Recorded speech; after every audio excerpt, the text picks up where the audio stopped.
Good afternoon, everyone. Welcome back. Day 2 of the European Tour in Hungary, the Hungarian Darts Open. And let's get ready to do this. It's going to be a good day. The seeds are in, the big guns are ready to play. So how are we all?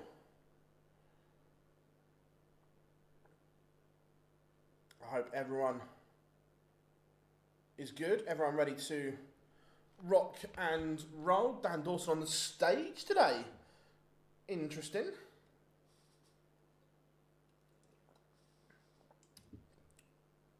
But how do everyone? How we doing? Malik, I hope you're good. Good to have you in. So let's run you through the afternoon's action. First up will be Schindler against relentless Joyce. Joyce played well yesterday. Shindy can be hit and miss. Ross Smith then takes on Cameron Menzies. I've got no idea what this game is going to be. Let's be fair, it could be absolutely anything. Then Danny Noppert takes on Robert Owen. Robert Owen played really well yesterday, and look, we know Noppert is good, but he can be got at. It's a winnable game for Robert Owen. Chris Dobey taking on Darren Beveridge. Darren Beveridge beating Weston Nyman yesterday. Great result for him. Rob Cross then faces Daryl Gurney. Super Chin. Again, that game could be anything. James Wade against Luke Woodhouse. Wadey playing really well at the moment. Gurney didn't play particularly well yesterday, but I think Wade will have too much. Then Peter Wright against Kim Huybrechts. We've seen the good, the bad, and the ugly of Peter Wright this year.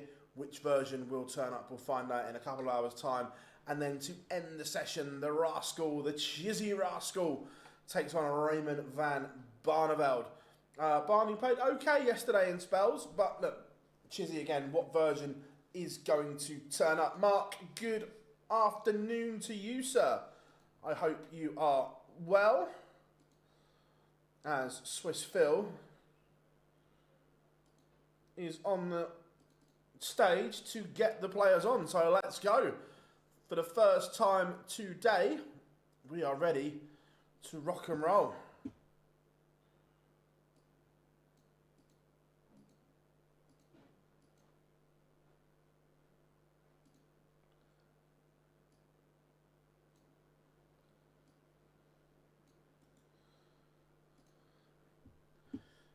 So let's do this then. Score predictions for game number 1.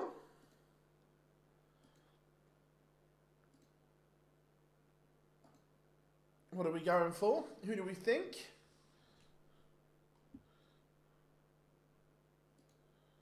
Again, looks another good crowd in there this afternoon.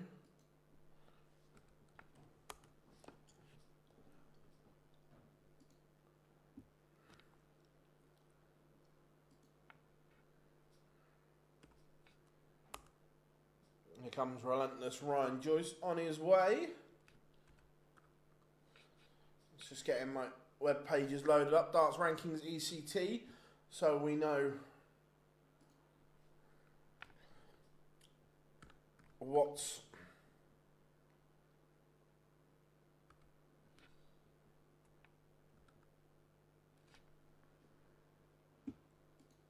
what's everyone up to today then? Let us know in the chat room.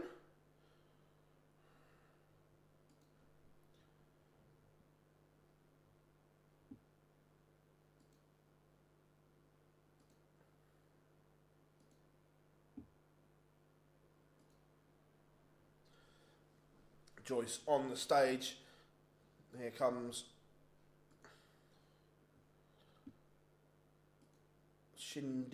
Martin Schindler.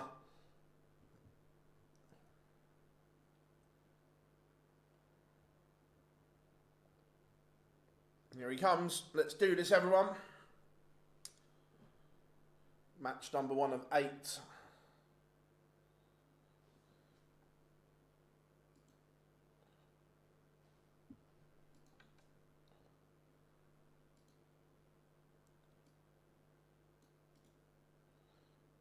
Going to share some links on social in a sec.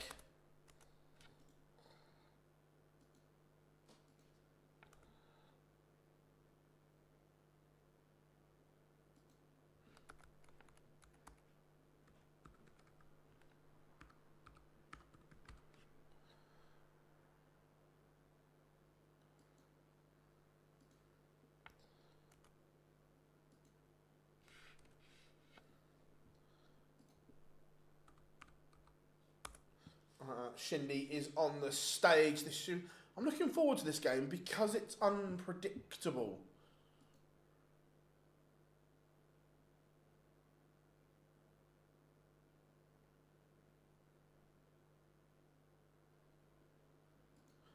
(6-4) Joyce. Look, Malachi, I can make a case for both players in this game. I really can. Mr. Hubert Ware refereeing this one.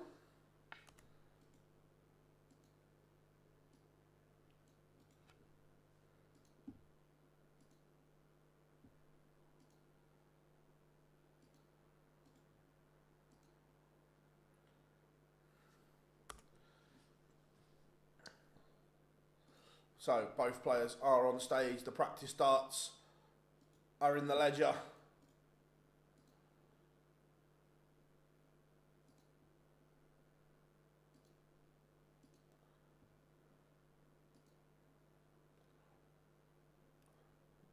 Again, Hungary definitely looking like a hotbed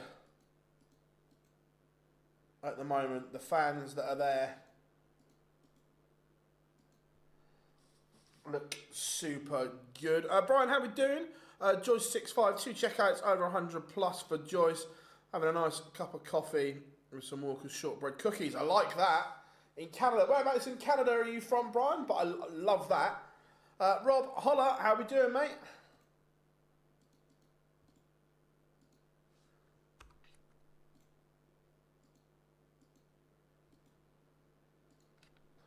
Toronto, nice, mate.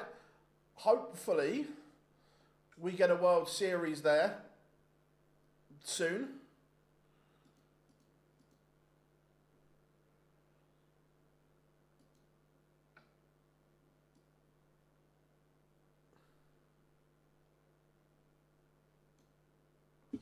Right, publish that.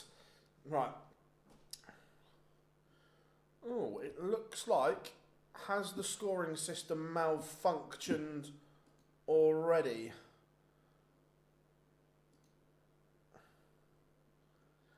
Looks like it has.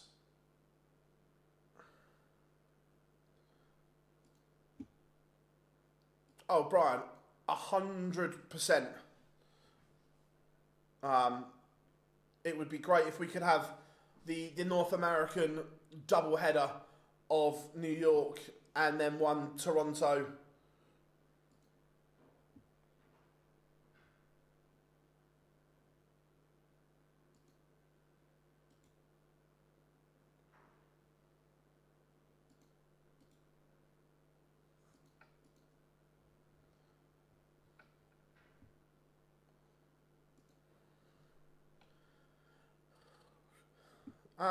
Nice heat, nice.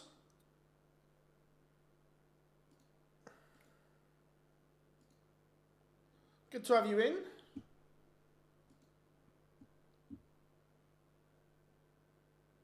Right, that's the links posted on socials. Now, let me have a look at 365 to see if the stats are working there or not. No, the stats aren't working there, which means there's an issue in the venue because no one's getting them, but Ryan Joyce does lead 1-0.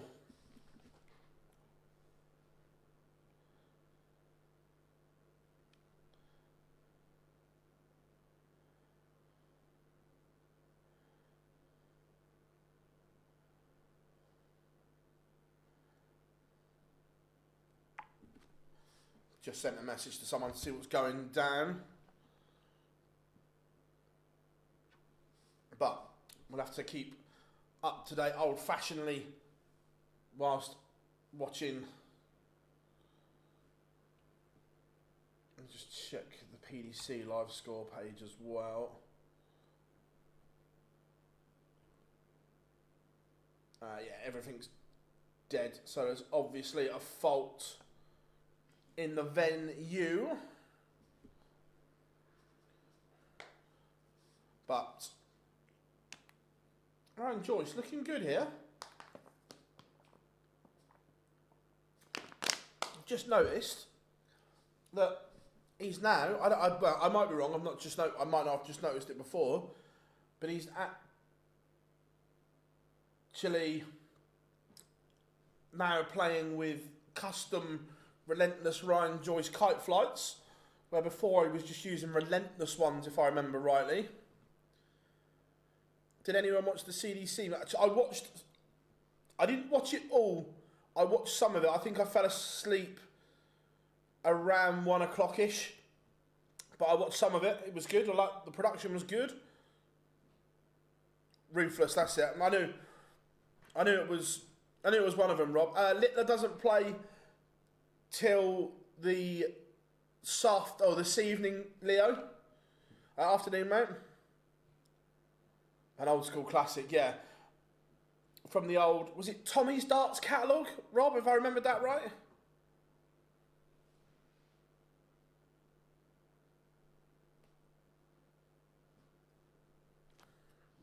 Morning, Mike. Good to have you in, buddy. Martin Schindler levels it up and punishes the mistake. For years, Rob, I used to use the Top Gun flights from there. Who does cross-play if he wins? Oh. So, Cross. Where are you, Roberto? So, if Cross wins, he will play either Damon Heta or Nico Springer.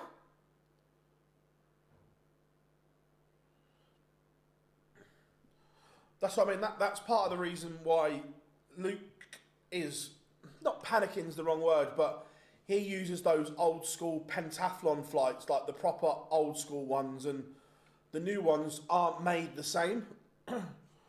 They're not the same thickness. The old ones are thicker.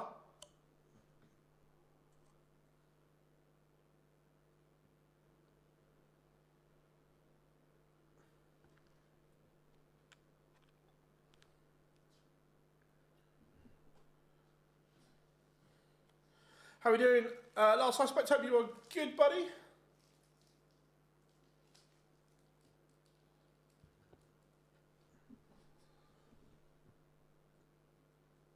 Ryan Joyce looking good for a 2-0 lead here.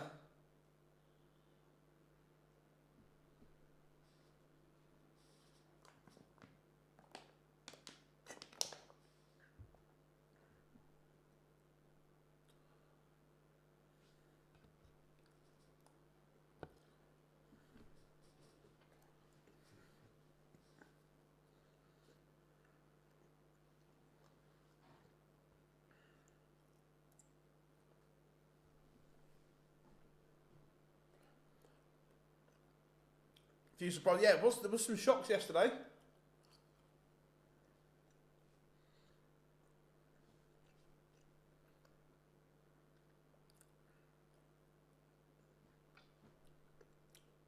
Ryan Joyce just struggling a little bit on doubles here. Morning, Johnny.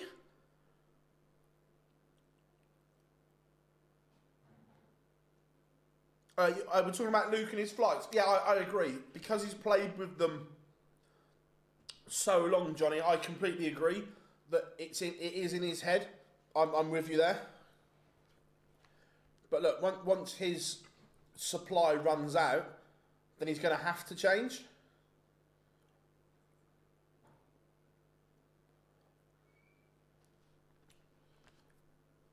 Is it not a disadvantage for the top seeds who always enter the competition later?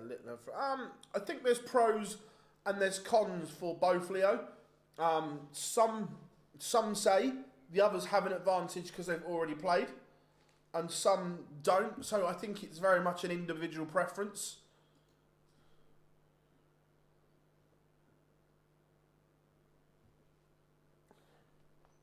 But should be 2-2. Schindler bossing this leg. Used to use the pentathlons too. Really good. Nice MP. But yeah, I used to use the white Top Gun flights from Tommy's Darts. I used them for years. Chat room, who bought Tommy's Darts? Was it Darts Corner that bought them?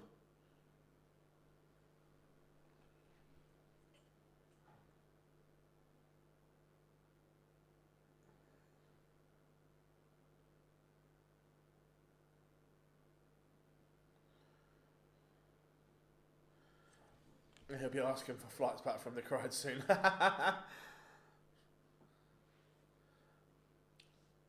To be fair, I've tried to play with Luke's exact setup. Those stems are wild. They are so long. Look, they work incredibly for Luke. But yeah, they are wild to use. Yeah, I thought it was Darts Corner, Rob, that it's a shame because I thought Tommy's Darts used to be brilliant.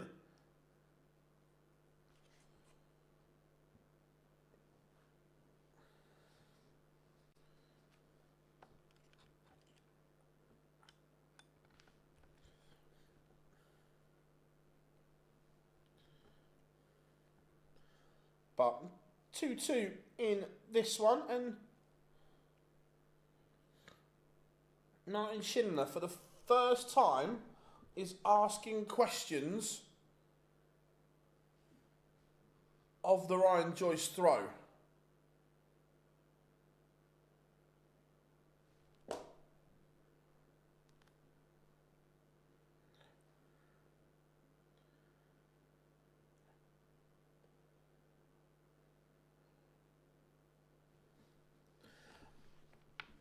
Oh yeah, 100%. Well, I used to order it. Bosh, it was there. This is now a massive opportunity for Shindiggity Martin Schindler to break.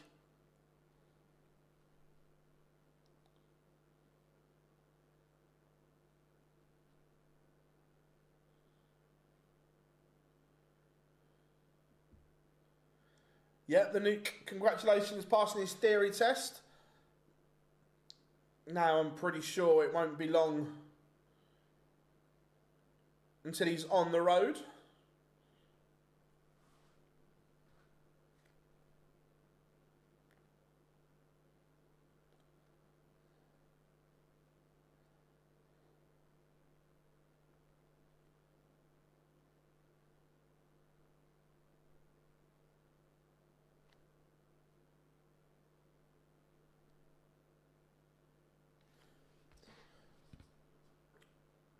It is 3-2 breaker throw, Shindiggity. I still use the pentathlon standards now with the hole punch, spring rings, one piece, flying stand. Yeah, I can't get on with the one piece either, Mike. I'm still very much an old school flight and stem person.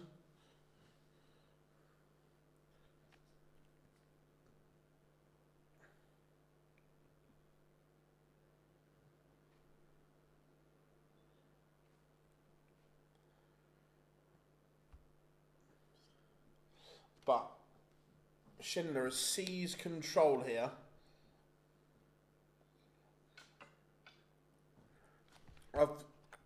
Everyone's seen I've got our custom OD flights. And it is 4-2 to Martin Schindler. Ryan Joyce not playing particularly well here at the moment. Looking at the teams, Hugo Ekatike starts for Liverpool. Not surprising, he's dropped Florian Wirtz. That's interesting.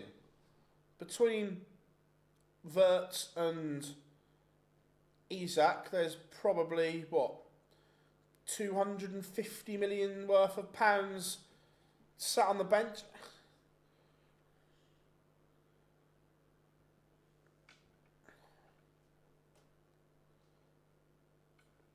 Mike, we're working on it. Afternoon, Alan. Hope you are good, buddy. Good to have you in. Shindy is really going through the gears here.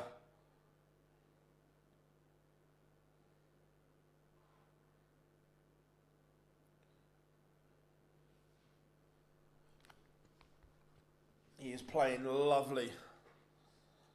Absolutely brilliant, Schindler. Schindler.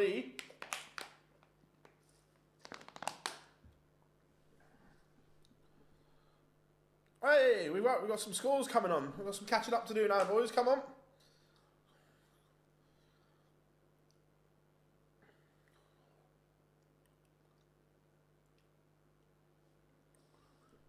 I wonder if I refresh it, it will just be there.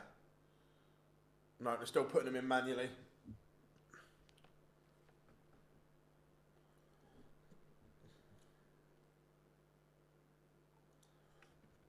So, for a 5-2 lead to Martin Schindler. He has been clinical, Shindiggity. 5-2. This is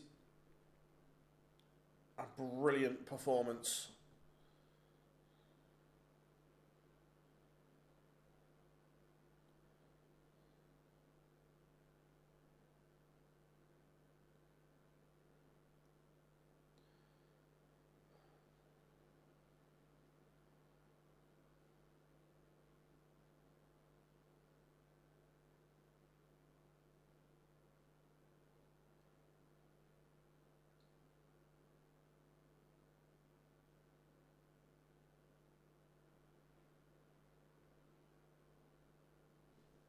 How are we doing, Dal? How are we good? Anyone in the chat able to give me... Well, I've not looked, to be fair, Dal.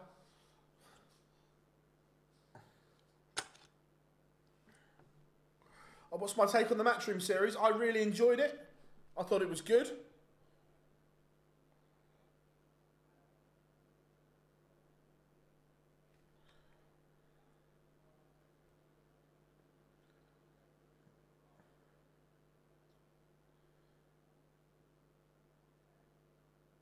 Yeah, I thought it was decent.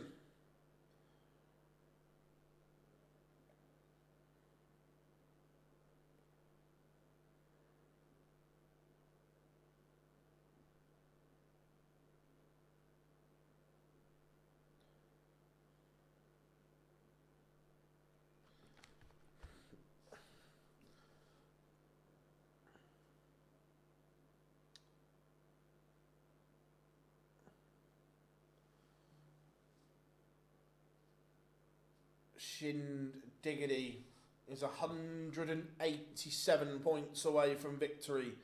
Now he is 88.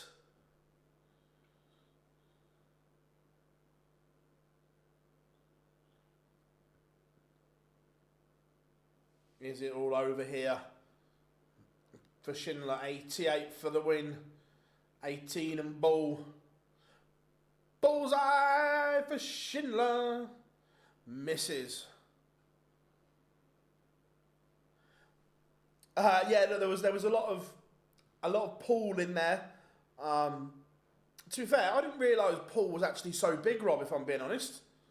And until watching the documentary, I didn't realise that 9-ball was as, like, I've known with the Mosconi Cup and things like that, but I didn't realise it was as big. And Schindler sees off a very out of sorts Ryan Joyce in the opener.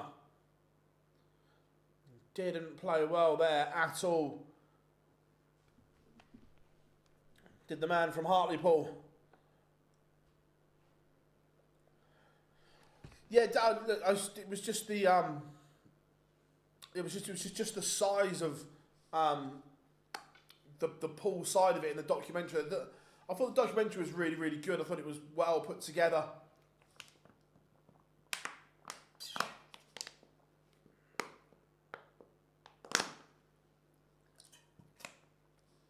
There's a big thing called Chinese 8-ball. That meant. So, what's the difference, Rob, between Chinese 8-ball and the 8-ball we play over here?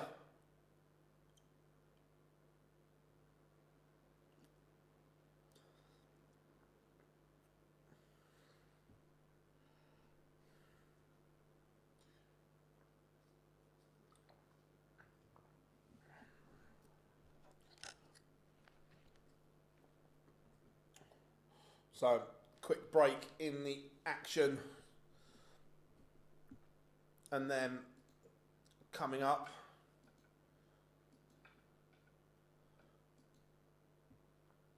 after the break, we have got Ross Smith against Cameron Menzies. That should be decent.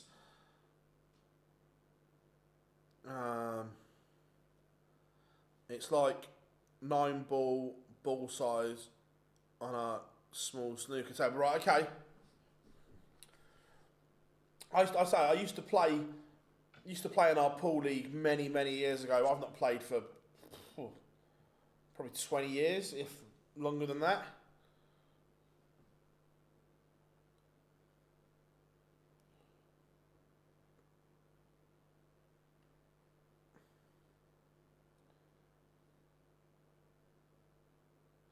Yes, Matthew, there was looks like there was a bug in the system, or there was something happening from the venue because no live scores were working.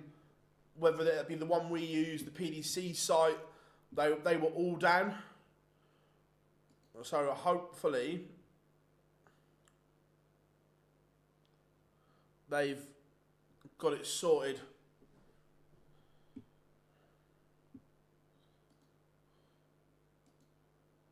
For the next one. Without stats, it's hard to quantify how well Schindler played there. Watching it, it felt like he played well.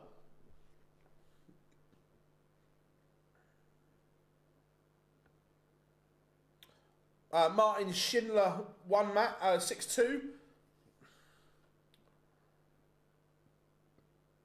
Yeah, 100%.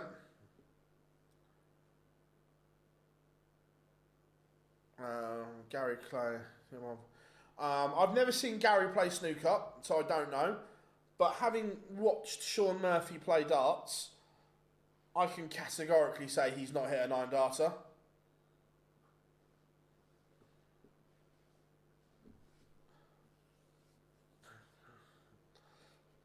No, there's tournaments that pay... Fucking hell, Rob, that's mad. How are we doing, Colin?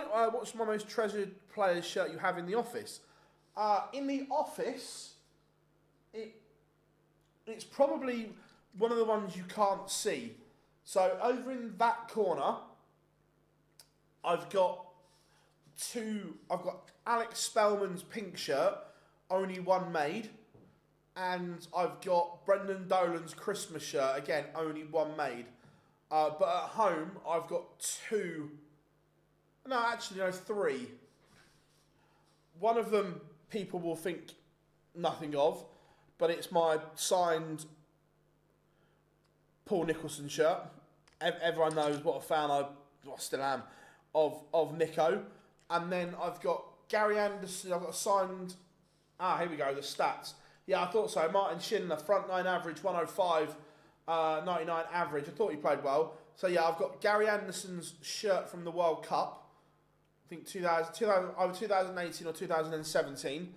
And I've got MVG's shirt that he wore in the final last time he won the Masters.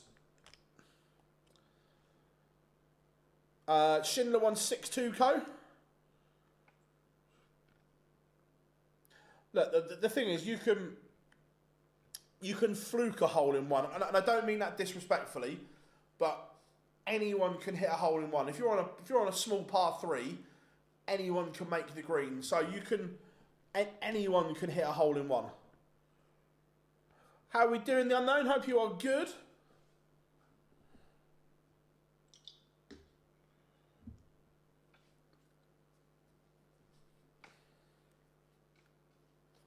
Cameron Menzies has won the ball.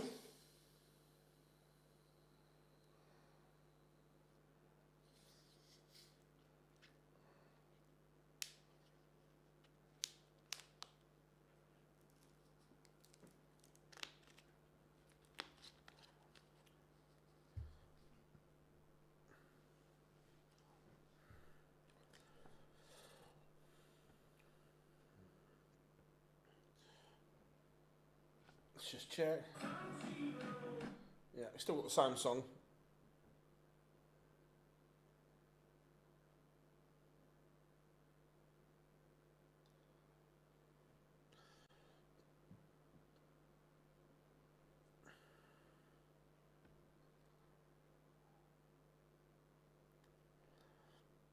I think there are two answers for the question that nobody really thinks about.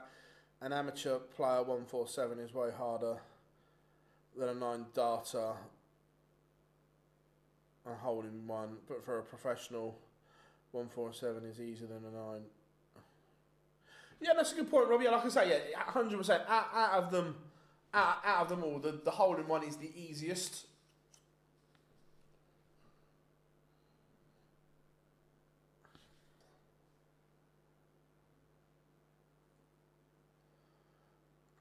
The other thing, Rob, that I don't think gets taken into consideration is the actual snooker table being played on, because we know that pockets are harsher on professional tables as well.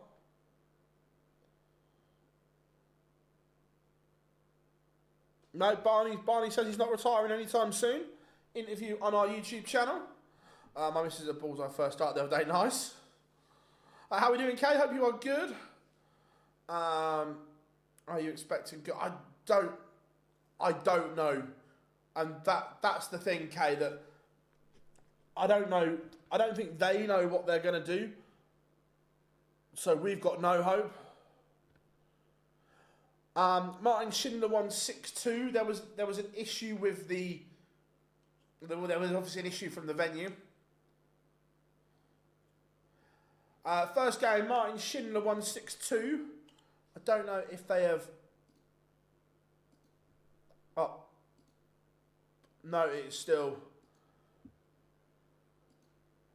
There was hope. Hopefully they fixed the issue here.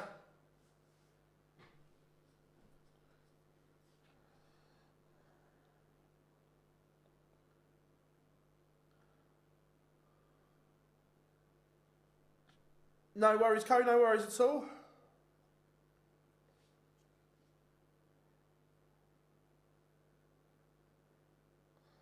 Right, we are ready to rock and we are ready to roll.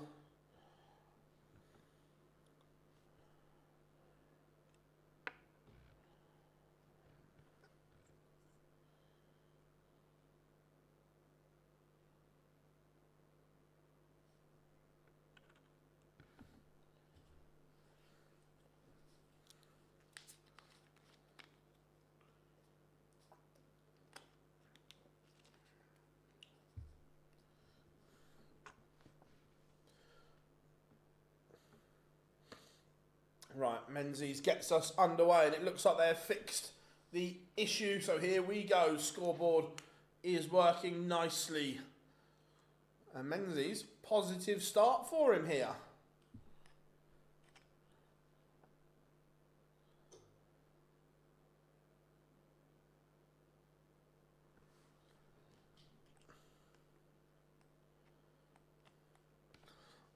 Just throwing 180, 180, 141. You know, almost a practice session for me. I remember the first time, Rob, I was playing in a league match. I hit back-to-back 180s, and then my hand couldn't stop shaking as I went up for the next visit. I think Ross Smith may be well practiced.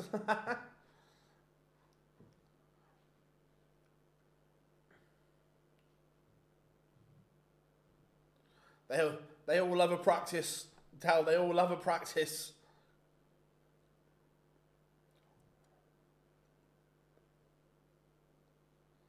Yeah, I still remember it. Still remember it so well to this day. That kicked off Max, and then I didn't think the second one was in. I thought the third dart had just gone over the top of the other two, but it wasn't. It was in. And then, yeah, I couldn't stop my hand shaking for the next visit. I was literally...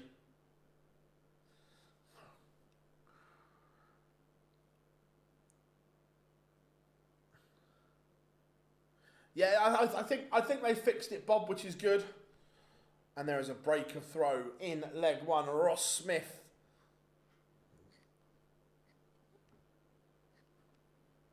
is in a 1-0 lead.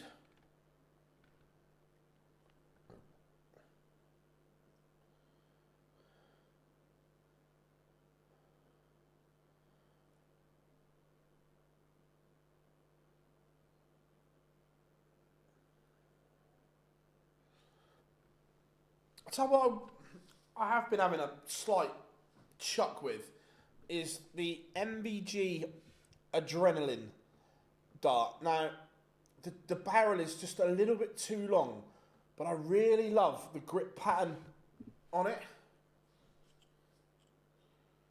But the barrel is just a little bit too long. But Cameron Menzies, 180!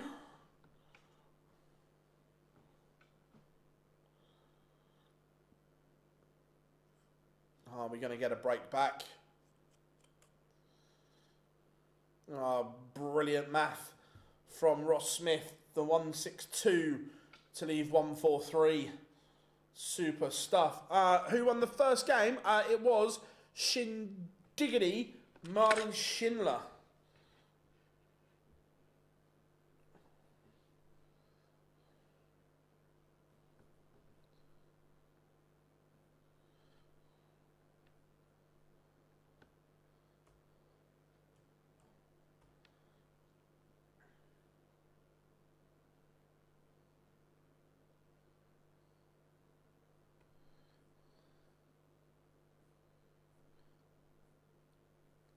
Just looking for something.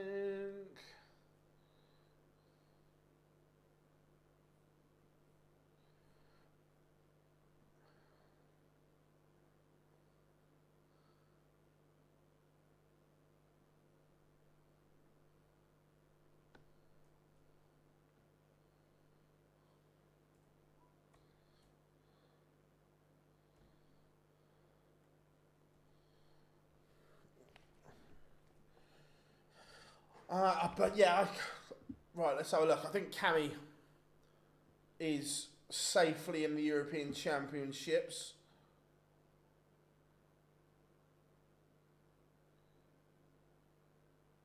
Where is Mr. Menzies? Yeah, he's 21st. He's fine. Yeah, Cammy's safely going. Anyone use the quad board? I've been looking to get one. Yeah, it was yeah. I've played on it. I don't know if I like it or not. You reckon Cross and Dobey and the Asp won't be in the Premier League?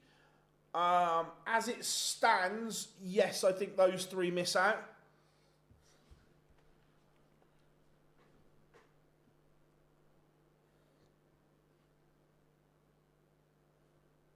Flash score still has the score as 2-1. Yeah, something went.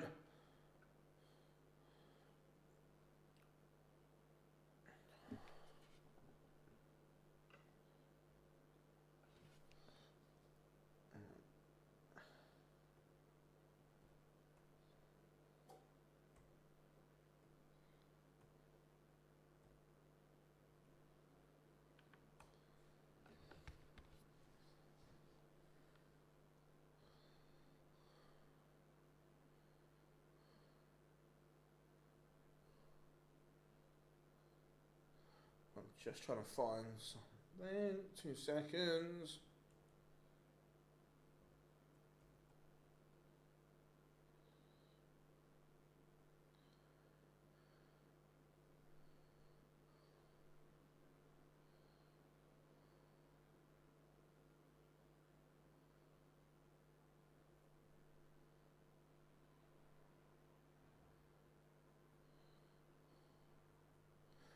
Not what I was looking for.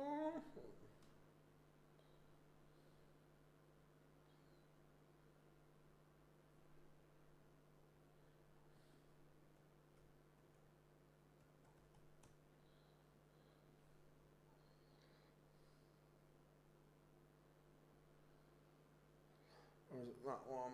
I think that's what I want. Yeah. Oh, 1-0 Liverpool.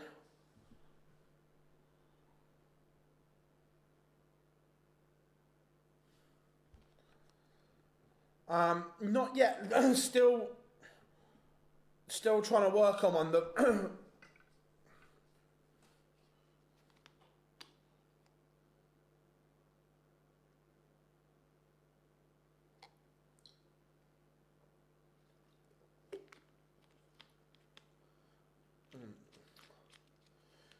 Gravenberch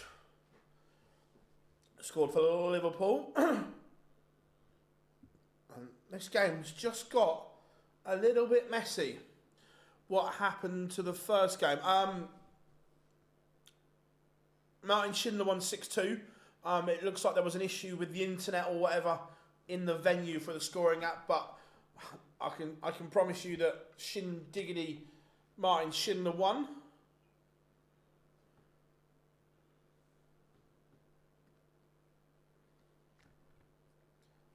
This game has just got messy.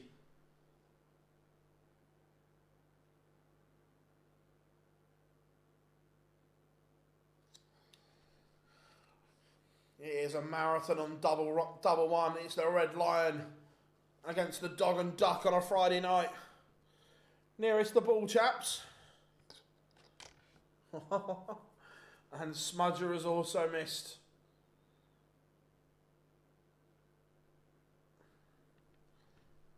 Can Menzies now hit?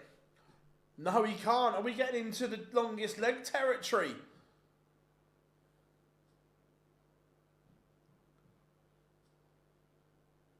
Right here, we've hit. Ross Smith pins it in the end. Yeah, 100%. Look, we'd love to have Damo on. The issue is with the Euro Tour, if they get to the final day, then they don't travel back till Monday, and we never know what time. So it's hard to get any of the big lads on, or try and get them on, when they're in the Euro Tour.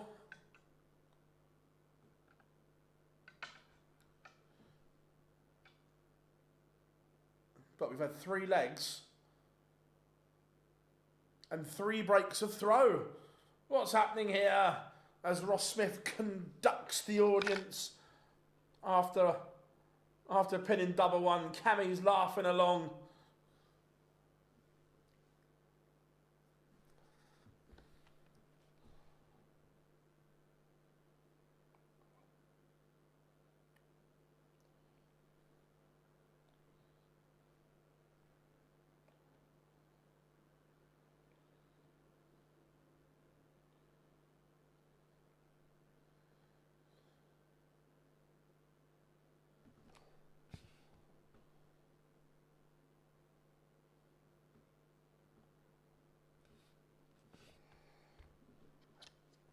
Looks like Ross Smith is just now seizing the advantage here after 3 breaks.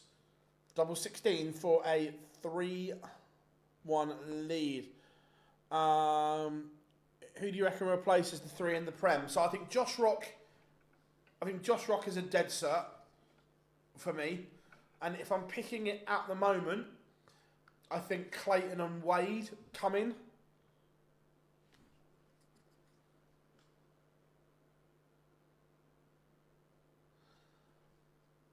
3-1, Smudger leads.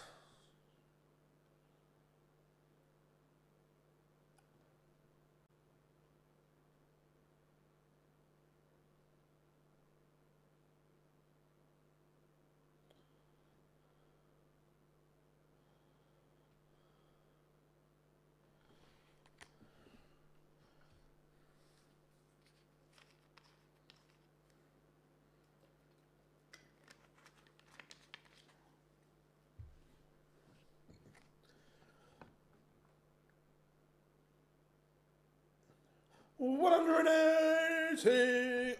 Ross Smith.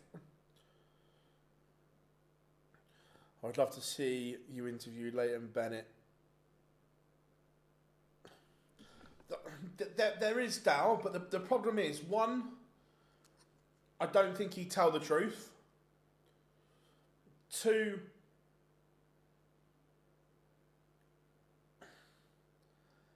he just comes across like an absolute dick now. When you look at the stuff on social media about him ripping people off and so on, I just think he's a bit of a wrong'un.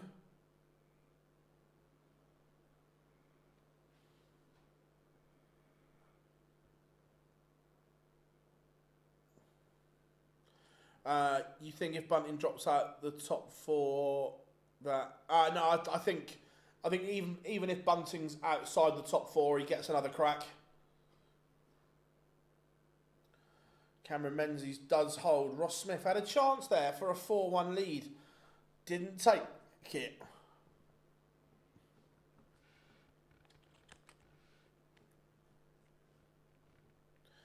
Yeah, 100% Rob. Yeah, the fact he...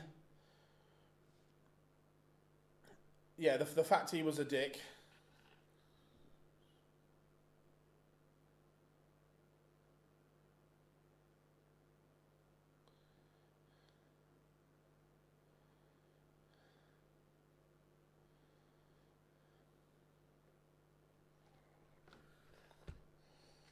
But can Cameron Menzies get himself back into this game?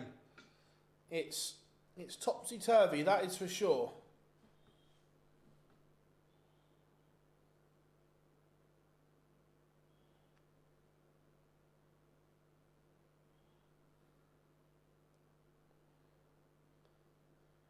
Definitely a wrong one, mate, but we love Cat. Menzies down to a finish, but he would have liked a treble there. Just gives Ross Smith an opportunity back in. But not taken. So Menzies is going to get the opportunity here to break back.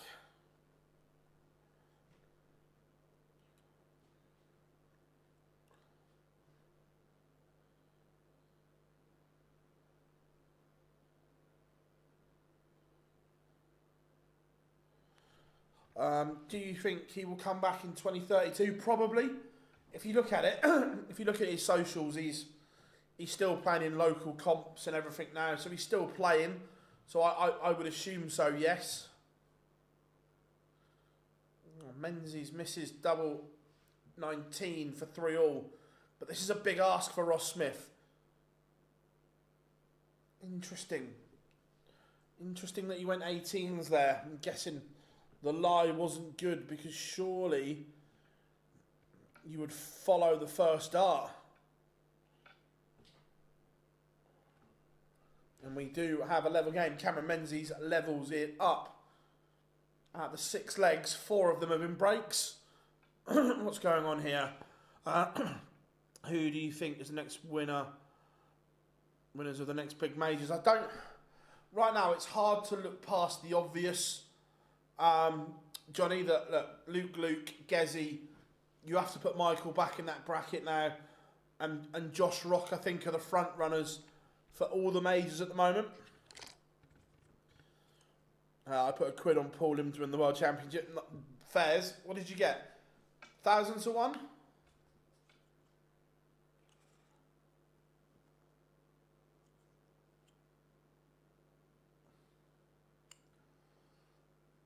Menzies about to take the lead here. This would be for 3 legs on the spin.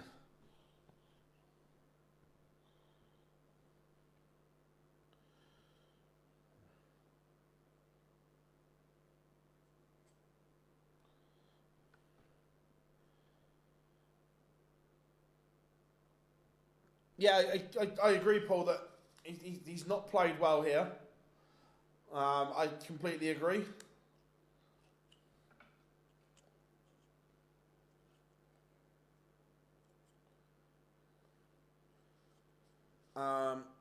Yeah, a lot does depend on draws, 100%.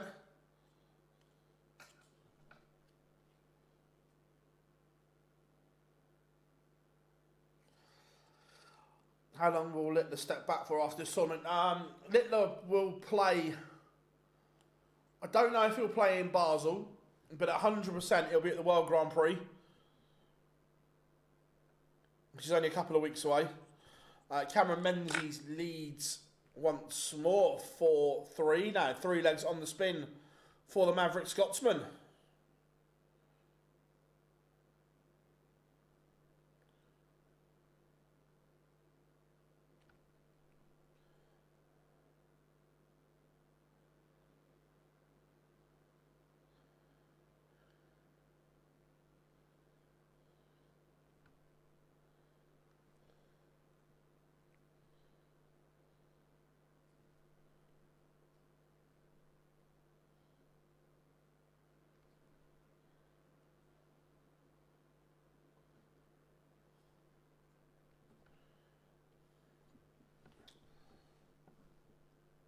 Again, Ross Smith still in this.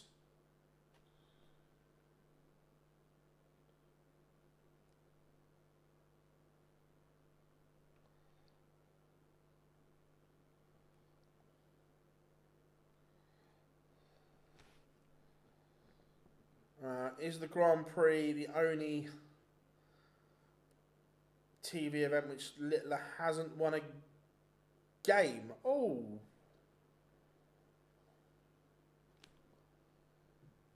No, I'm going the European... Didn't he lose first round at the European Championships to Andrew Gilding last year?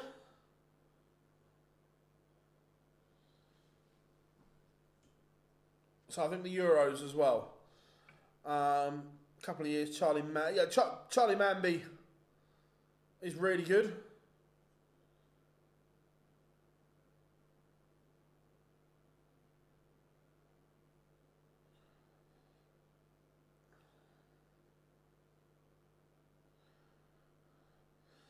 Levels up 4-4.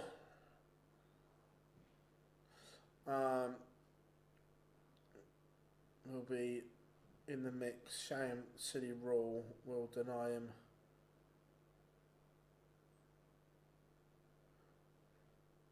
What are we talking about, Del?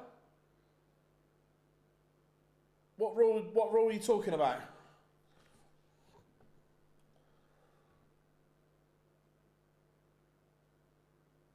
I know look, Cammy is just doing enough on throw here at the moment that it's a weird game.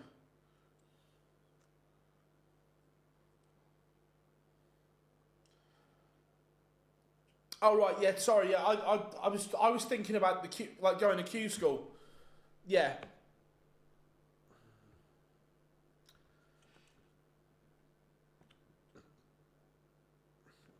Yeah, good point, Rob. Hasn't won a game at the World Cup either, and I'm genuinely not sure if he goes to the World Cup next year.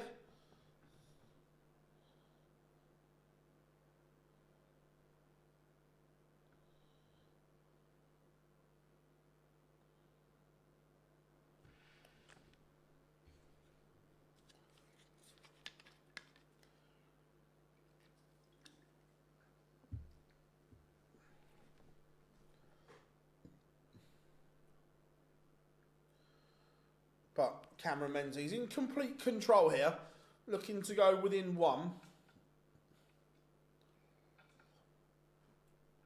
76, 16 for tops.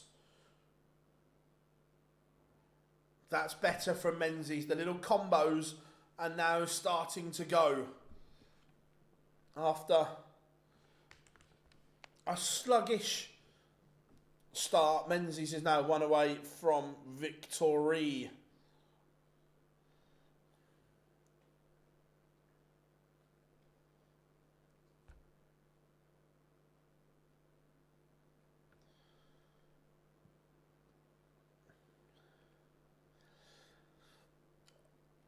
In principle, Stephen, yes, but in practicality, it can't be done.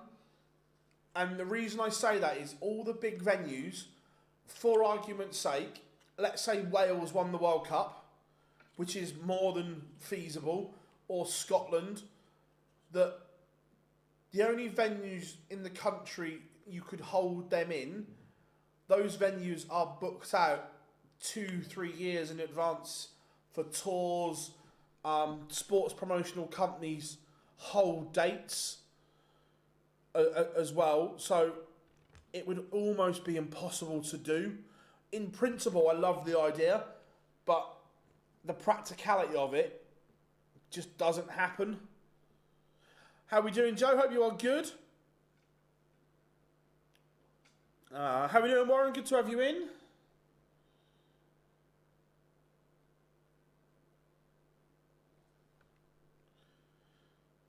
Cameron Menzies is going to get a chance to win it now.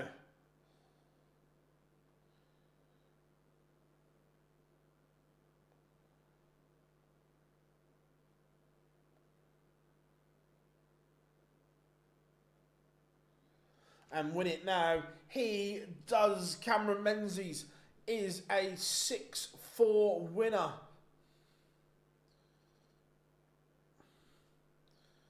He has gone through the gears when needed.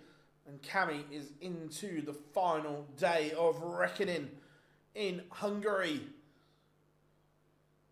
No, that I think it was it leg 4 that killed it, Warren? When they both missed an absolute truckload of doubles at double one. If you take that leg out of the equation, it's not bad.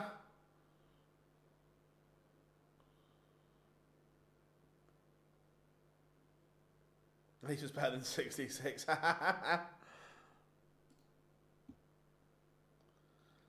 This is an intriguing game. Coming next, Robert Owen against Dan Noppert. I thought Robert Owen played really well yesterday.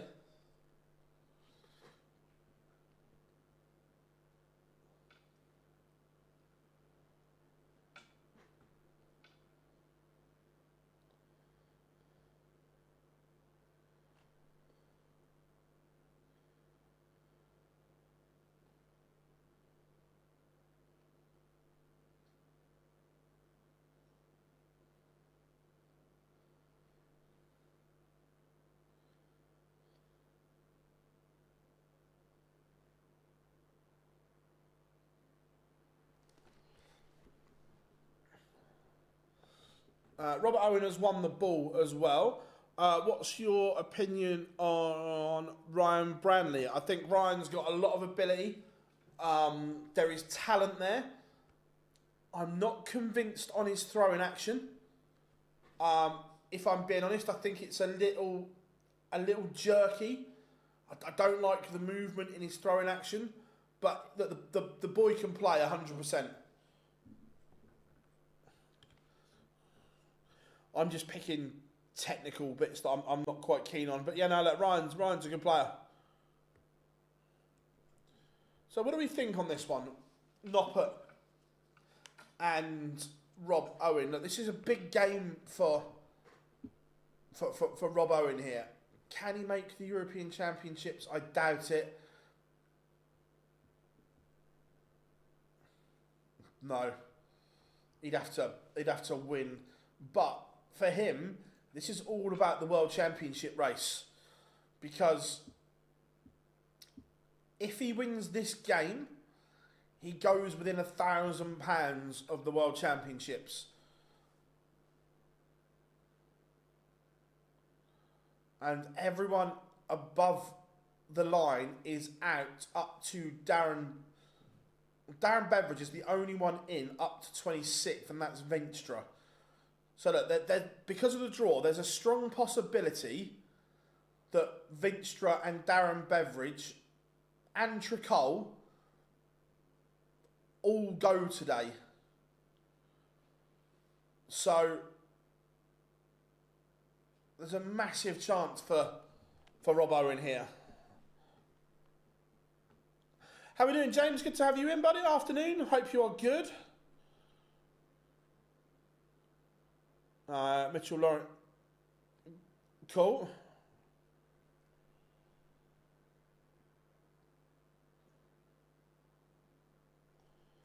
Who does...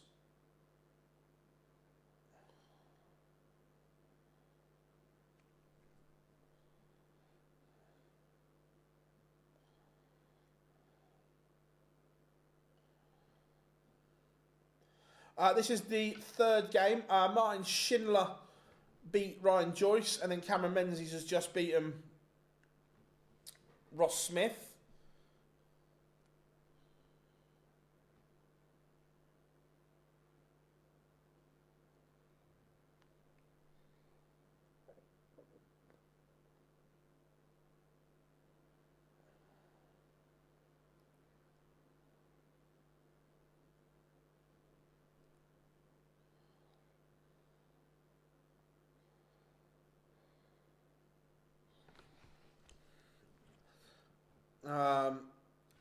Have I ever been to Cork? Once, a long time, probably 6-7 years ago.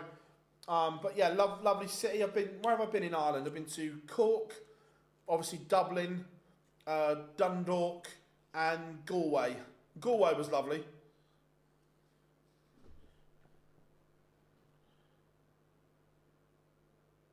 Yeah, the young lad that won the Welsh Open. Yeah, he looked good. 2-0 Liverpool. Max Hop, what do you reckon? I think Max has had a good first year back on tour, to be fair. I think he's done okay. Hugo Ekitike. Keep Isak out the side a little bit longer. Look, I think James players just go through dips in form. I think Ross is just going through one of them. He'll come out the other side. He's a quality operator. Galway is nice. Yeah, we spent a couple of days there. It was really nice. Will O'Connor make it in to the green on the main? For the Worlds, he could. He's not far behind Kevin Doots. So, yeah, look, Callum Ritter's played quite well recently as well. So, yeah, I could see it. You look like Aaron, my cousin. What's your name? My name's Phil. I'm not going to Q School. No, we will be streaming Q School live from here like we always do.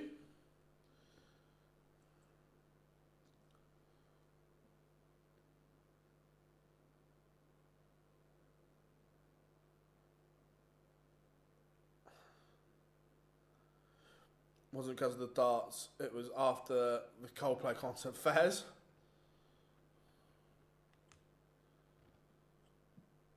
Yeah, look, form comes and goes, James. There's a lot of variables in darts. Is the problem from the way you feel? That I know a lot of people laugh at this, but atmospheric conditions do make a difference.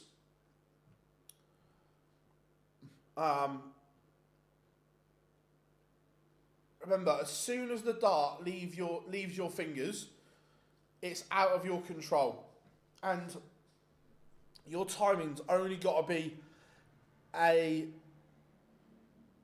fraction off, and you'll go high, you'll go low. That's why, look, the perfect darts does not exist. You can get close, but you will never replicate it time after time after time. There are always variables that change. I mean, are you going to go for a talk? No, I'm not 100%. I'm rubbish.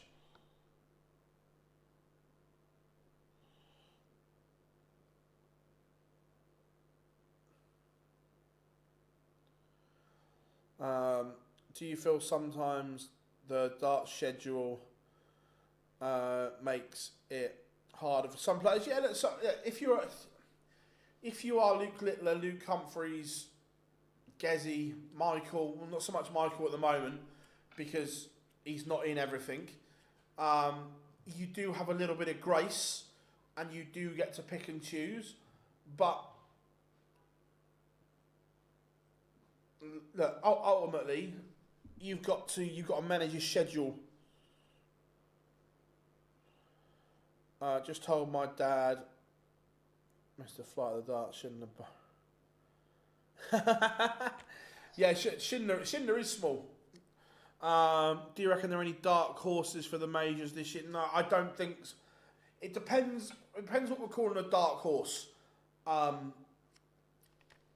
If someone like Van Veen is a dark horse, then could I see Jan winning one? Yes. But overall, no, I don't see too much.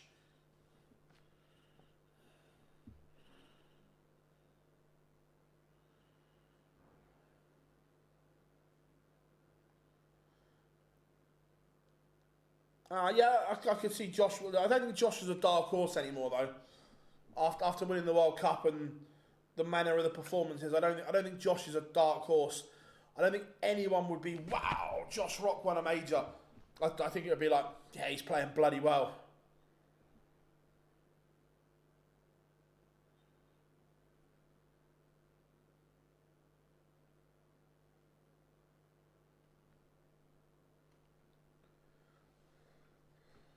But sluggish start for both players here in this one. Both of them have work to do.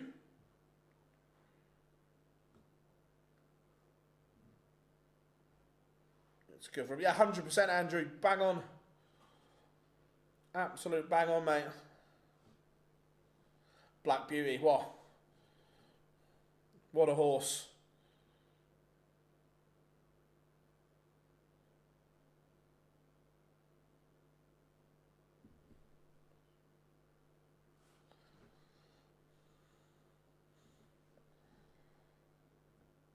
Danny Noppert threatening and a very early break of throw here.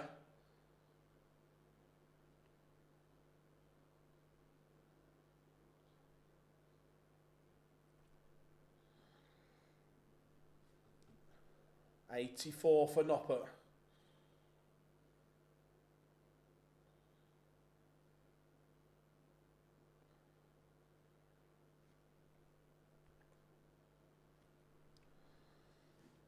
Bullseye.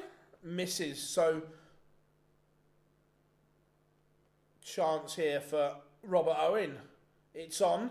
This will be a rescue situation.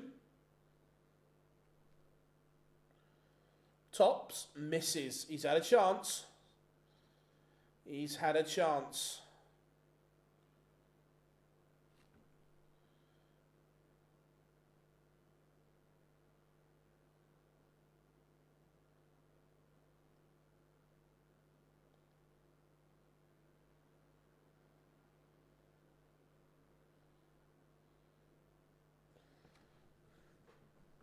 Danny Noppert will be kicking himself because Robert Owen has held somewhat surprisingly.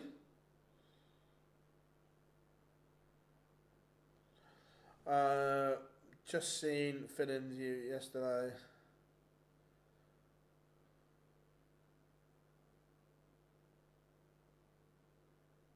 Yeah, look, it's just look. You've got to think though. Look at where I was doing that interview and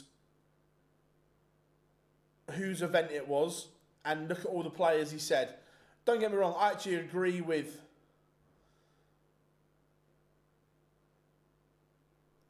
the Josh Rock comment, but you look, all the other players have the same logo.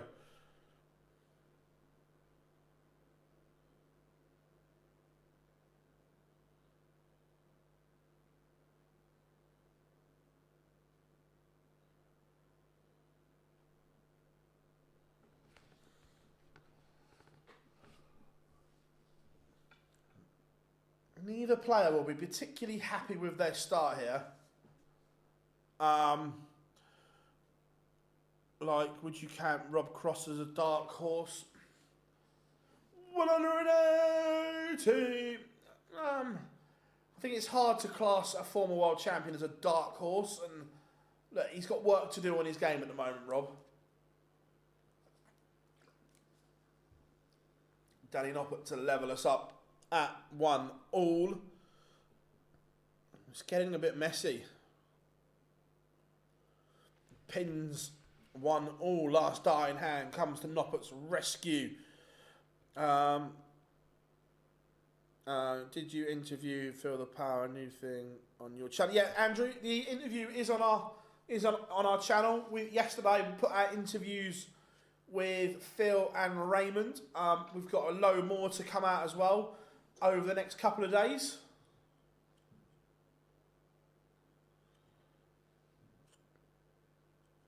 So check them out, Andrew. There's some really good bits there.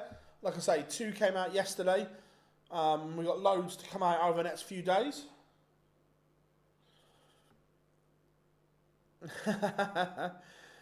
Did you see the Premier League has a new destination, Belgium summer? Yeah, it's going to be in Antwerp, James, the arena holds 23,000 people, so big arena.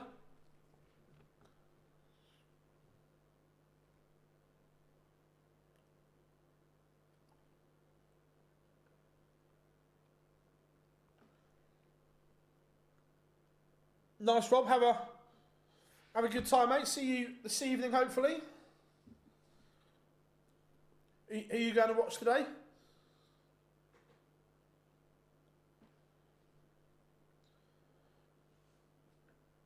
Danny Noppert threatening the Owen throw here again.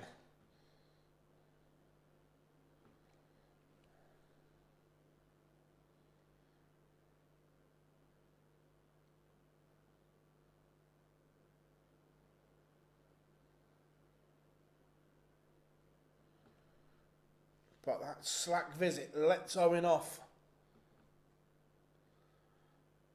West Gainsborough, be a tough game. Nice.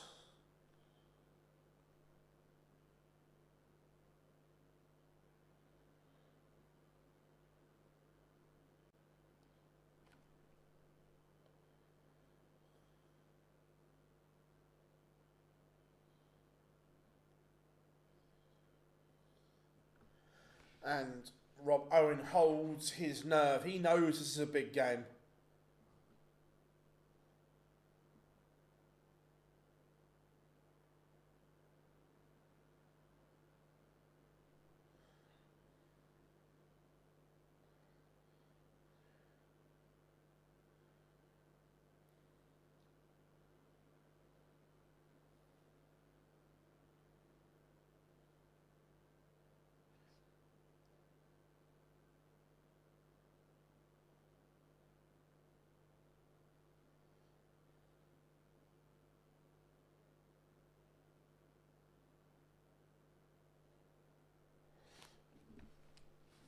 Again, Noppert doing okay here on throw.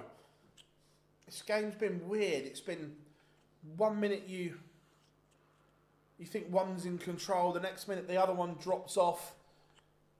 Noppert's been the better player, but not really done enough. But even the 1-8, look, Robert Owen, 182, but he was that far behind, it doesn't even get him anywhere near. Is Adrian Lewis still attempting to come back? Time will tell. I don't think he will, Keith. I think he's happy in life and content. No Premier League. No Premier League venue is played in again though throughout the year. Why is Antwerp the only place in Europe? Because of the Bob. Basically, because of one, the surge of darts in Belgium. It is so big there. 2-2 down up at hole to level up. It is so big, is the thing. And I'm not sure, is the venue where the Premier League's played the same place as the Premier League is? Look, commercially, I 100% get it. 182. Danny Noppert turning into a scoring machine. Look, commercially, I 100% get why Belgium has got one, Bob. It just makes sense. The boom there is incredible. Huybrechts bound tonight and lose the owners. Mark, give him time. Look, I get Rangers' frustration. I genuinely do. However, right, bearing in mind, I'm a part-time Rangers fan. I'm not a full-blown fan. I'm a part-time Rangers fan. Bearing in mind, right, when the fans were moaning there was no style and no identity, and let's be fair, the club is rotten to the core. We've seen that. There's been a couple of interviews with Neil McCann from when he was there last year, and he was saying the same, that you cannot undo all that and implement a style of play in such a short space of time. This rebuild has to be given time. It has to be. Otherwise, you'll end up back in square one. And I get Rangers want glory, and I get they want to push Celtic and so on, but when everything is so rotten, it has to be given time. Scarborough Athletic, mate, by any chance? Corey Cabby more likely to come back. Adrian Lewis. I see. Yeah, Exeter out, Antwerp in. I think it's good.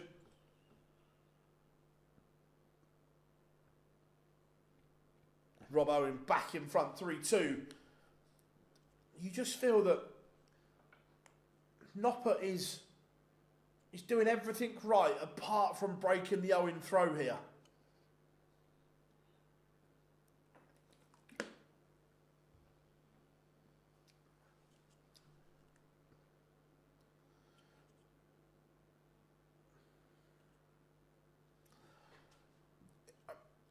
Mark, it was the same though. When Pochettino took over at our place, we were rotten. And from when he took over, it took him till end of January, beginning of February, to implement and get everything right. And sometimes you have to go through pain to get there. And the other thing as well is, if you get rid of him, who do you bring in that's going to implement everything you want? Did you like Exeter? The atmosphere was good, but the issue is, one, where the venue was, and two, the facility just wasn't great. Luke Humphrey said going to be 3,000 something.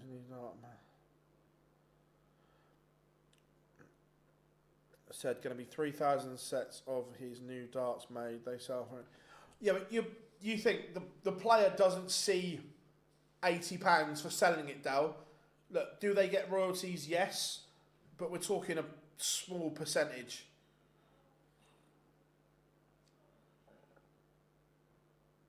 Yeah, Marcus, I agree. Lewis is loving his lifestyle at the moment.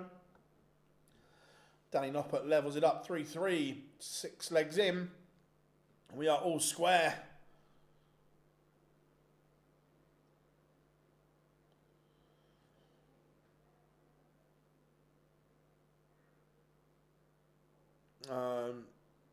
Darts podcast.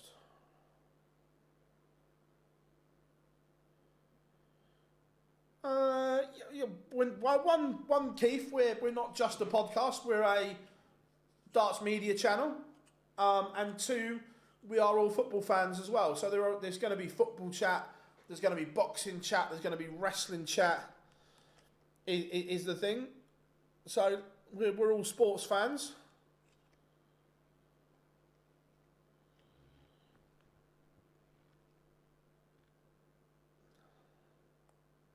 How do you think Bo will do? Look, soft tip's very different, isn't it? And look, that's Makuru's den. Is that Bo? Look, if anyone can master Makuru in the soft tip, it will be Bo. I'm looking forward to seeing it.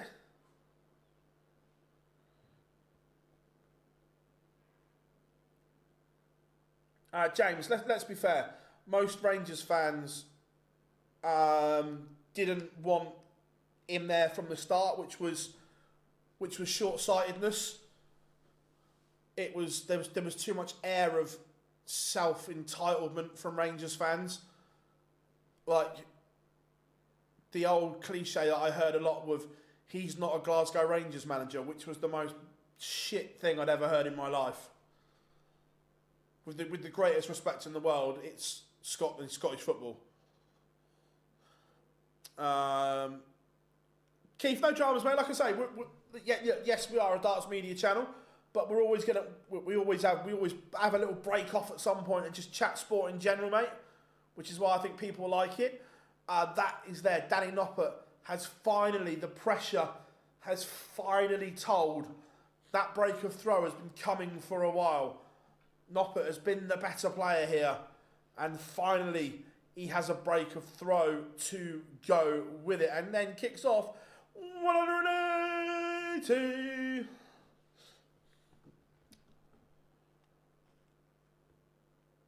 Frank has been good. I'm not going to lie, he got his team wrong on Tuesday, but we got away with it. Yeah, the money in the soft tip game in Asia is really good. That's why some of them never make the trips over and so on. You've only got to look at, if you look at Makuru's soft tip shirt, Marcus, the amount of sponsors, because there's no, like, the PDC, you've only got 7 sponsor patches and they take 2 of them.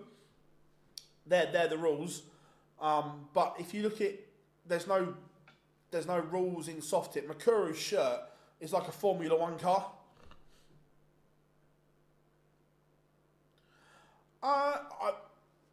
I think 3,000 because they're limited, Dal. Just a normal set of darts. Like the honest answer is I don't know. Yeah, Keith, Humphreys, if Aspinall plays like he did last night, it will be a belter of a tie, that's for sure.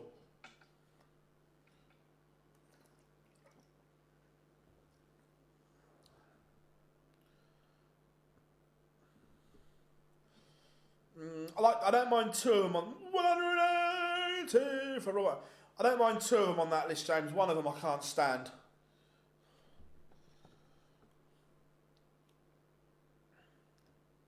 Just a massive last start from Danny Noppert. Robert Owen applied the pressure with the maximum, but the 52 goes and Noppert is 1 away. Look, even still, Robert Owen has added money to that ranking this weekend, which sets him up that he knows he's got to have a big time on the Pro Tour.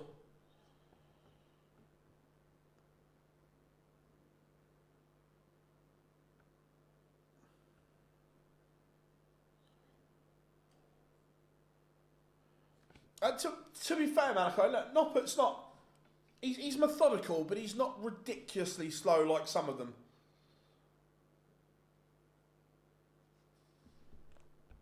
He's not Alexis Toilo slow.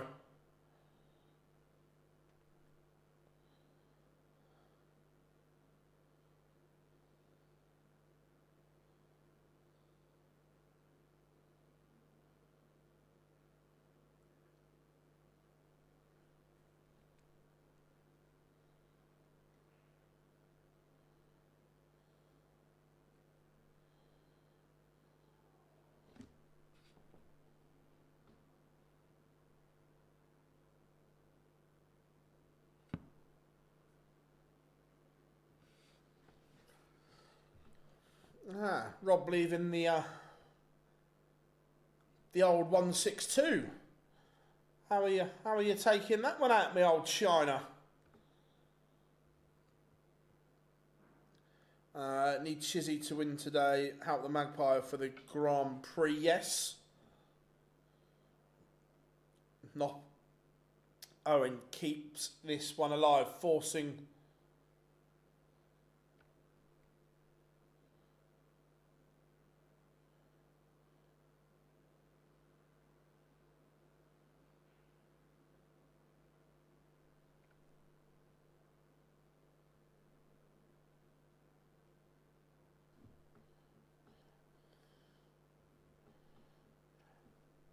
So, can Robert Owen force something here, or is Danny Noppert going to see this one out on his throw? This has to be, as I say, 140 minimum.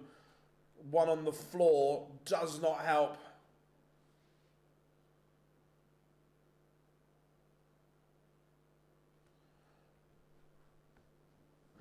If this is a 140, this will sting even more.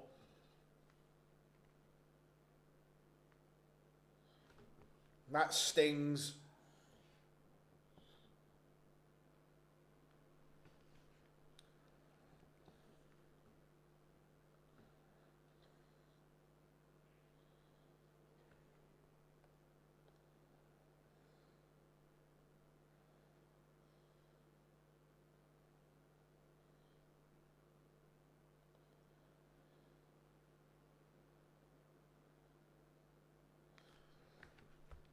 So Robert Owen now has to hit, and he now has to hope.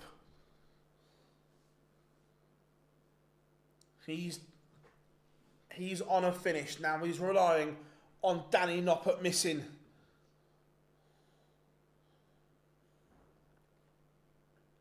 Danny Noppert has missed 2 match darts. Can Owen rescue? He might. He doesn't.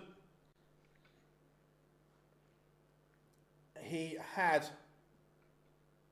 a dart to send us to a decider. He couldn't take it.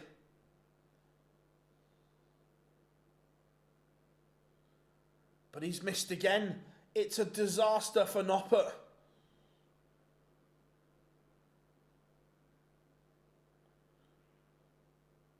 Some great questions in the chat room. We'll come back to them in a second.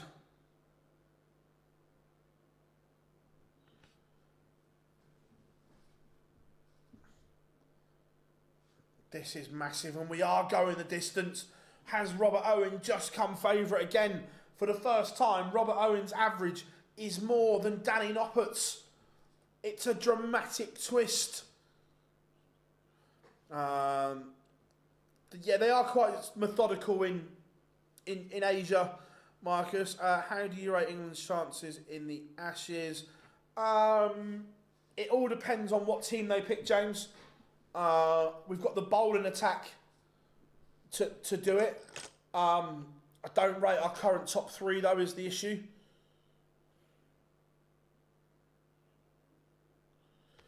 Nero Espirito Santo Rangers sounds class to me.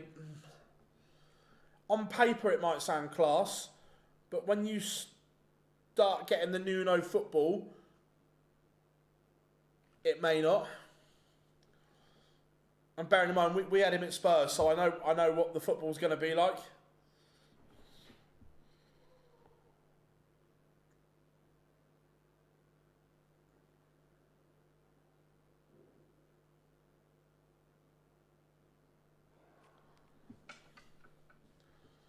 Robert Owen.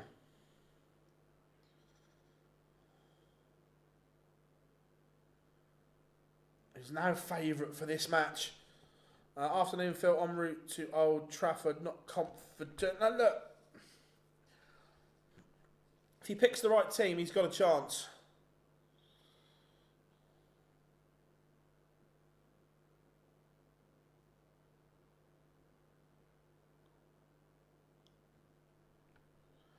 Does that 140 get him back in?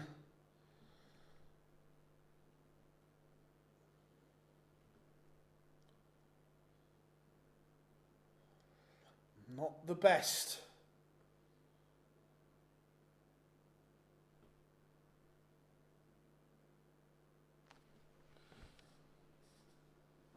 So, Noppert has left the double. Robert Owen may only get 1 match start here. Only 1 at tops. This is huge. And he's missed. They have both now had and missed match darts. I do not expect Danny Noppert to miss again, and he doesn't. Rob Owen was presented the lifeline, and he couldn't take it. Look, I think the right man won that match, but he will be kicking himself because he had the opportunity.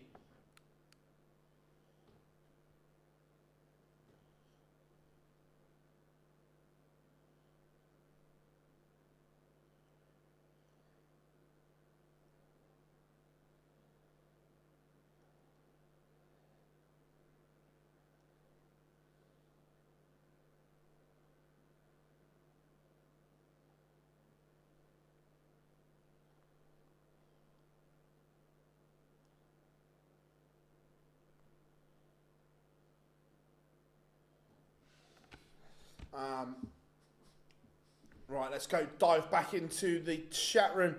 Been stated all the year for this. Acceptable to have my darts pictures be playing. 100%. If Mark, nothing wrong with that at all.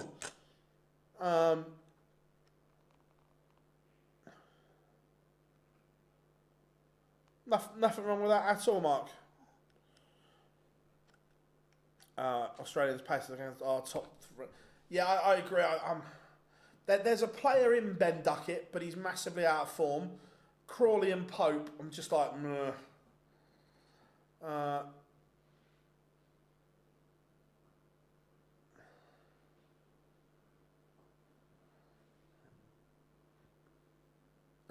Yeah, Nathan is on this evening, Matthew, against Humphreys. All the hype with Bethnal. To be fair, Bethnal is that I'd pick him personally. Because he has that X factor, he has that little je ne sais quoi. Look, he's almost the chosen one, if you will. But no, I get it.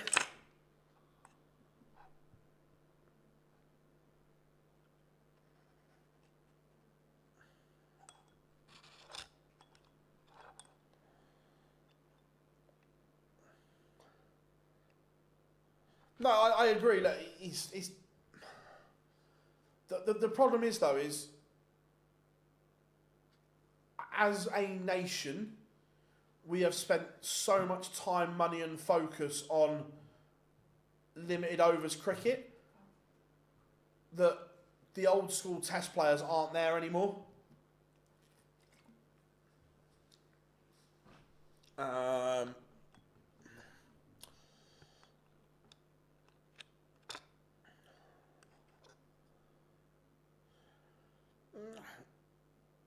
I wouldn't say, look, what can an independent investigation do? As you can run your teams as you see fit, the same as a football manager. Take Ange, for instance. Every man and his dog could see Ange was playing the wrong tactics, but to him he was like, this is my philosophy, this is how I'm playing. It doesn't make it right, but management is a thing, and you manage how you see fit, or until someone above you tells you you're not managing anymore. Matthew, no worries, mate. Have a good time at Old Trafford, buddy.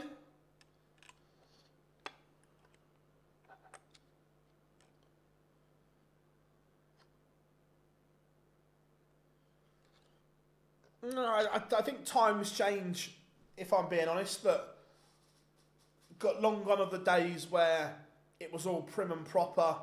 I've got no problem with his laid back approach, his laid back style.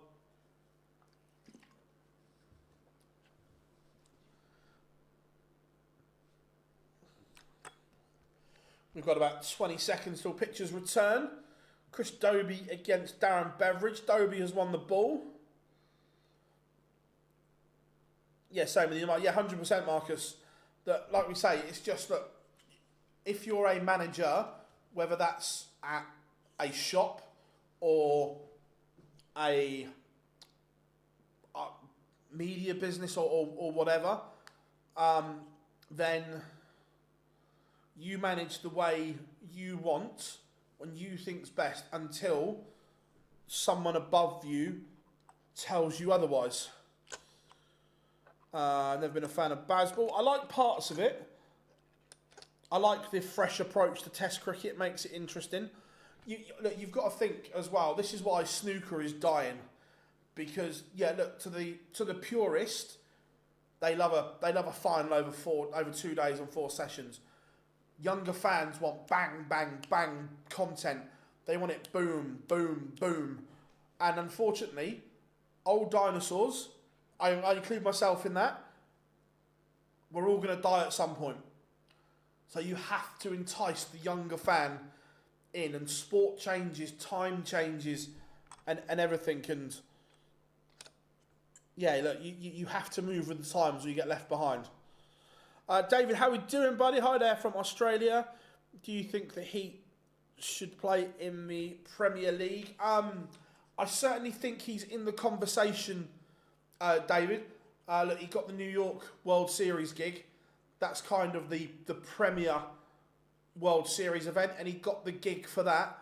So 100% he is in the equation. It's down to him what he does the back end of the season. Look, he's obviously being looked at, so he has to produce.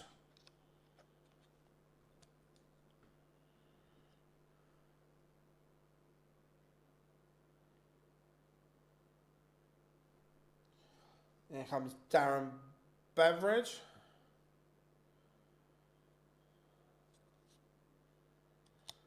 The problem is you look at, look, people go and watch Test cricket in England because it's kind of tradition. They sell out. But look at the numbers that watch county cricket. It's dying on its arse. The 4-day county games get no one in. Where the 100 and the T20 sell out. People want quick results. They want something there. They want a winner there.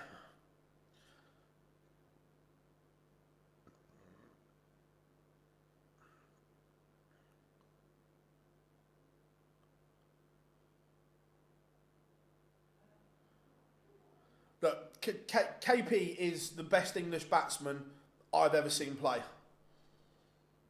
Kevin Peterson changed the face of cricket. And he was shafted by the ECB as well. Absolutely shafted.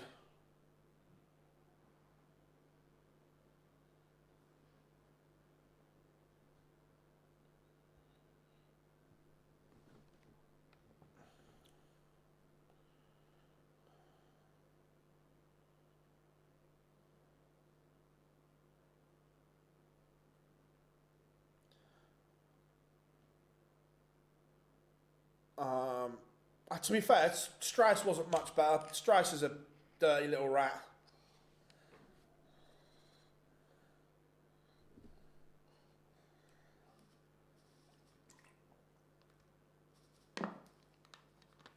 That's why the snooker shootout is the best snooker on the calendar.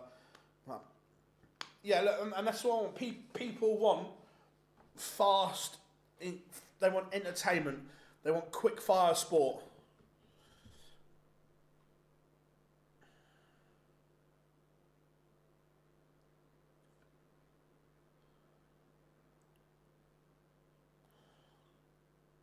Right, Dobey is on stage, so we are ready to rock and roll.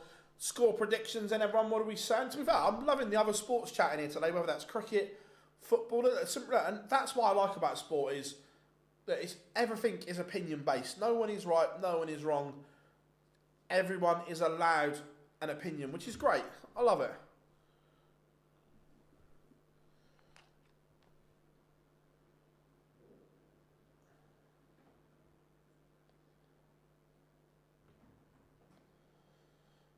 Hence why snooker. Yeah, because snooker needs reinventing.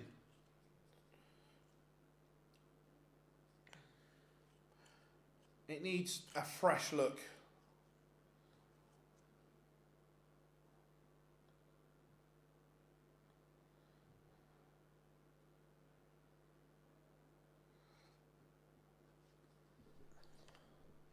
Right, we are underway. Dobey has the darts.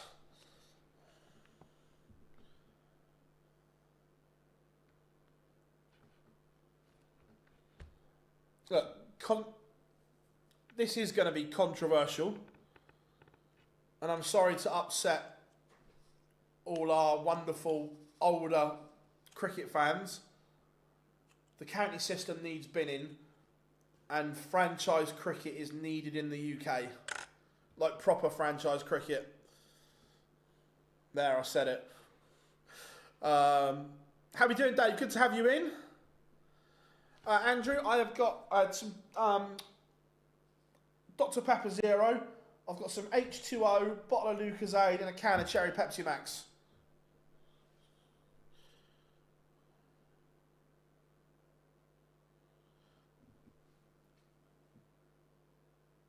Dobey. Not going to take out the 130, but will return.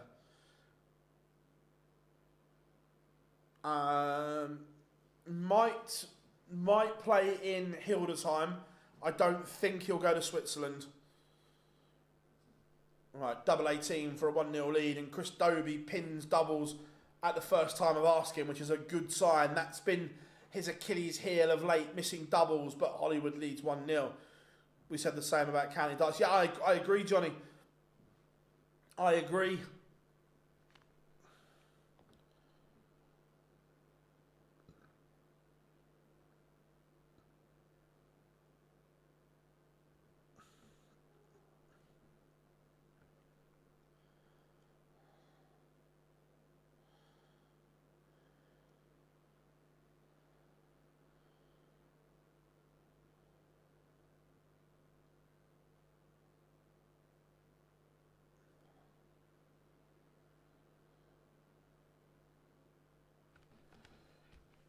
Dobey asking questions here of the Beveridge throw early. This is good from Hollywood.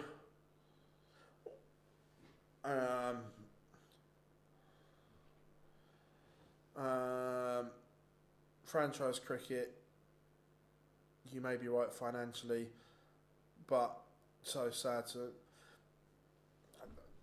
possibly, but look, the counties have done themselves no favours either by not willing to change and not willing to listen. And I just look at the Big Bash, the IPL and everything like that. It is just so far ahead of Darren Beveridge back in this leg, but may not get a go. He will.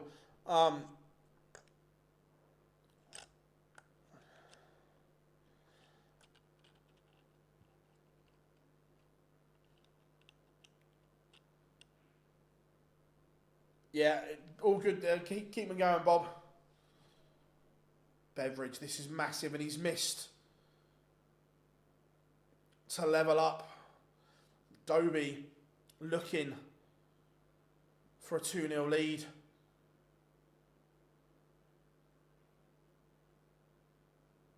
That's been the Achilles heel from Chris Dobey. He has missed 3 in hand. It's interesting as well that Dobey has ditched the moulded flight and stem and gone back to the traditional folded flight and stem, as we call it. The K-Flex only lasted 1 tournament, and he is back to what he knows best. Well, Dobey missed 6 clear to break. How much will he regret that? Because Darren Beveridge is a streaky player. When he is hot, he can reel off legs. Dobey should be 2-0 up. He's not. He is 1-1. What's my favourite genre of film? I wouldn't say I've got a favourite genre. I either like a film or I don't.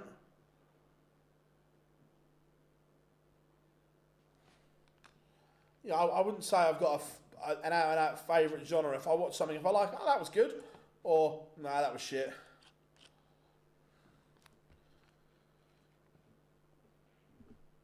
I do like a Western nice.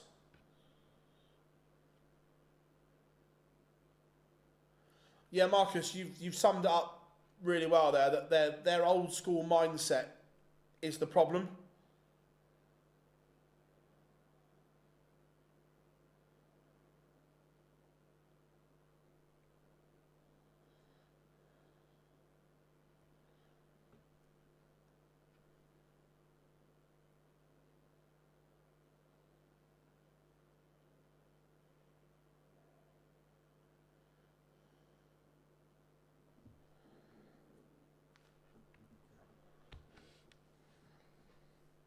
Dobey down to 81. Look, Beveridge is playing well here. He's applying pressure. We said, cannot let him get on a streak.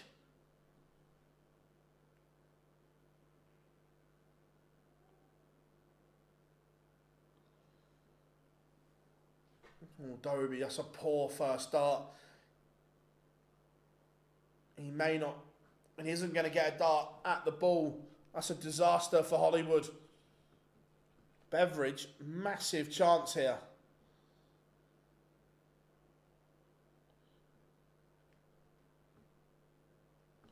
And he takes it. Very, very good from Darren Beveridge. Chris Dobey has been the master of his own downfall here.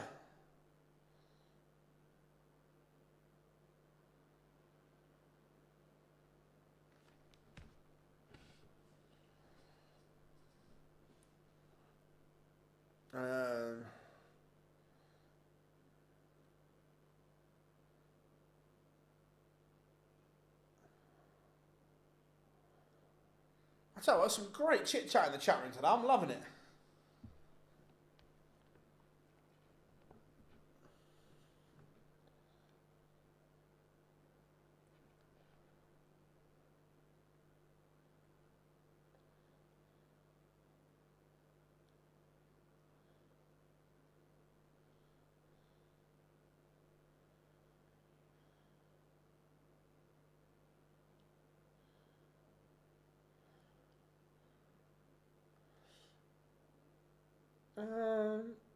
Do I have a favourite horror film?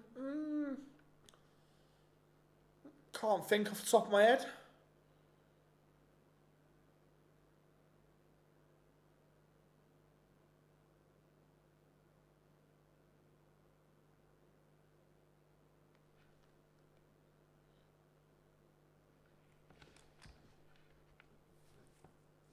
Darren Beveridge is going to get a look at 106 for a 3-1 lead. Brilliant from Beveridge. He is punishing Dobey right now. Absolutely punishing. And remember, Dobey, leg 1, missed 6 to break in leg 2, and then missed the big number for the opportunity in leg 3. Chris Dobey has been the architect of his own downfall here.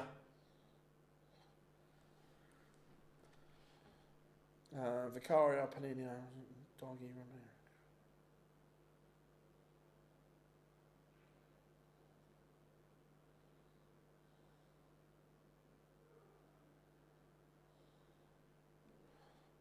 interesting. 180. Chris Dobey is in a world of trouble now.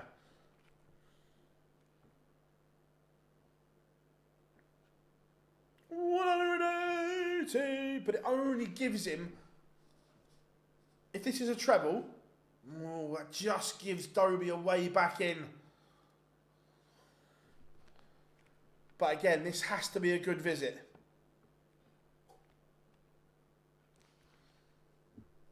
Darren Beveridge, can he add the 164 to the catalogue here? His finishing has been world-class, Beveridge. It's not going to happen. So Dobey to hold, 72. He's going to get 2 darts. And again, it's a disaster for Dobey. He is 1 from 9 on the outer ring.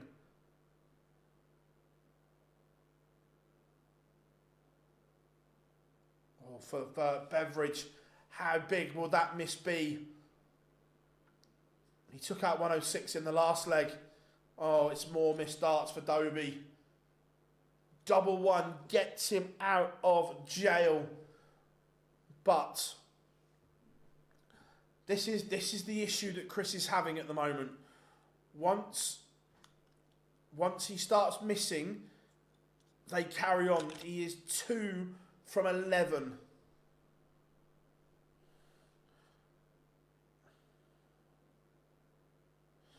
I don't know what years of mismanagement, James,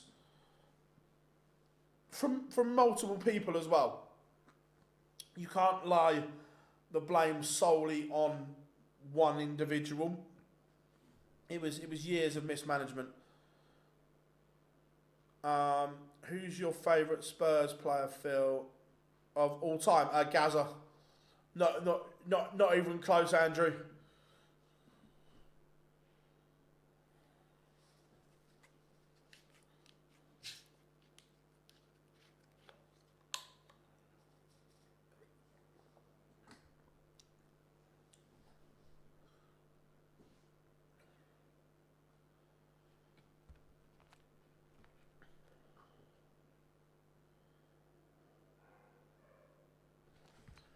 So Dobey down to a finish. But Beveridge is going to be on one as well. Big moments here. Because Beveridge at the moment is matching Dobey in the scoring stakes. And his finishing has been much better. That's been the difference. So Dobey will get a look at 74 to level this tie up. But the way his finishing has been going, this is no means a gimme. And Beveridge is sat on 52. Oh, he's getting the wrong treble.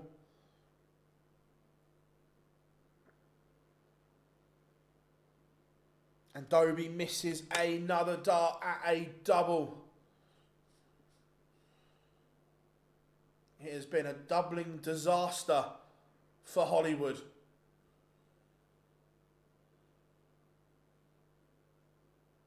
But Beveridge goes inside.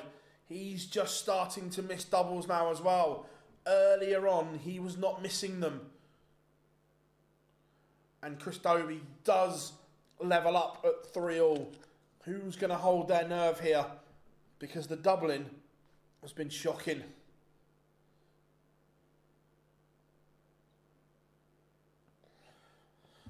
Wasn't Glenn Durran at one point the field? Yeah, Glenn won 3 Lakesides in a row, which is an incredible achievement. Yeah, Gaza was incredible.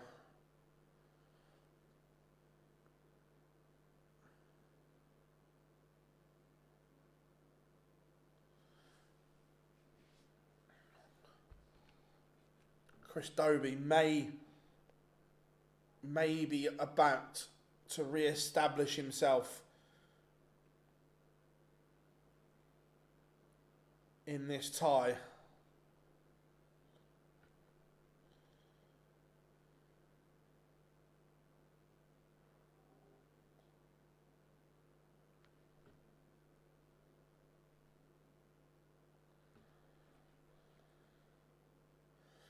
No, Circus Tavern is where the PDC started, James. Lakeside was always the BDO home.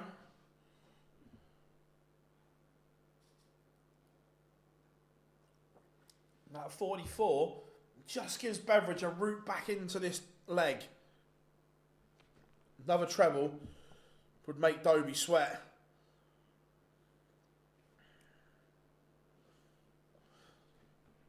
So 140 plays 130.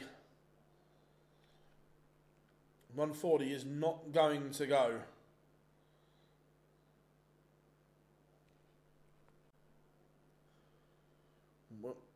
Will the 130 go? It might. Missed opportunity. But this 80 is not a gimme. And Beveridge is poised once more. Oh, double 5 gets Hollywood out of jail. And he does lead. He's leading a charmed life at the moment, Chris Dobey.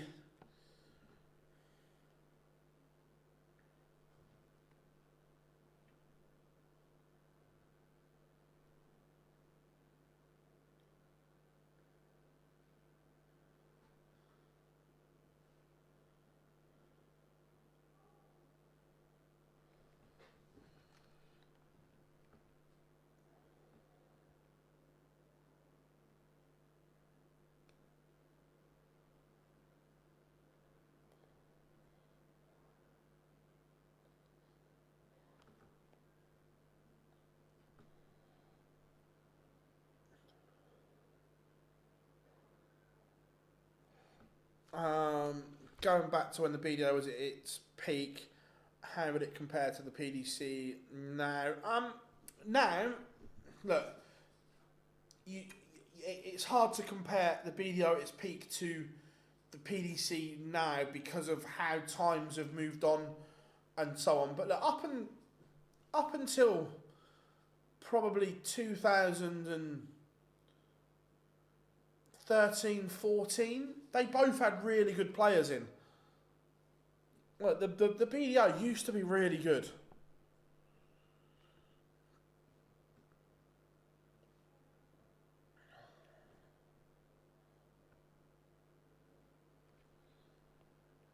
Dobey would like a treble here.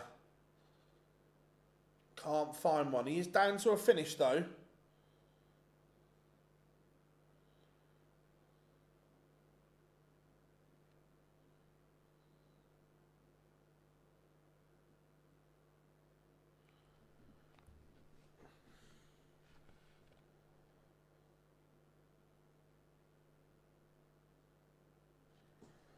So, Darren Beveridge, 60 to keep this level.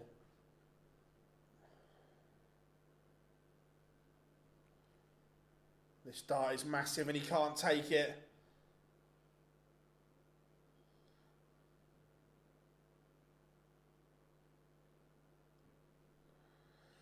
And finally, Hollywood hits a double without any drama.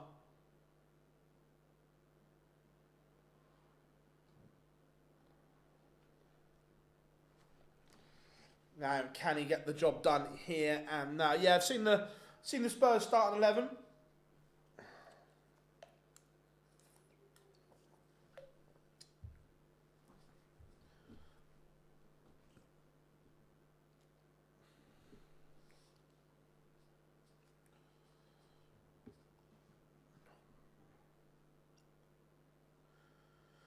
Yeah, communication is a big thing, Marcus, and that's something that the WDF haven't done anywhere near well enough with, is communicating stuff.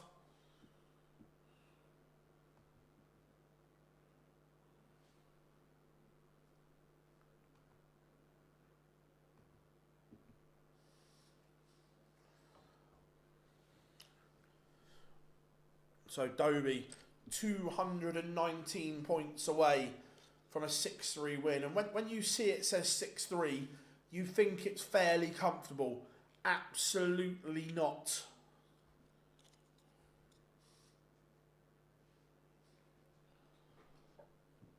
This has been far, far from comfortable. But 82 for Hollywood. 17 and tops. And Chris Dobey does seal victory.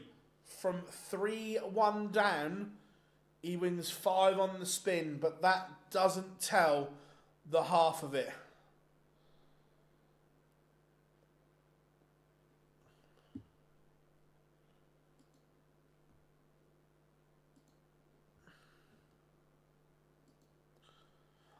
Rob Cross, Daryl Gurney coming next. Who were your top players from the BDO field? It depends what eras we're talking about, James. Are we talking pre-split? Post-split? Remember, the BDO World Championship has been going since, what was it, 1976?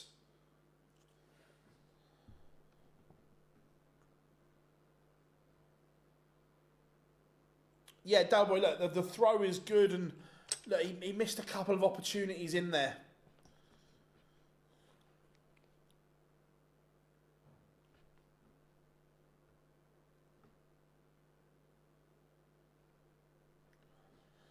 Yeah, exactly. Look, Bristow.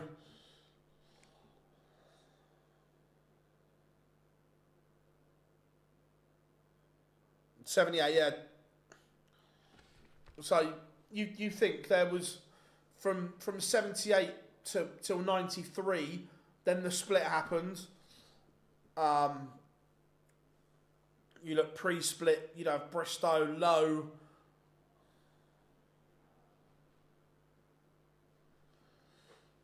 Even go back, like you go back to the 95, 96 era, Richie Burnett was the best player in the world. And look, Taylor and Priestley were all on the other side of the divide. But at that point, Richie Burnett was the best player in the world. He was literally so good, it was unreal.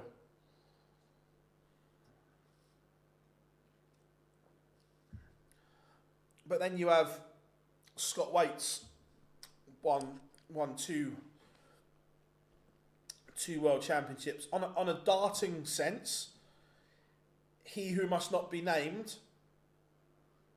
was a brilliant player. You can't take that away from him. Scumbag off the oche, as we've now seen.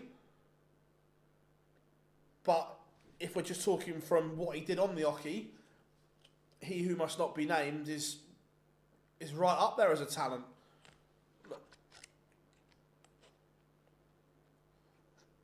Martin Adams.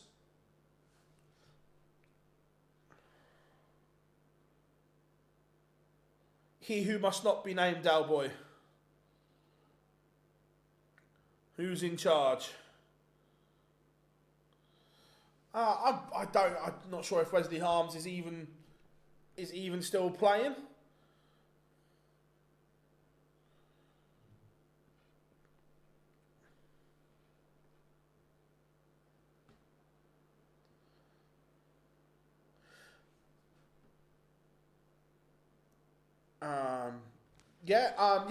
Stephen Bunting won Lakeside in 2014.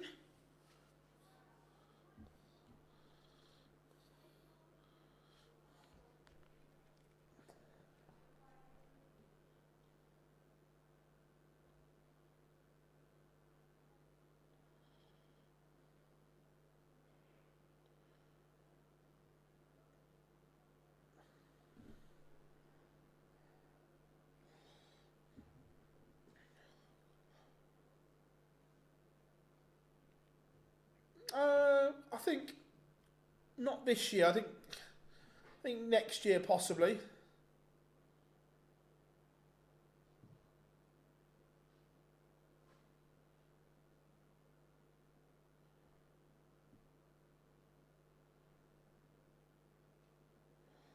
Well, about 20 seconds till pictures come back. Yeah, but people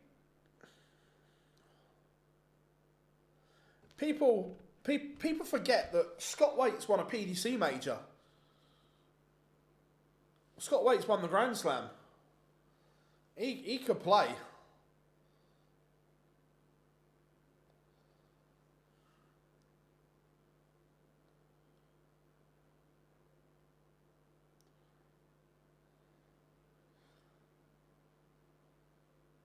Anastasia as well. Anastasia was incredible.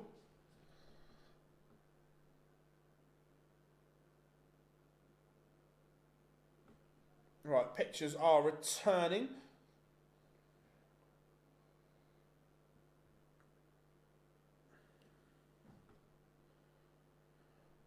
How are we doing? Hi Phil, these early days I always miss. Can you tell me who's won? Yeah, of course I can, Lorraine. So, already won today. Martin Schindler beat Ryan Joyce 6-2. Cameron Menzies was a 6-4 winner over Ross Smith. Danny Noppert edged out Rob Owen 6-5. And Chris Dobey has just beaten Darren Beveridge 6-3, which sets us up for a bit of Super Chin. Darryl Gurney against Rob Cross. Oh yeah, back in the day, Johnny, Scott Waits was superb. Yeah, John Lowe back in the day.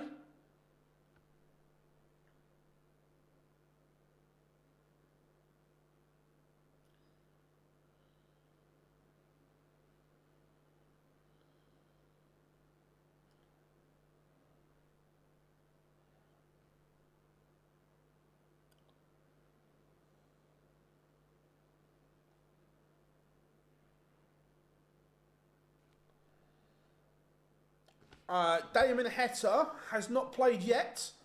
He plays First game this evening against Nico Springer. Yeah, but Barney won 4 titles in the BDO system. Look, one of my favourite ever games, even to this day, when you look at all the great games we have, is still Chris Mason against Martin Adams at Lakeside. It's in my top 5 games of all time. It's on YouTube. It is brilliant. Yeah, Dean doesn't play anymore.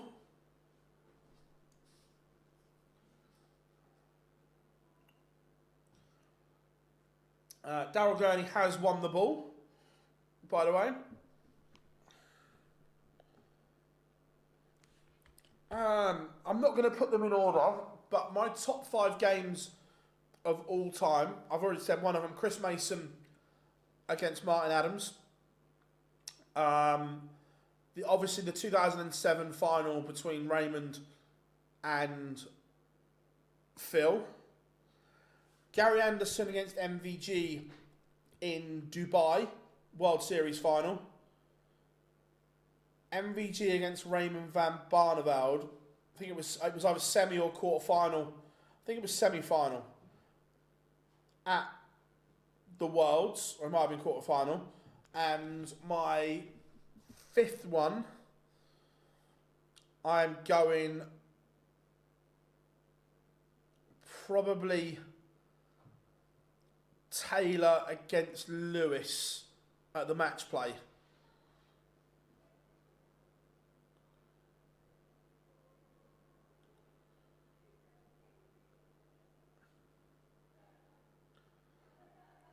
With no more seniors, do you think Vincent will be doing mainly punditry? Yeah, look, Vincent does a lot of punditry in Holland with Veer playing a lot of good punditry as well. So, yeah. If Scott Waits moves to the PDC to win the Grand Slam, yeah, I think he missed a trick not going across.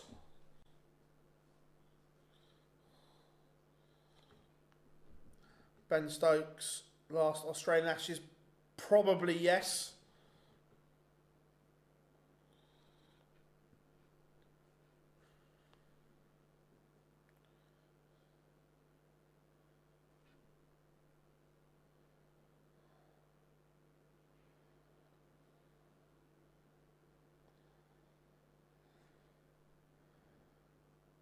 Yeah, Fordham was always decent.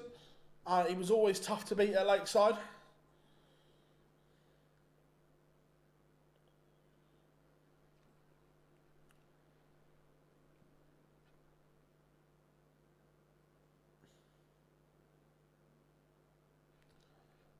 Right, players are on the stage. We are ready to rock and roll.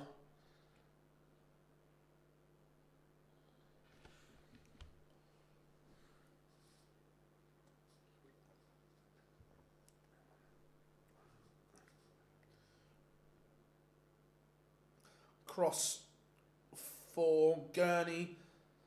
6. Look, Daryl's going to have to play better than he did yesterday. Again, what version of Rob Cross will we get? We don't know. I don't think he knows. Martin, thanks for the rose. Massively appreciate it. Not sure what it does, but thank you. So, here we go. Game on. We are underway.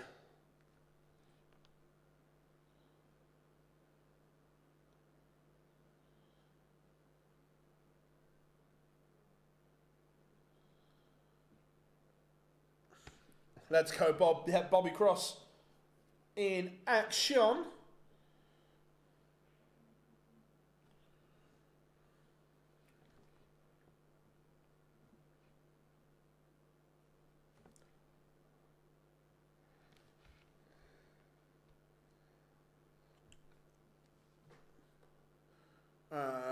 Barney's first Second video game. Yeah, 100%.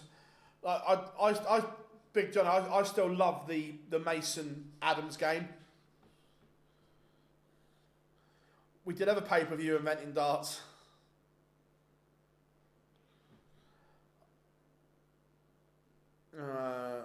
Sidovic and Little Humphreys. No, yeah, again, things like this are all subjective and personal choice, which is why I love sport, because people see things differently.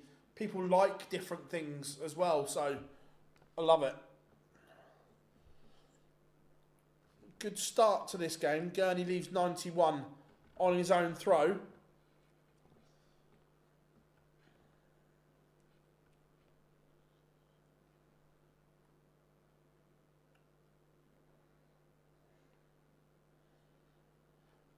Again, the MVG record average in the Premier League.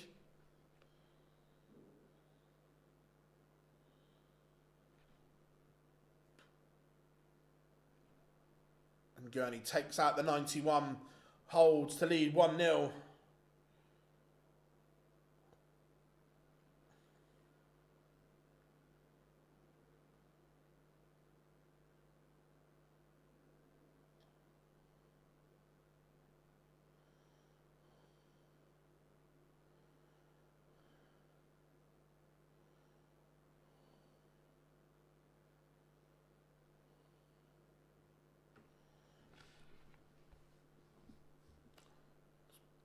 Both of them over the ton mark early in this game so far.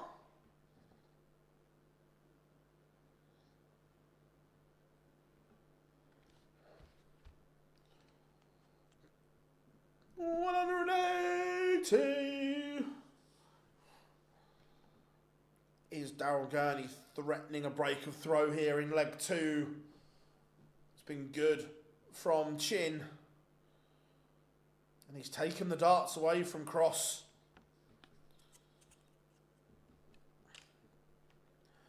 Again, Daryl is one of these frustrating players because the level of ability in Daryl is insane. But we don't see enough of it. And we don't see enough of it consistently. And that's been his undoing.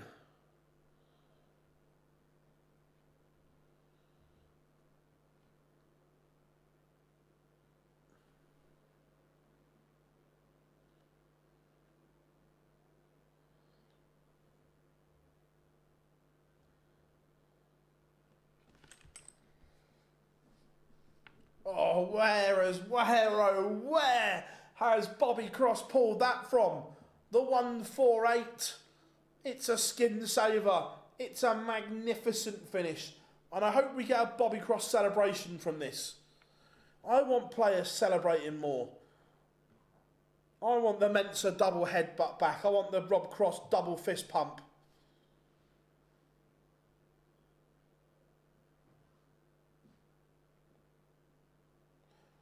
Let's see, do we get a celebration? We get the traditional step back. And we do get a little bit of a celebration. I like it. I like it. I like it.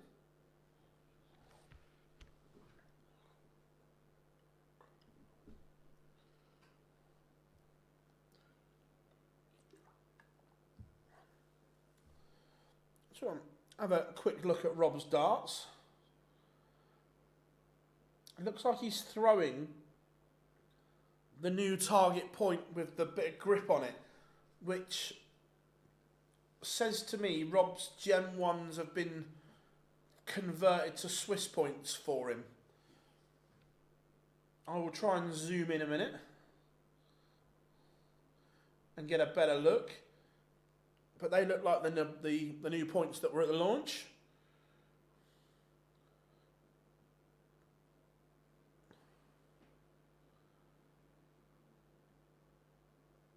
Yeah, they look like they've been converted.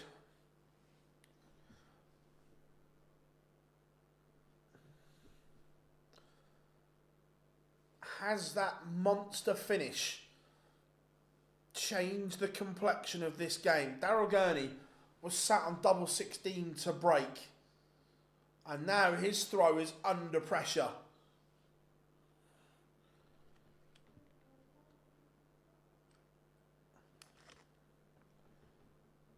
I'll say as Gurney got a ton topper of his own.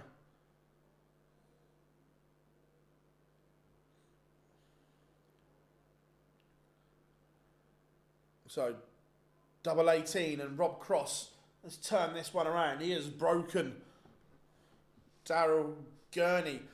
Top 5 male versus female games ever.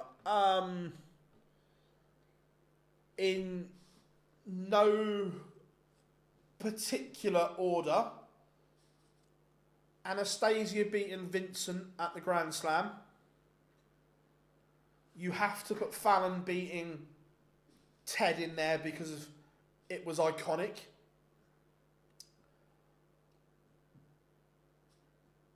Bo,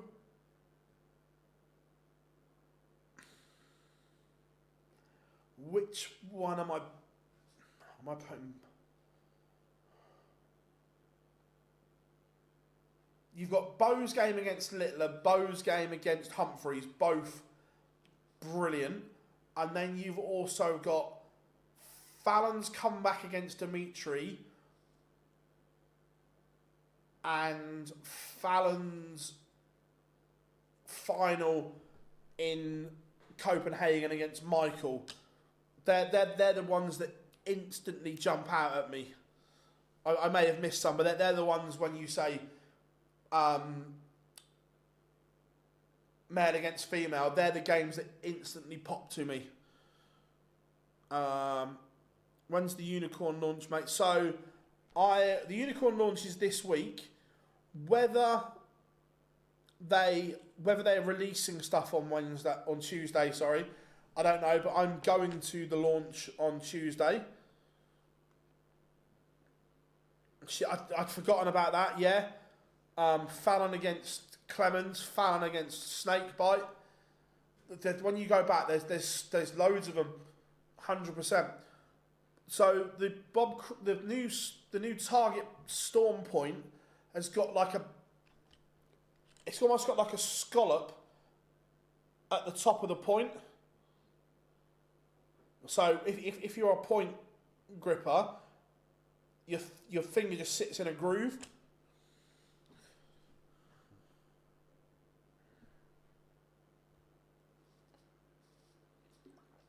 Rob Cross 3-1-2, the good.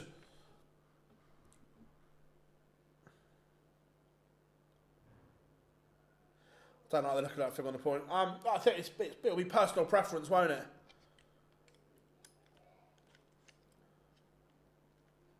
Yeah, James, I was in Copenhagen as well I was there for the tournament.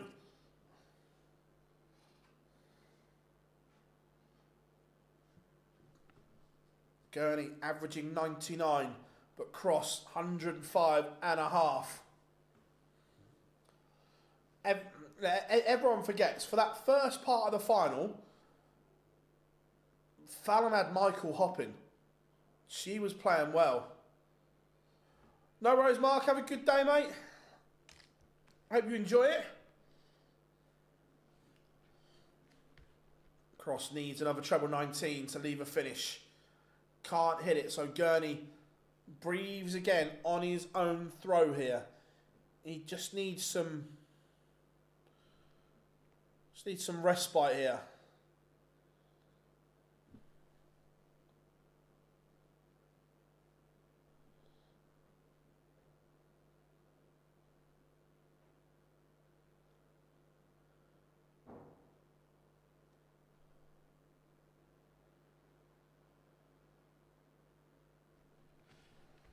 But he needs a treble. Can't find one, so Cross is going to get darts for a double break. It could be 4-1 very soon. Gurney's averaging 99, but Cross has upped the average to nearly 108. This is vintage Bobby.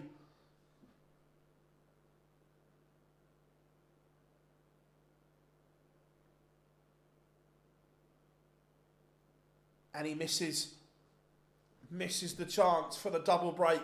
Lifeline for Daryl Gurney.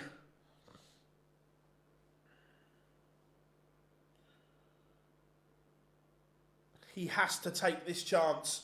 One dart left.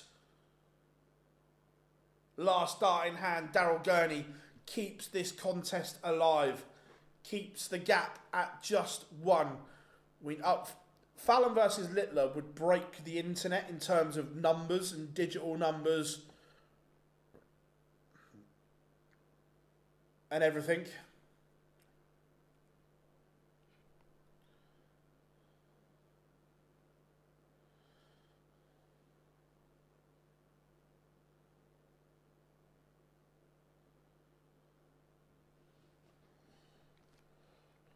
Cross will be gutted that he's let that slip. He's normally so reliable in that area.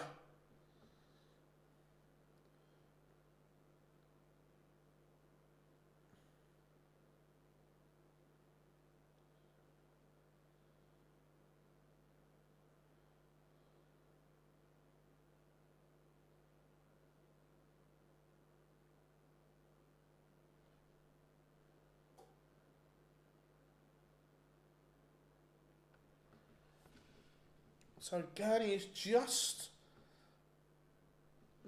applying some pressure here. Could be looking to break back.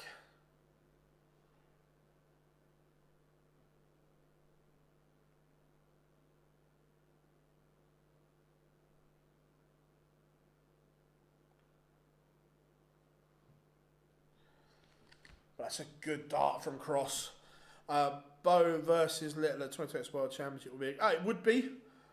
Oh, it would be up there. Look, in terms of the match, I don't think it's as big as Fallon and Luke in terms of driving numbers, Bob. In terms of a contest, that's different. But in terms of the numbers that Fallon and Luke would drive if they were playing each other would be insane. Double 18 for Rob Cross, and he pins it 4-2. He's navigated that leg well because Gurney was just asking a few questions.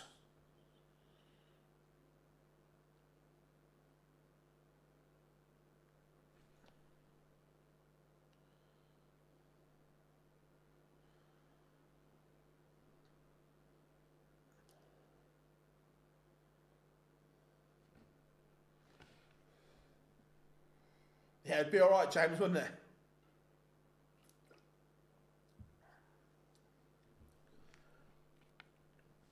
This game has been better than what I thought it was going to be. I don't know what I was expecting, but this has been good.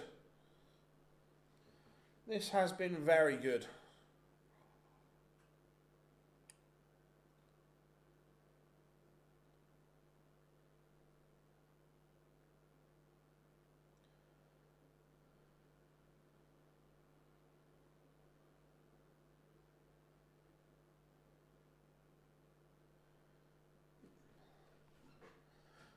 So Gurney is going to get first look.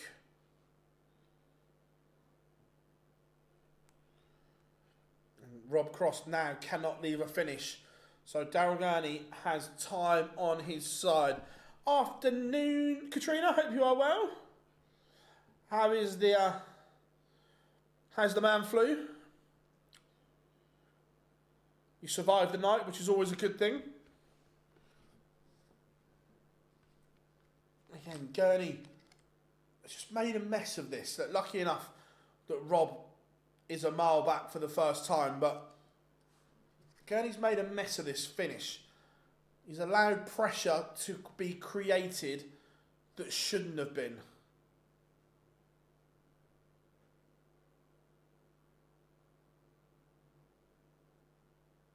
Oh, and Daryl. How costly will that be? Not only letting Rob in, but the slide into the double one leaves the lesser spotted double 17. Oh, Cross has missed a big number. What's happening? This game, for 6 legs, has been brilliant. Leg 7 has transcended into absolute chaos of the highest order from both players.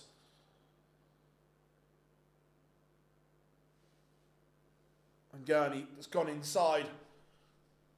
Now it's getting dicey. 1 for double 8. And he's missed again. This leg has transcended into chaos. And Rob Cross, out of all this chaos, has 3 darts for a 5-2 lead.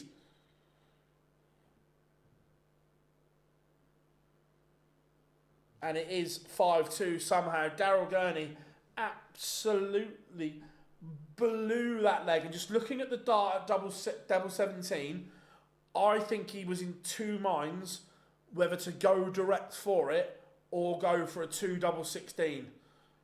I think he was indecisive and that cost him. Only just survived the night. It would be a great mixed World Cup team, James, 100%.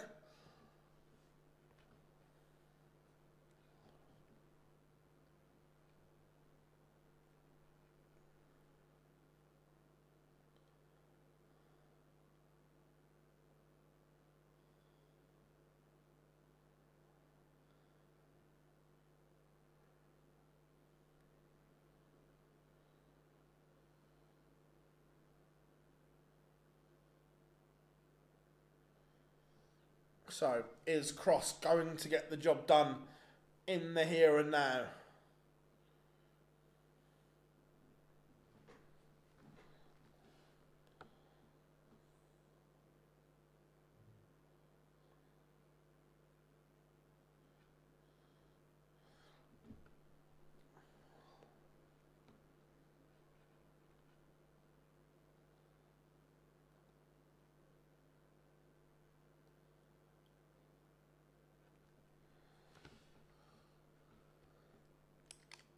Do you reckon we can get another PDC event in Wales in the future?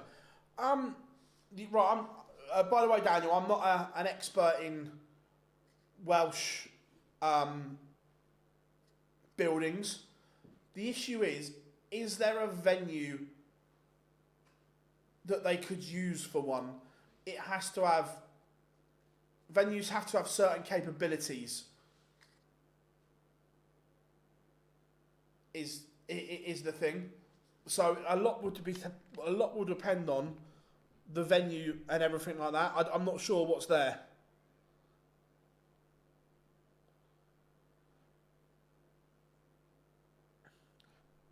That may be a little bit big, Katrina. We know the principality is there.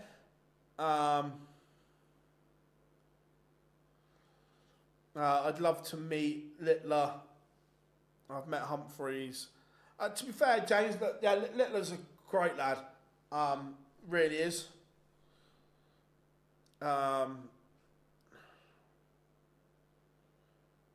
We would fill it. After seeing Eddie Hearn on the documentary, it's obviously. And to be fair, I think Barry's made no secret of Eddie's dislike for snooker.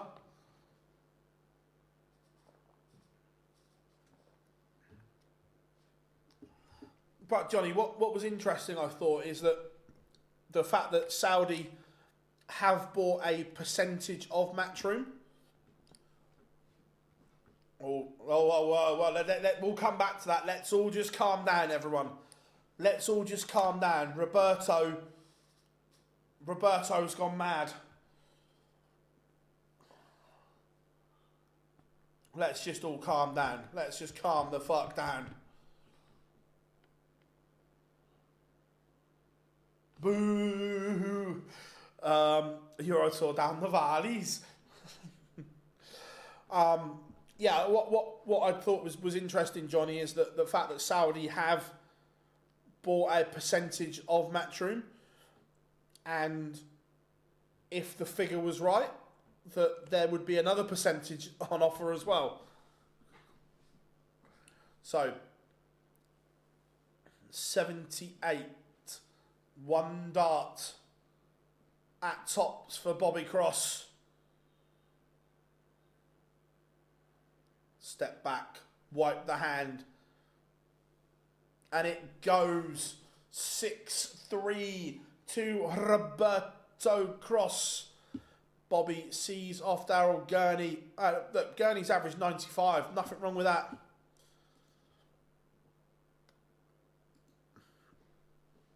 Yes, now that is something I could get behind. The Barry Island. Oh, could you imagine big time darts in Barry? We could have day of coaches doing shuttle runs.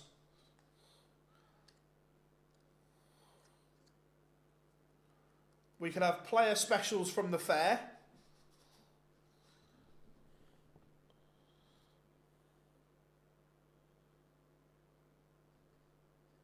Barry Island pairs, brilliant, Jason. I could fully get behind this.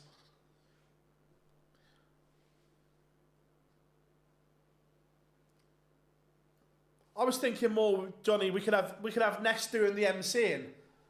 Oh, coming to the stage.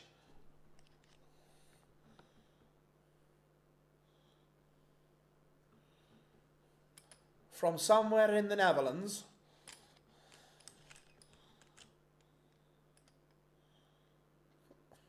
Up the shit.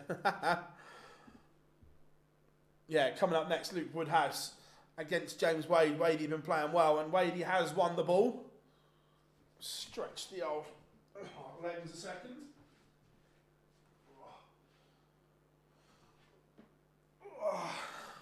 That's better.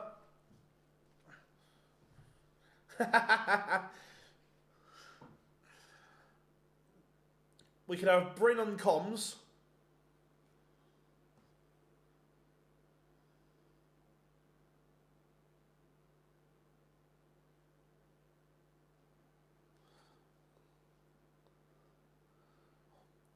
And just think we could have Gwen doing omelettes for the players' room.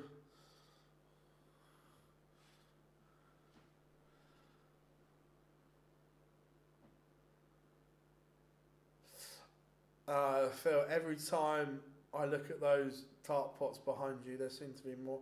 No, to be fair, I haven't added any more. They're still the same. There's been no more added to that yet.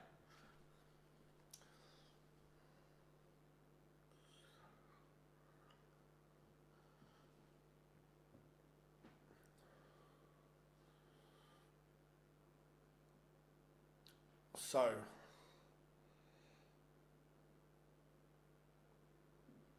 getting ready. We've got about 2 minutes till pictures return. How many sets are there? Ooh.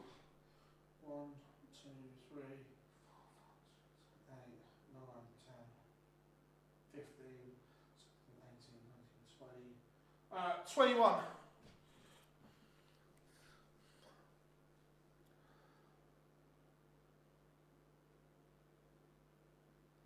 I'm selling about 20 sets on Facebook lately. Have you had a clear out, Johnny?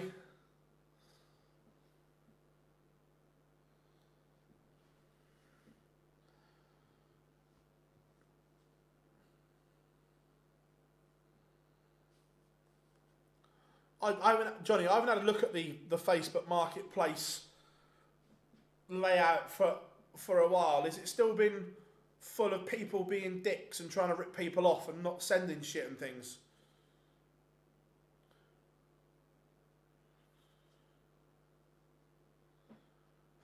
Yet the European Championships is becoming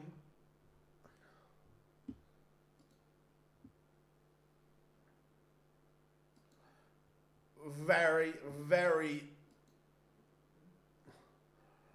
tight. Chris Dobey's win put him back in. Remember, he fell out overnight, but he's back in.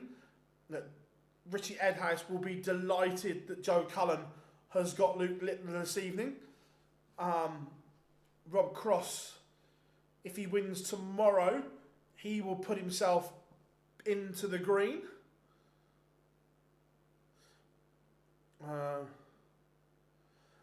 Always get that. Cheers, Andrew. Thanks for joining us, mate.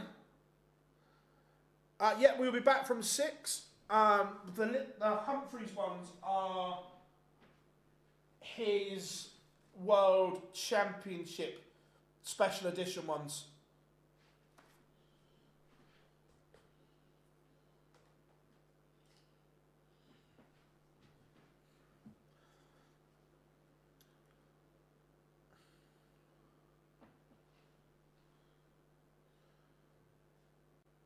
So,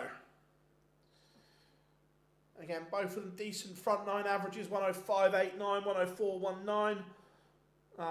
Rob, 6 from 9 was the difference. That 148 changed the complexion of the tie.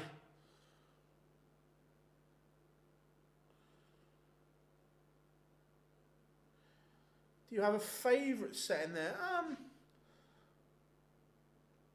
I've not really thought about it, to be fair, James, but I can throw any set of darts badly.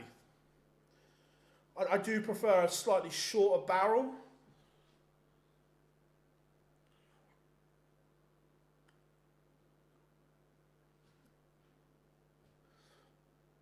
Swiss Phil about to get Luke and James on stage.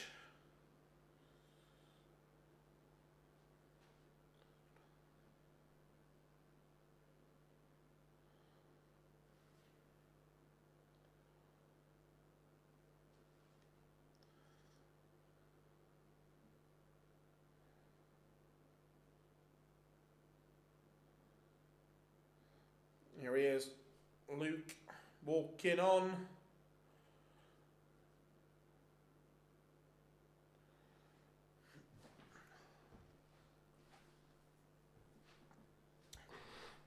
To be fair, I think if I could morph all of these 3 sets into one, I would have the dimensions of the Lloydie dart, the grip of the MVG Adrenaline, and the colouring of the snake bites, I think. How are we doing?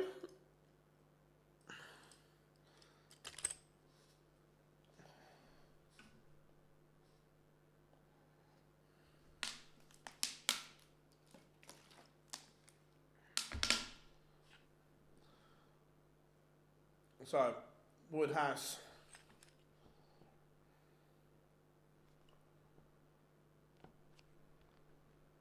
Ready.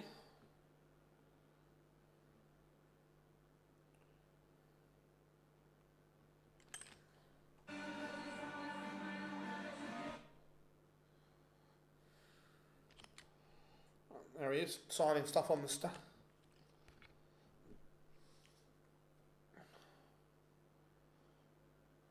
Looks like we're going to get, here we go, a bit of I'm still standing. Right, we taking the, let's get the stopwatch ready. Who's going to be closest?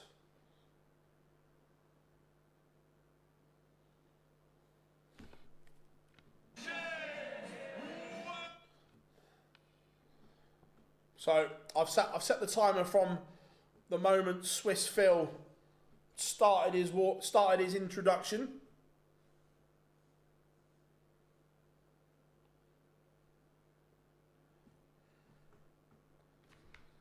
Are we going under or over 2 minutes? 3:32. I like it, Patrick. I like it. Oh, he's not signing as much today. We might have a lower one. He's walked past a load today.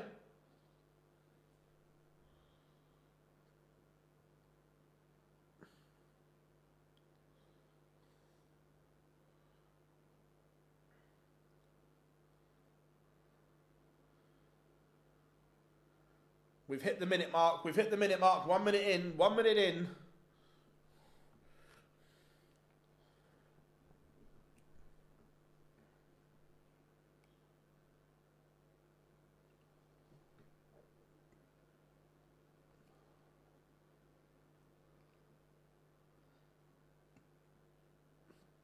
Oh, it wasn't as long this time. So we got to the stage in 1 minute 25.78.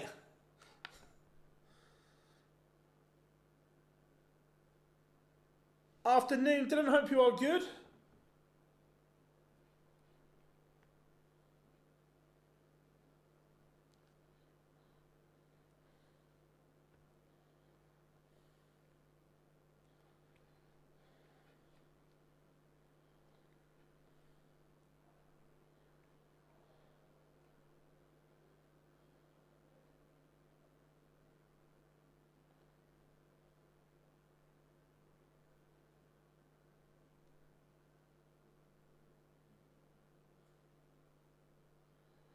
Right.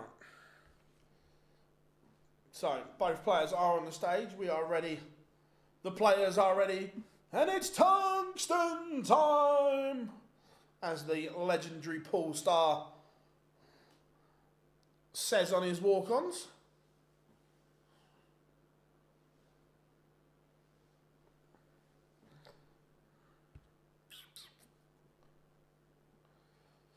Right, score predictions then, folks. What are we saying? Woodhouse or Wade?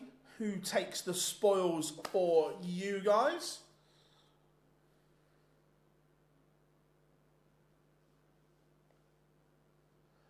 I think Wade has been playing really well.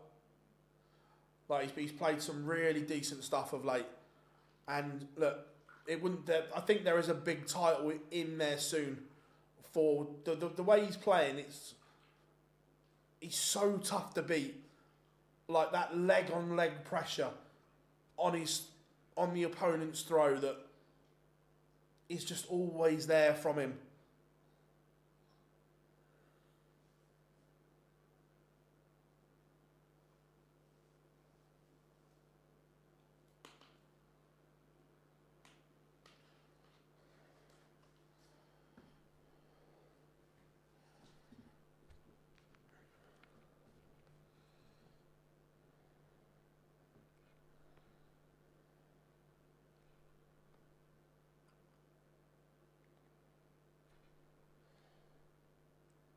Again, Woodhouse not really at the races in leg one here yet.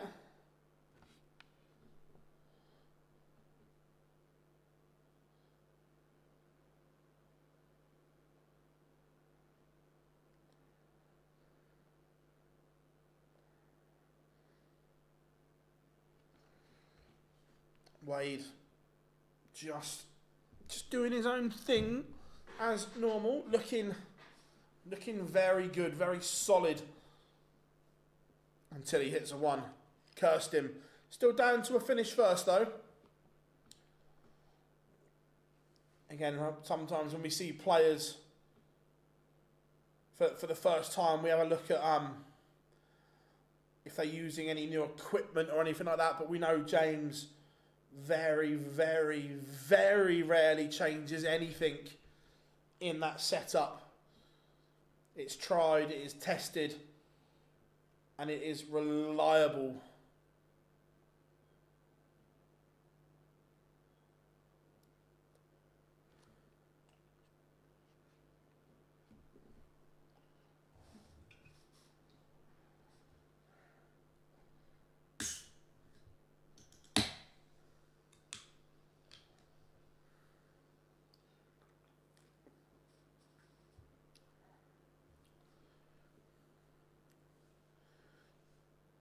So Wade misses tops for the opener. Woodhouse is just within striking distance here.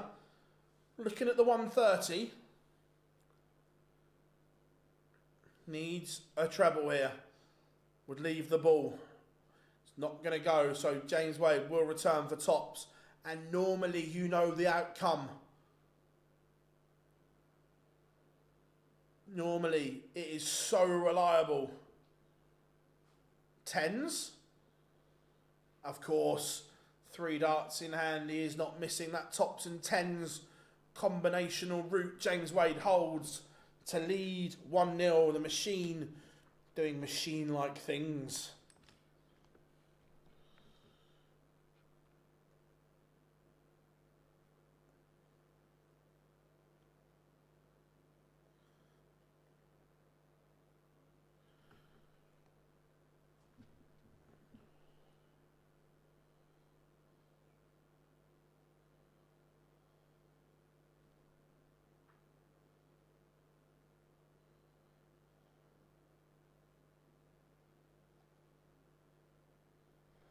So, Luke Woodhouse, he knows he's probably going to have to produce some of his best here to get past Wade.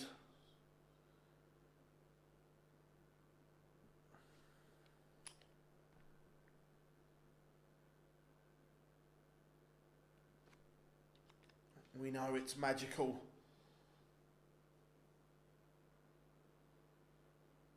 $180.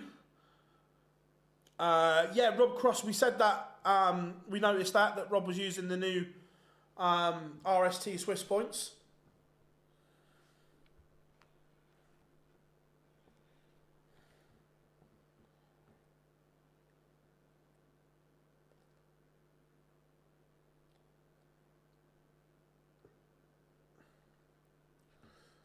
Looking like this should be a fairly comfortable hold for Woodhouse after that max. James Wade leaving the 165. Can't take that out, James.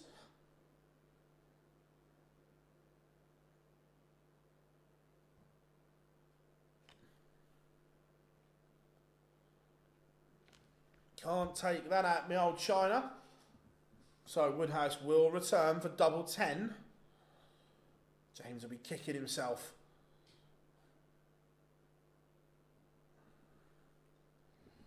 Coming up after this, we still have 2 wonderful matches to go. Snakebite, Peter Wright against Kim Huybrechts. And then our final game of the session will be the Rascal, the Chizzy Rascal, Dave Chisnall against Raymond van Barneveld. And we do have a level game, 1-1. Woodhouse levels it up.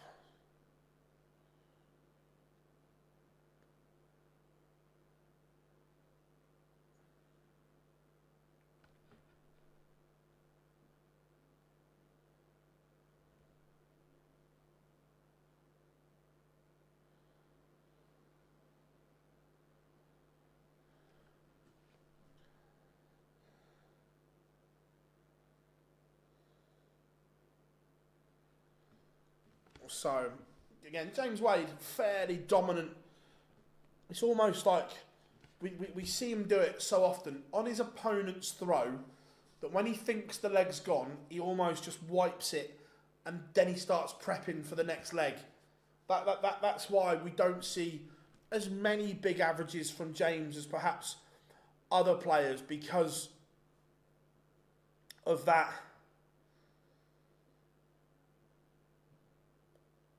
dismissiveness at times.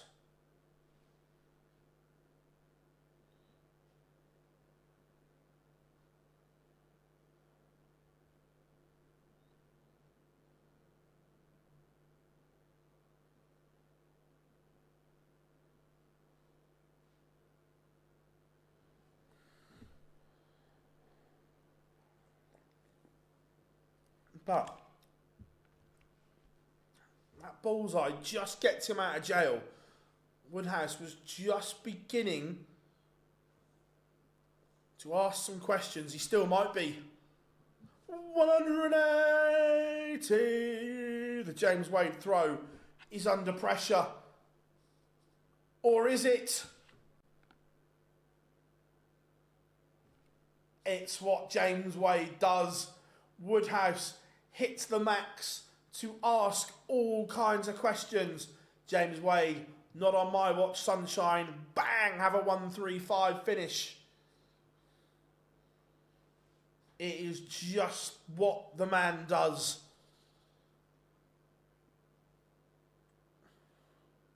It is an incredible finish from James Wade after Woodhouse piled the pressure on. It is crisp. It is clean. It is brilliantly beautiful from James Wade.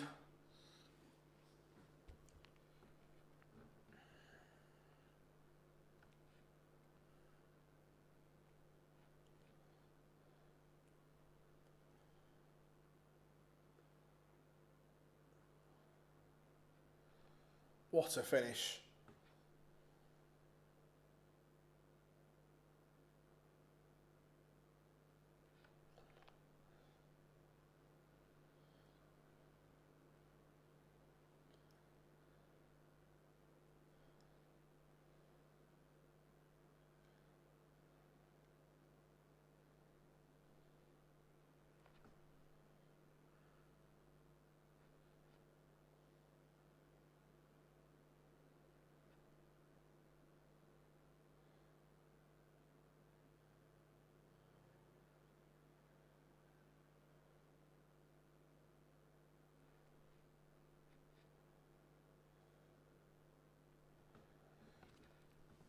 Again, Woodhouse. Woodhouse is playing well here.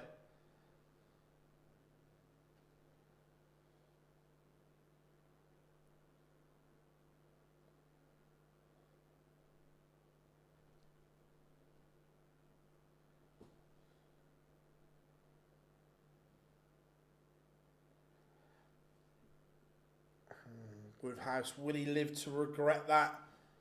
Can Wade do something? 2 legs on the spin. Oh my. Oh my. It is brutal from James Wade. You thought the 135 was good. James Wade, hold my coat. The 156.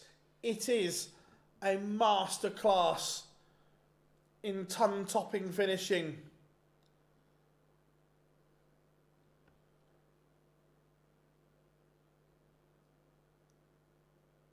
From James Wade. Oh my. Oh my.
Woodhouse must be thinking, what is going on here?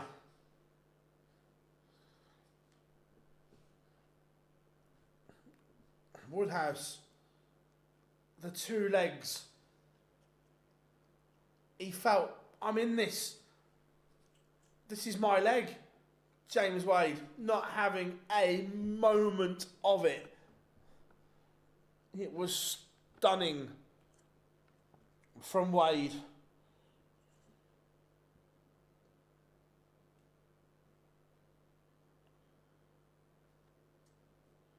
He doesn't miss double 10 either. It's 4-1.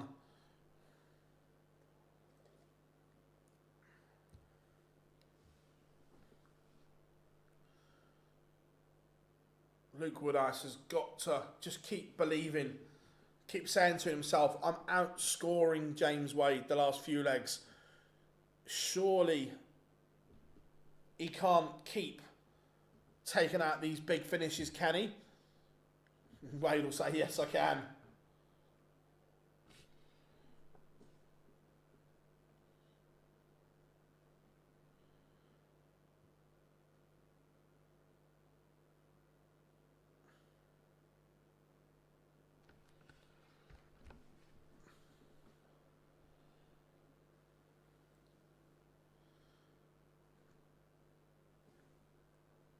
In terms of legacy, is James Wade the best finisher we've ever seen? In terms of those mid-range shots from 80 to 130, 135 area. He's been doing it for 3 decades. It is just remarkable. Absolutely brilliant from the machine. Woodhouse will be thinking, just don't give him a go. And look, lucky enough, he can't take out 2-3-5.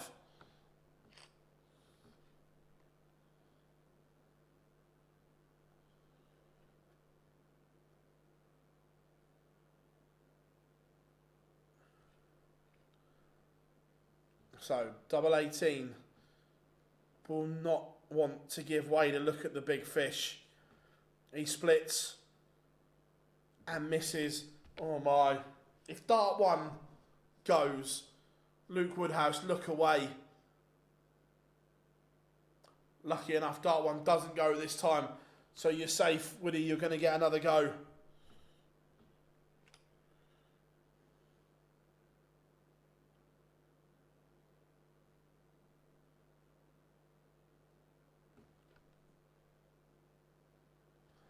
For 2, Woodhouse cuts the gap.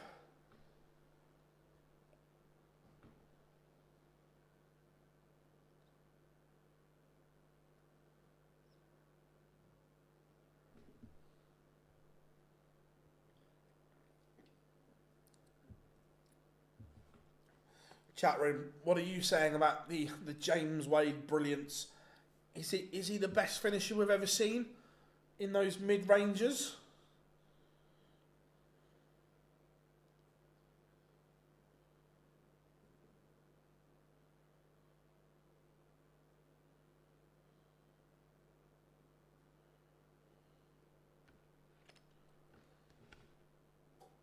Just opens the door potentially here for Woodhouse.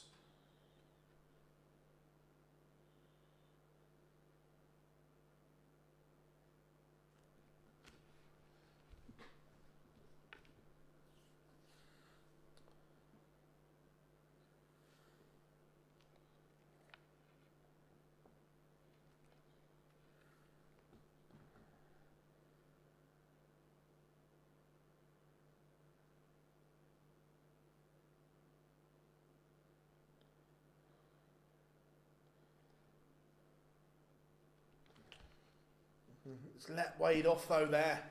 James looking to set this up and does that. So look, he'll come back looking for a 5-2 lead. Woodhouse is now relying on Wade missing those cheeky little combo finishes that are so good. Yeah, Woodhouse needed another treble just to apply pressure. But Wade is going to get 2 at tops.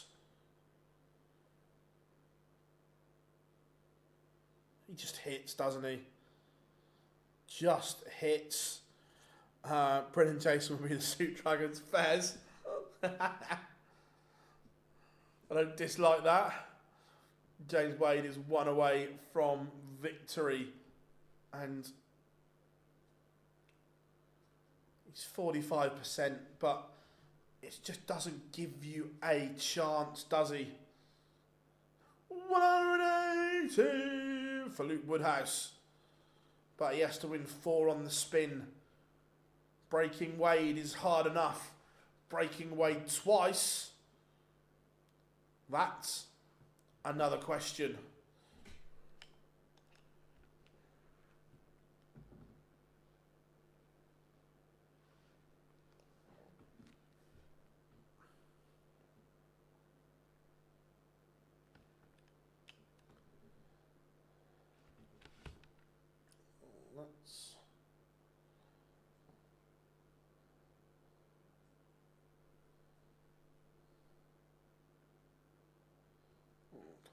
So I'm looking for something on my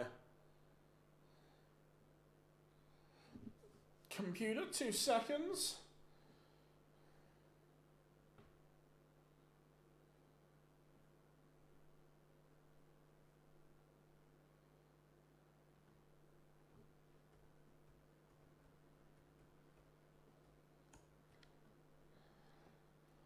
James Wade 161. This would be a Wadey way to win it.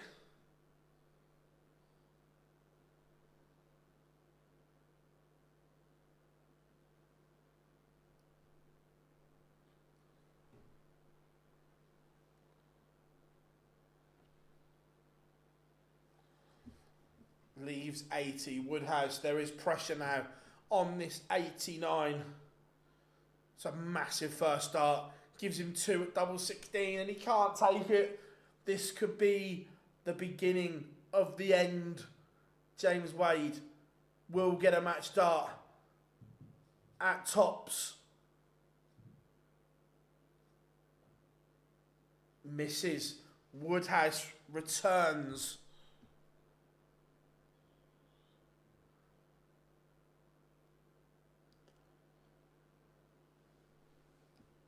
To keep this contest alive, Luke Woodhouse, double 16, pins it in 1. James Wade has missed a match start. But now he kicks off this leg.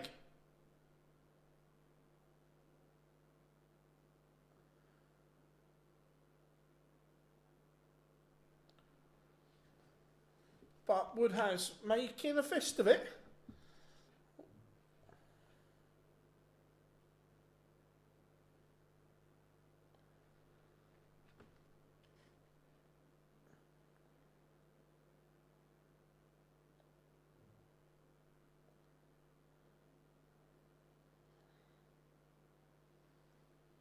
So, could do with another treble. He's still okay at the moment, Woodhouse.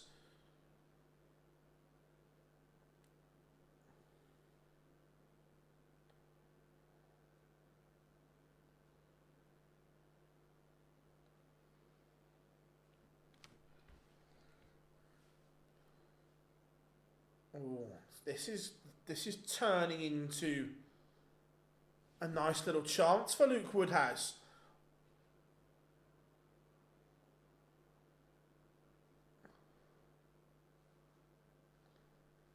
$130.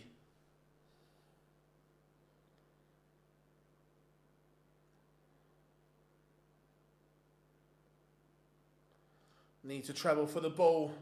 Bullseye!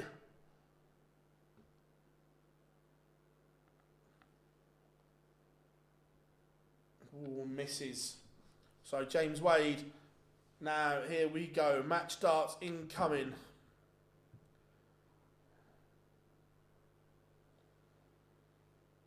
6, double 10. Thank you very much, James Wade. Into the last 16. I placed about a new to get more ways. Nice little bet that.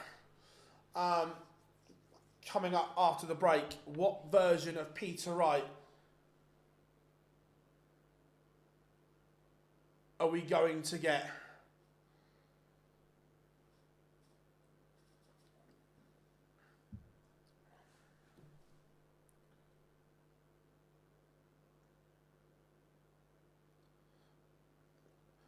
Also, chat room. It's that time again. 1, what colour is Peter Wright going for today? And 2, what darts is he going to throw? That's the big question.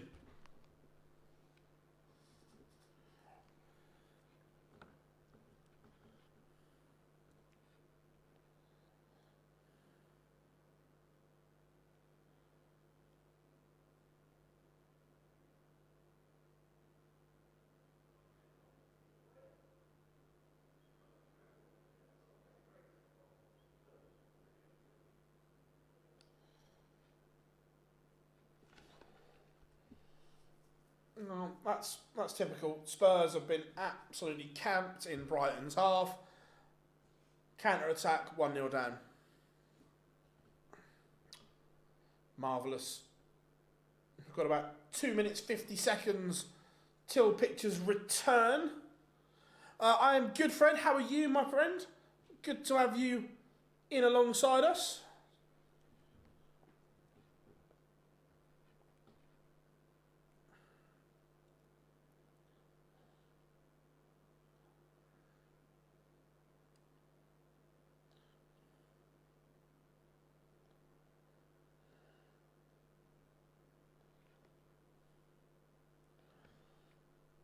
Kim Huybrechts has won the ball.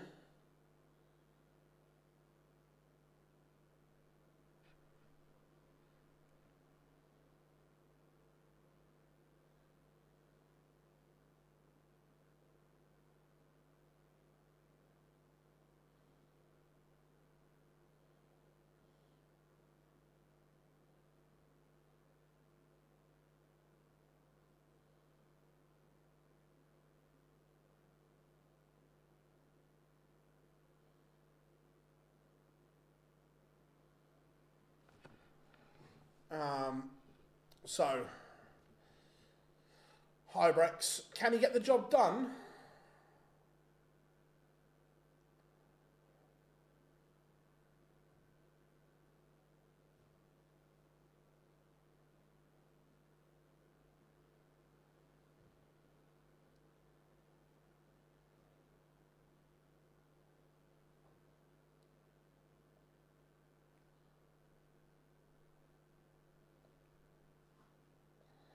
So,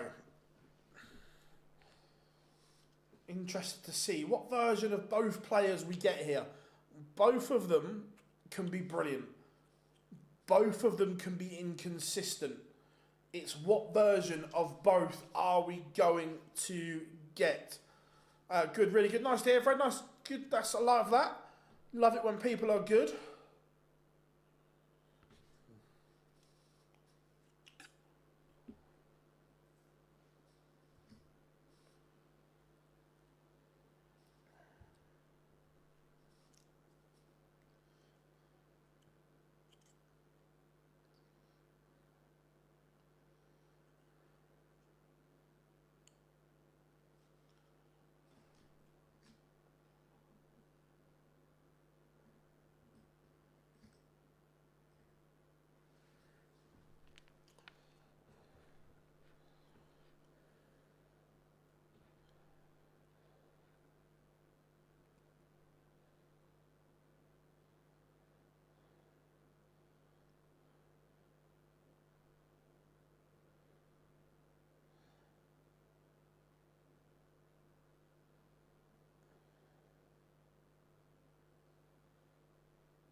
Right, so here we go. Anyone fancy no, I think it's such a tough game to call, Dal, because you just don't know what you're going to get from either player. I could see either one winning it 6-1, 6-2. I could see it 6-5 either way. I think that game has endless possibilities that I don't trust either with.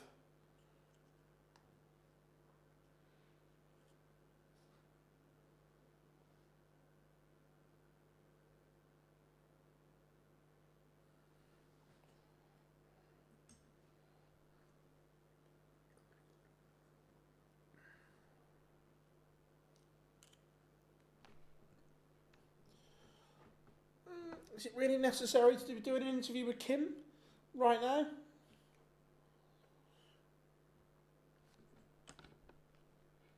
And Peter, we get both. So it looks like Peter's wearing like a luminous greeny yellow. We've kind of given that away.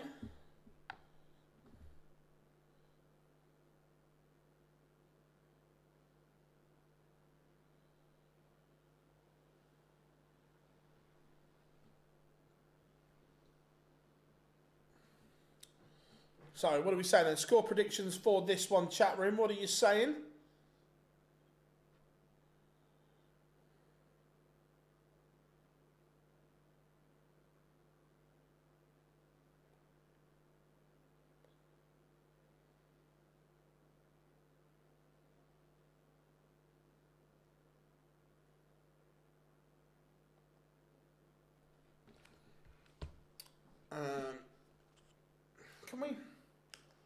Can we get this show on the road? We'd like to go off air at a normal time. So now it's just a case of what darts do we think Peter Wright is going to use?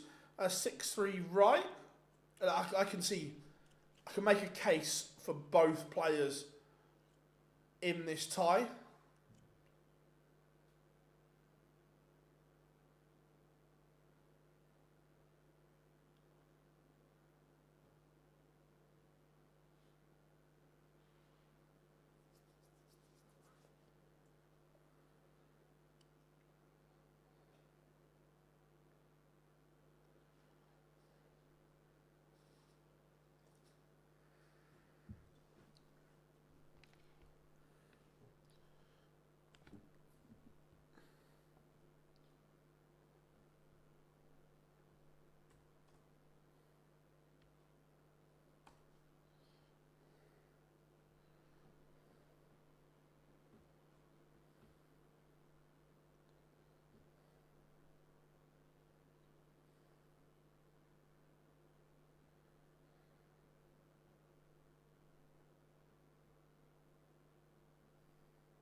6-5 Kim. Fair enough, Malachi. Love the prediction.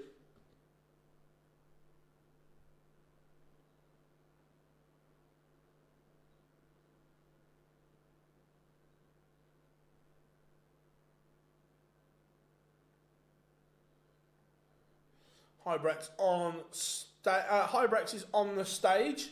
Just waiting for Peter. Now they did a quick video montage, Mark, with both of them having a chat pre-game, which was kind of annoying.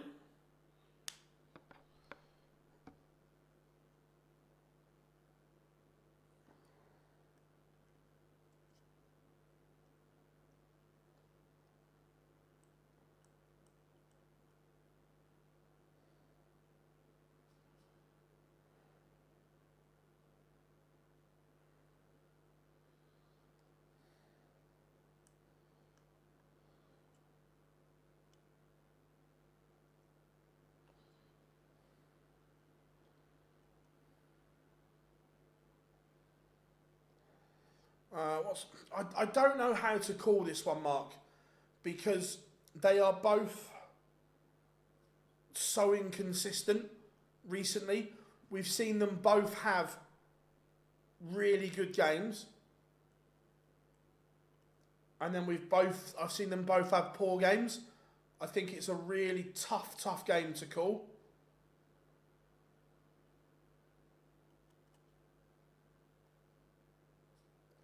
Oh no, Peter's going back down the... First time I've seen a player go back down the stairs to sign stuff.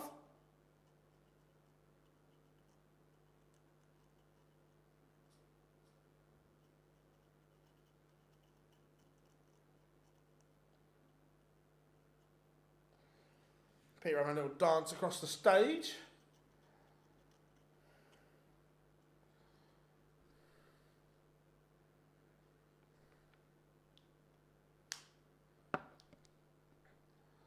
So, question is now, what darts is he going to throw?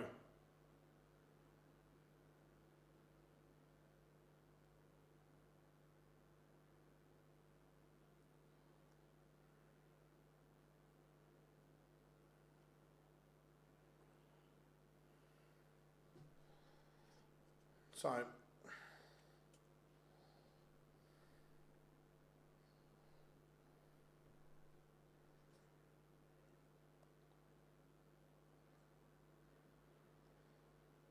definitely taking their time here. Come on, boys.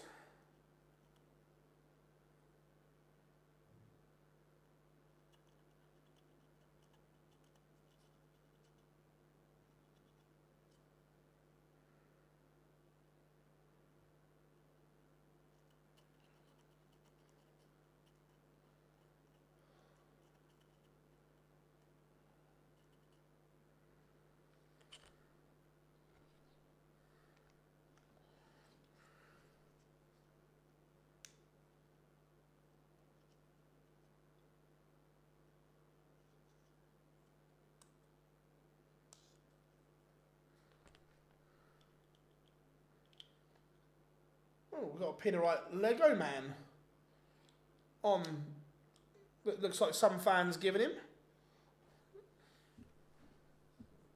But we are underway. Afternoon. Scott, I'll give you a quick summary in a second. I just want to see what darts Peter Wright is using.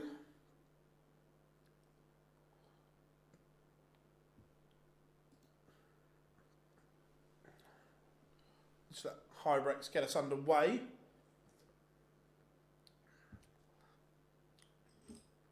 So we know Kim's setup doesn't change.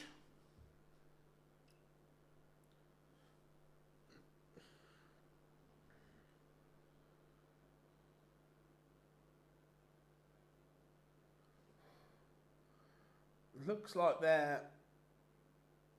I can't remember. They look like they don't look like the Elements. It looks like they're the ones that were based off the MVG darts. But right, Scott, Martin Schindler beat Ryan Joyce. Cameron Menzies beats Ross Smith. Danny Noppert beat Rob Owen. Chris Dobey beat Darren Beveridge. Rob Cross beat Daryl Gurney. James Wade beat Luke Woodhouse. And here we are, the penultimate match of the session. Snakebite Peter Wright against Kim Huybrechts. Is it on Sky? No, it is not. It is only on PDC TV. European Tour is always just on PDC TV. Peter, how do you plan on taking this out then, me old China? 19th first? Right, okay.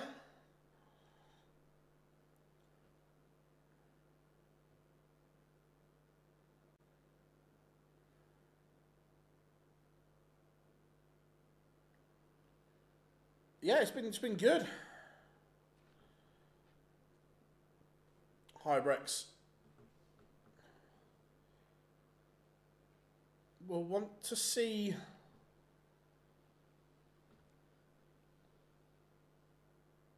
the back of this.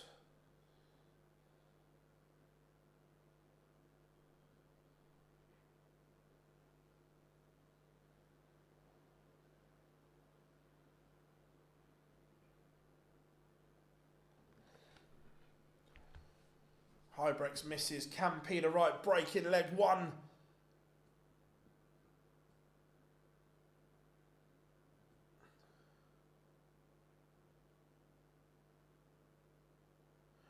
He does break. I don't agree with Paul Wright's place in the top 10. What did he say, James? That Peter Wright is amongst the top 10 of all time?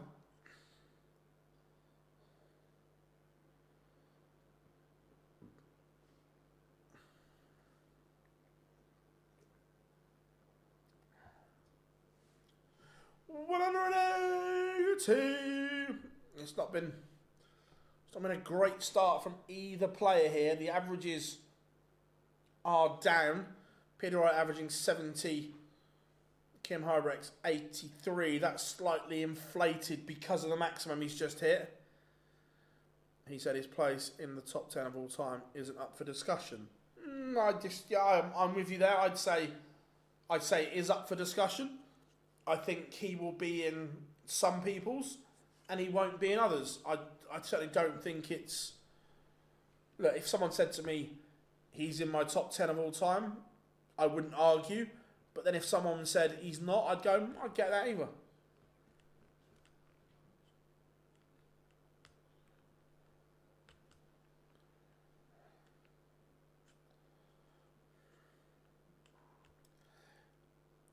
Did he have an absolutely golden 10 years? Yes.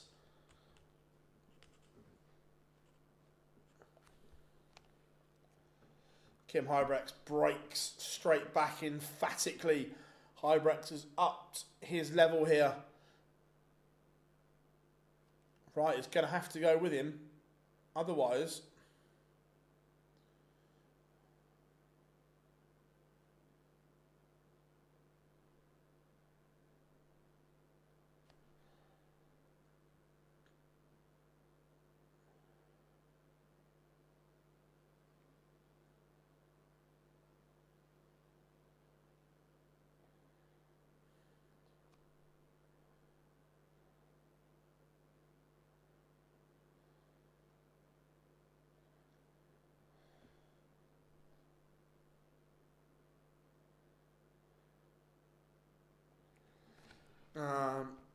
Paul Nicholson has just said these two have a great rivalry, do they? They might both be at the back end of their career, Dale, but that doesn't mean that you can't have a great rivalry. So I kind of get where Paul's coming from there. You could have two shit football teams, but there's still a rivalry there. Just because they're at the twilight doesn't mean it's not a rivalry.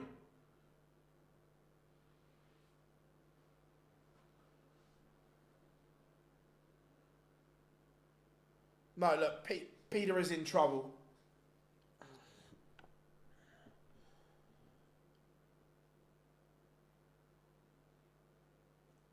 I'm not sure, to be honest. I haven't got the information in front of me, Scott. But Kim Huybrechts is 2-1 to the good.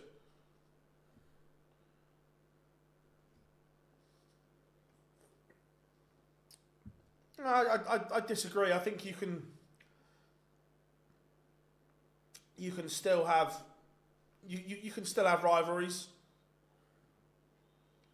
For me, you can anyway.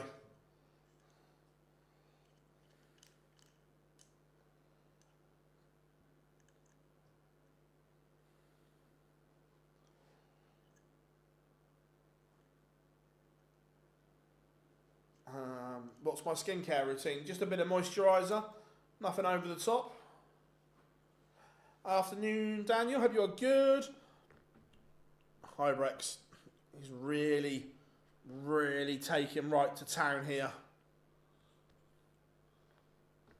He's threatening a break and a 3-1 lead. Red Roses to win by 20.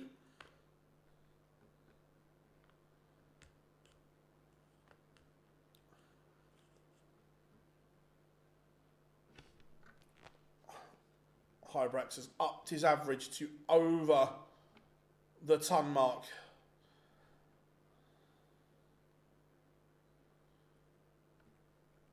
This is very good from Huybrechts. Very good indeed.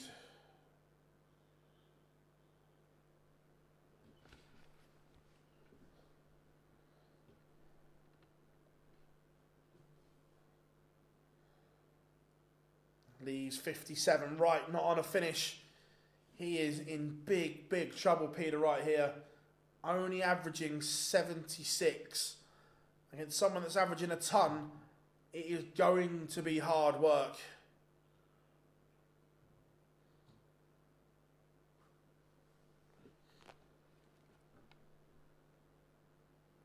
The old double 17 first.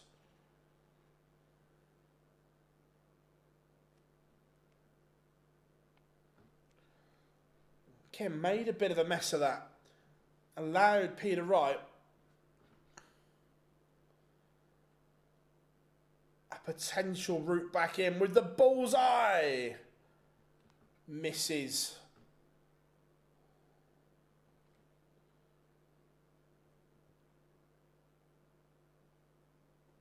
It is 3-1.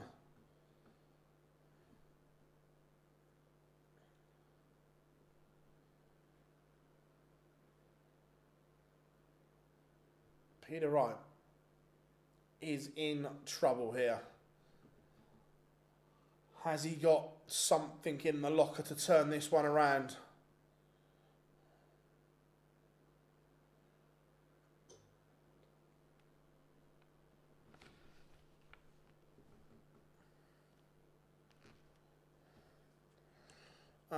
Which of the senior players do you think will go to Q School? I don't... it depends when you say, Stephen, go to Q School to realistically want to go back on tour. I think some will go because it's the only way you can play Challenge Tour. I don't think some will want to get their card back particularly, which I'm not a fan of that. I am good, mate. How are you?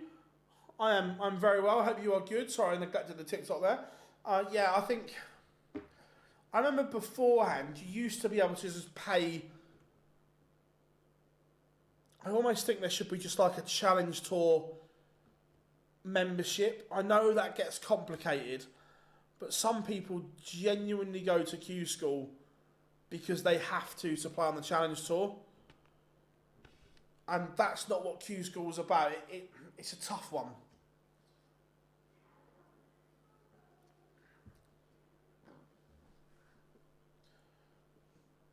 Peter Wright is just getting back into this tie here.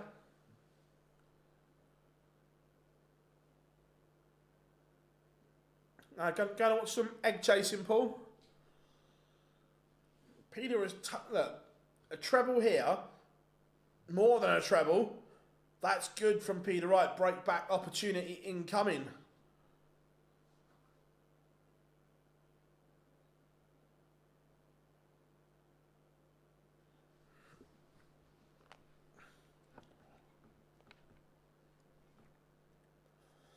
Two darts at double 12. This has been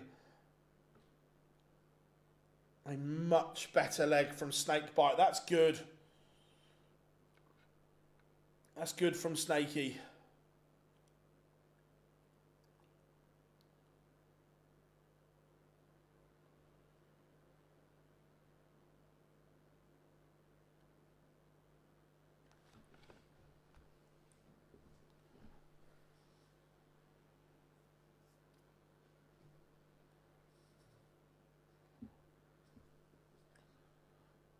See, there's still glimpses within Peter. Oh, 2-0 Brighton. Should Vicario be getting beaten from there?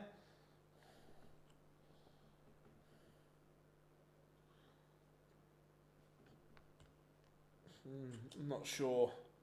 Need to see that again.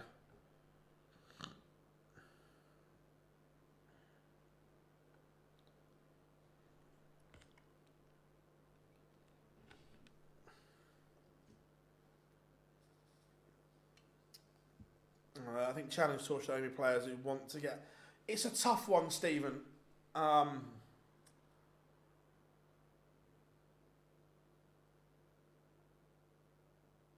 Spurs the architect of their own downfall there.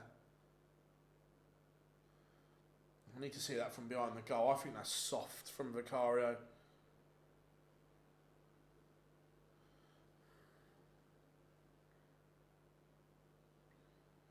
Oh, he should be saving that. That's not great from Vicario.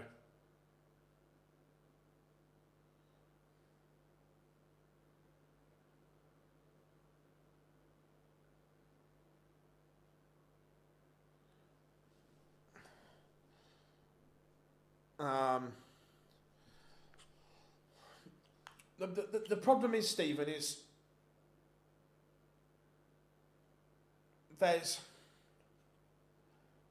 you need a secondary tour in darts. And that's very good from Kim. He's replied 4-2. That I get the sentiment, but there also needs to be a place for others to play. Do you know what I mean? Like that amateur circuit that isn't... It is there, but it's not... Look, the ADC do a great job, but I think is it 5 weekends that the ADC do in terms of their tour, which is great, but 5 weekends out of 52, is that enough? Where if you're an amateur player, if you do 5 weeks on the ADC, was there 6 weeks of Challenge Tour, and it's a balancing act.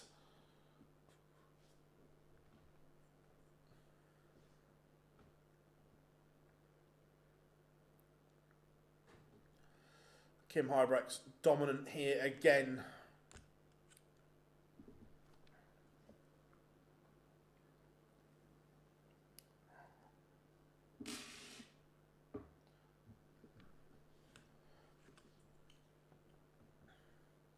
Like, say you're a good amateur player. This would be great from Huybrechts for double 8. If you're a really good amateur player but not quite good enough to go on tour yet, how do you gain enough experience and so on without the Challenge Tour is my point.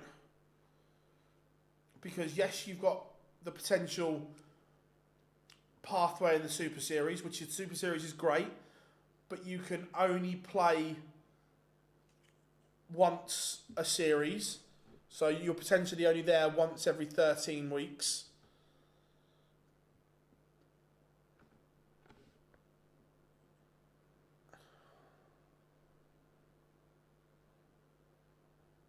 Monaco, I've got it on here. It's 2-0. And the second goal, Vicario's got to save it. I think it's poor goalkeeping for the second goal.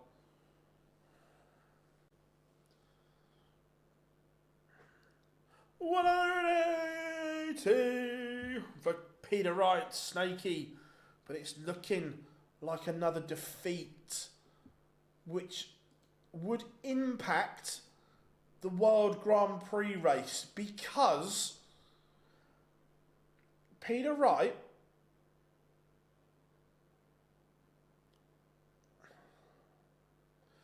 can be caught. If Dave Chisnall beats Raymond van Barneveld, he jumps snakebite. And then Martin Schindler is in the mix to potentially get to snakebite next week, which would mean if Peter 180, if Snakey falls out of the 16 seeds, he would not be at the World Grand Prix. So next week is massive. Well, right now, Peter Wright is cheering on Raymond van Barneveld to beat Dave Chisnall, to keep that buffer between himself and the drop zone.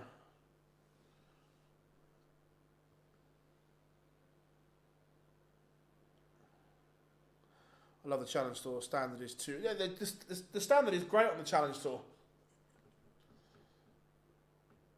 So yeah, this is a big time for Snakebite here. What's he defending at the World Grand Prix from 2 years ago?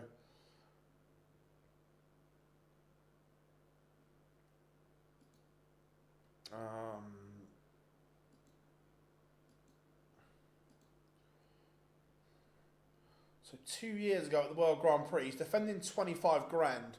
So coming up, and the two majors that are coming up, he's defending 145 grand at the World Grand Prix and the European Championships.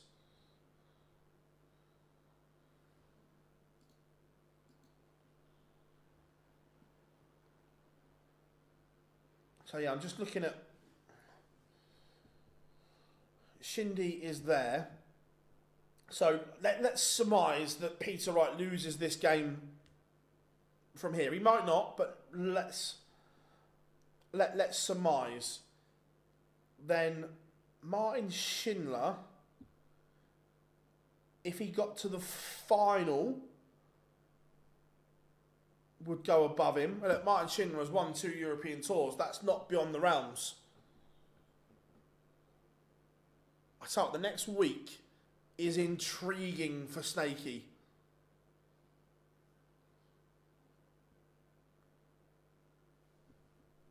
If he wins this, it puts him to 440. I think that's enough.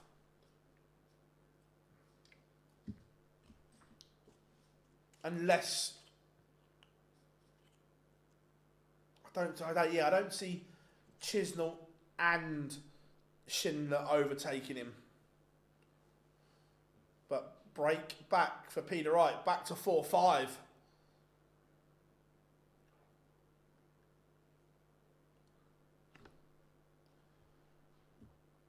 Yeah, this is definitely an interesting time.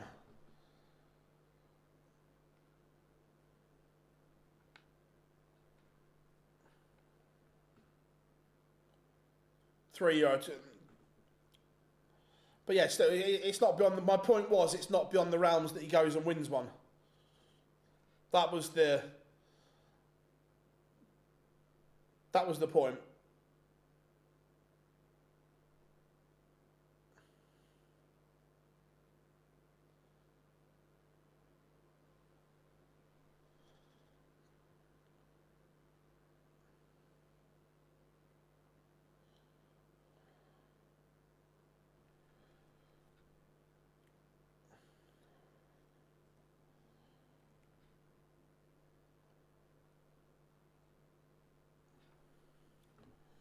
So, oh, Peter, this is a disastrous visit.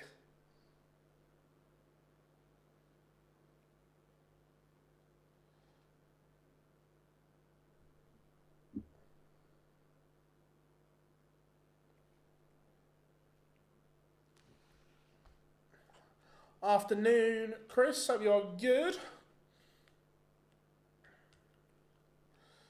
Just a quick question. What do you have to do to get into the PDC live order of merit? So, yeah, basically, Fred, if you play a PDC event, as in a ranked event, and you earn money, you will get on that ranking. So there are players that don't have tour cards that are on that ranking because they've played in a Pro Tour or a European Tour or so on. So that's how you do it.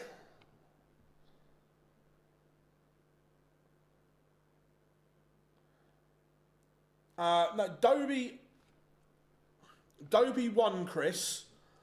But again, his doubling was woeful. At one point, I think he was 2 from 13. The doubling is becoming a concern for Dobey at the moment. Because it's happening more and more.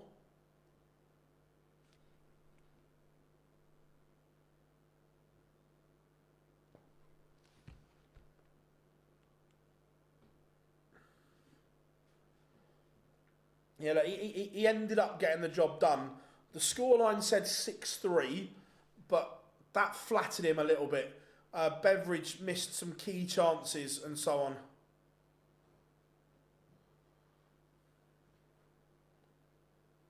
Massive, massive dart for Snakebite. And he holds his nerve. Kim Huybrechts has missed match darts. Peter Wright breaks back. We have a level game.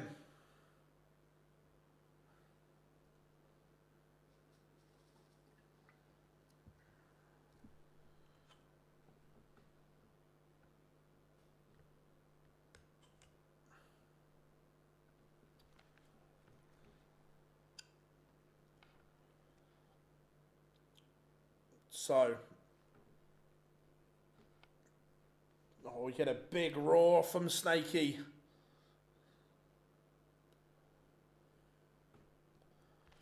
I like it.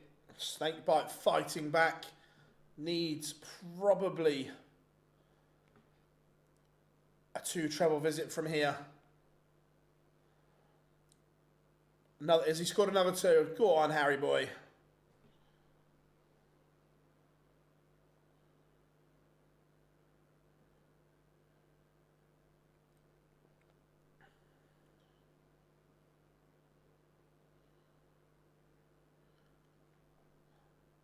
Where does everyone stand on this? Because I actually agree with Jamie Carragher for once that I think Harry Kane is the greatest ever England forward.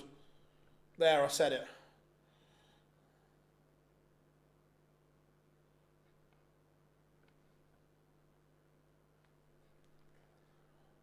What's a massive treble 19 from Kim Huybrechts.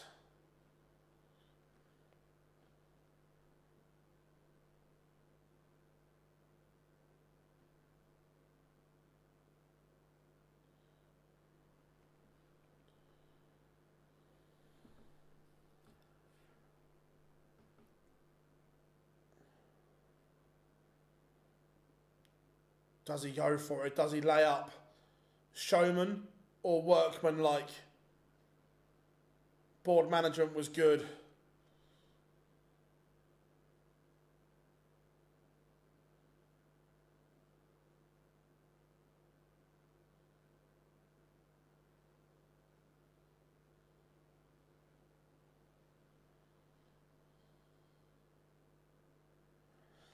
And Kim Huybrechts sees off Peter Wright in that deciding leg. Kim Huybrechts, it was good, but Snakey, one poor visit in that leg has cost him. And it has cost him dearly.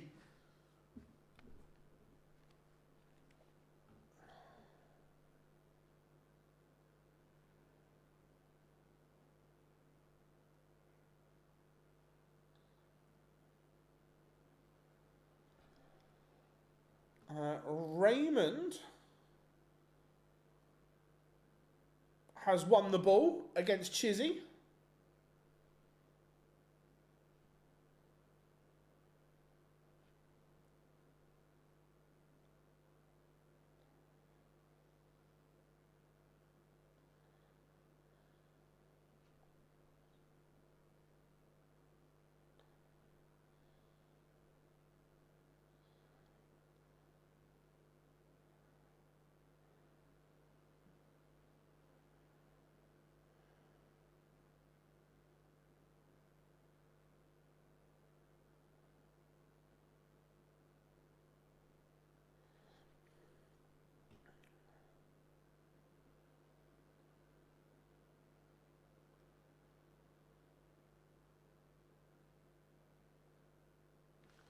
So, one game to go, and I suppose, brace yourselves everyone, you know what's coming.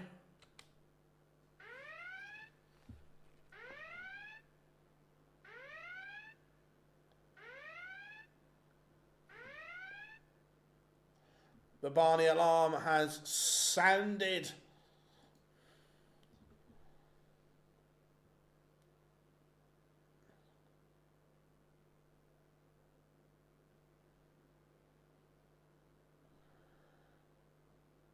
Yeah, 15th at the moment, but he is in...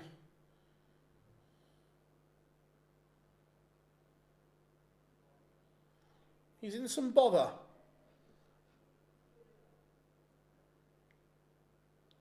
He'll be a Barney fan at the moment.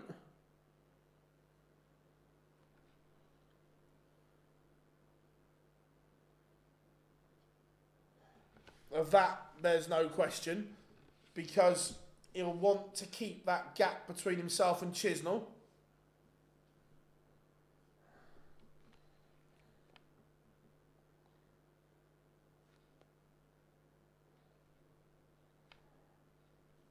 I think next year might be his last year.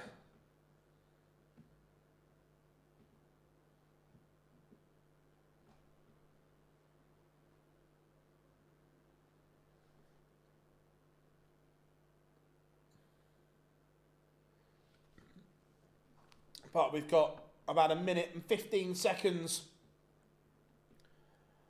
to go.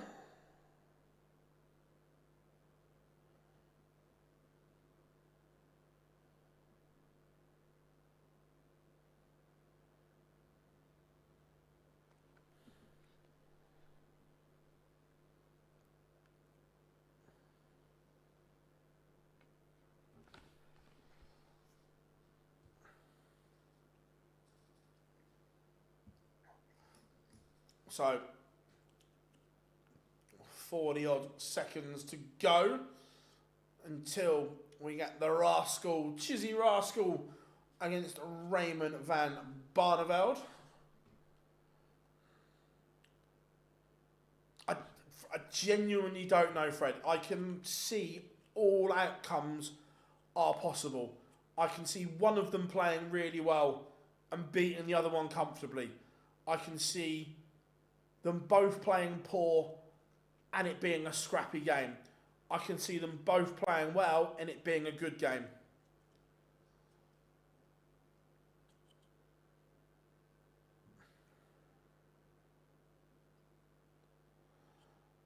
First time in 3 years in the Euro Tour, Barney has been in they don't see him as a big drawer anymore, James, is the thing. If Chizzy beats Barney, a Schindler final and not right at the World Grand Prix spots. Yeah, and of course you've got next week's European Tour as well. So it's a massive opportunity. Who does Schindler play next?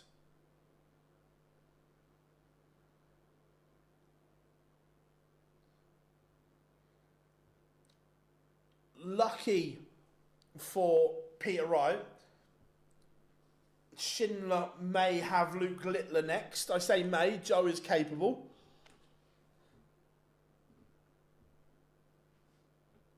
But if you're Peter Wright, you're cheering on Barney here, and you're cheering on Littler later.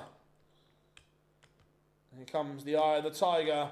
It's Raymond van Barneveld.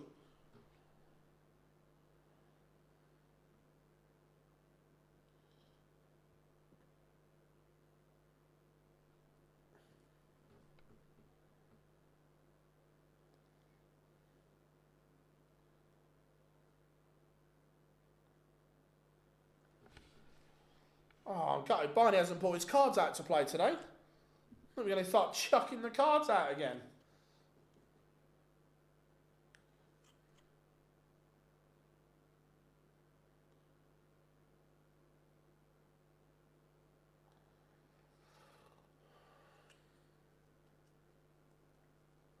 Barney on the stage.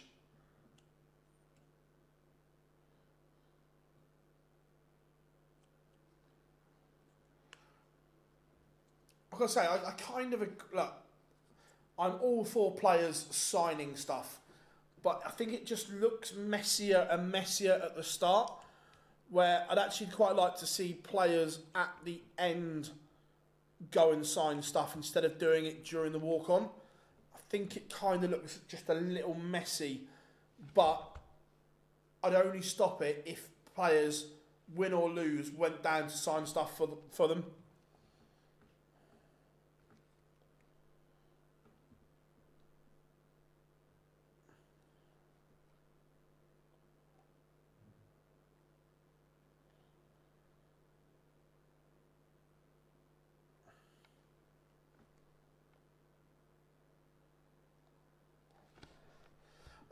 Do you think this will be Littler's last Euro Tour of the year?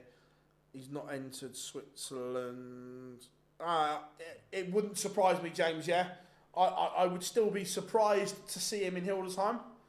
Not ruling it out, but I would be surprised.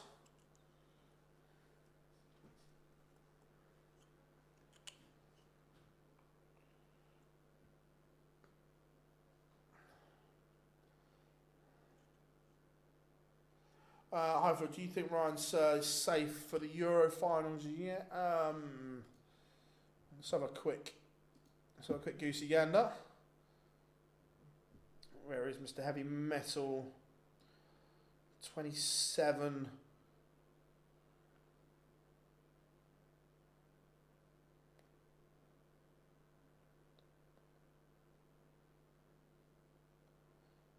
Yes.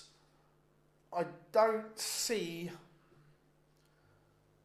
7 people overtaking him. However, I wouldn't say guaranteed. I would say I think he needs a couple more grand on his ranking. 29.30, I think 100% will get him there. I think he's probably about 75-80% there. Blistering start from Raymond van Barneveld here. 180.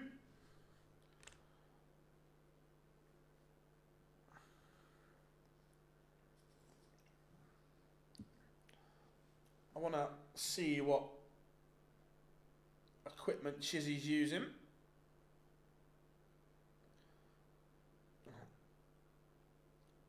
Of course, he puts them in the wrong bit of the bed. I want to see if he's still using the new point. Looks like it.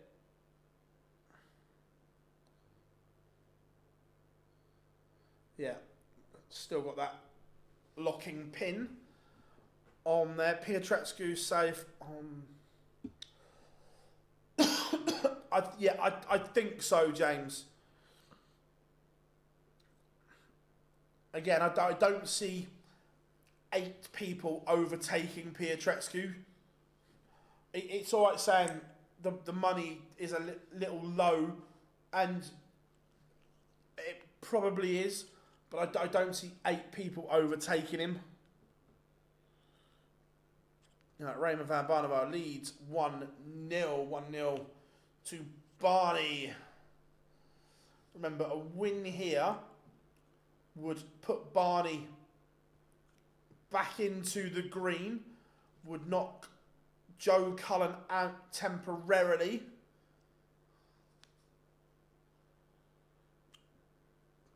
What do you think, James? Do you think Pietreczku's safe?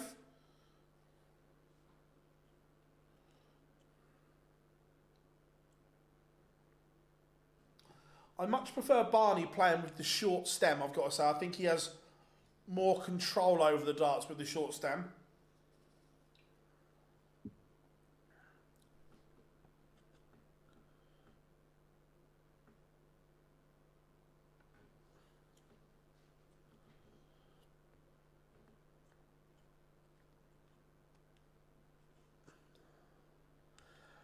I think 25.5 will get. Yeah, I wouldn't disagree with that. I think, like I said, I think Surly's 80% there.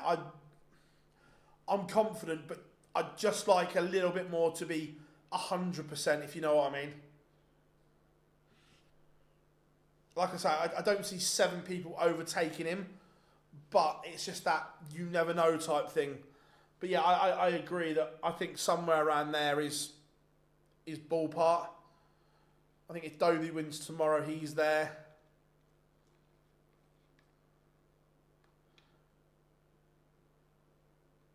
Yeah. Yes, Fred, we're looking at the race for the European Championship. There's a... Let me put it in here. 2-0, Barney leads. This is the race for Dortmund.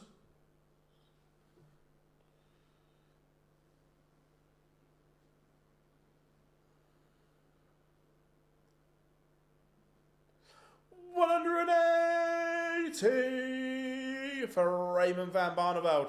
He's playing lovely here.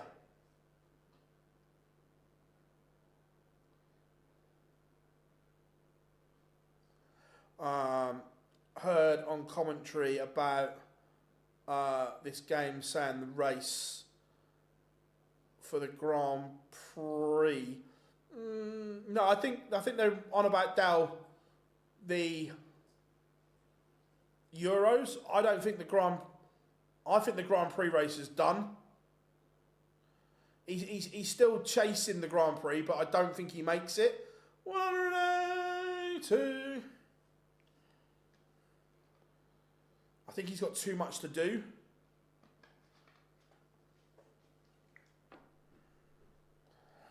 So, for the Grand Prix,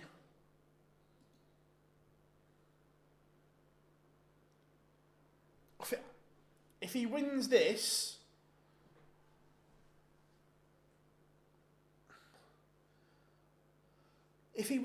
game, he's back in Grand Prix contention. But I don't... 3-0 Barney. Is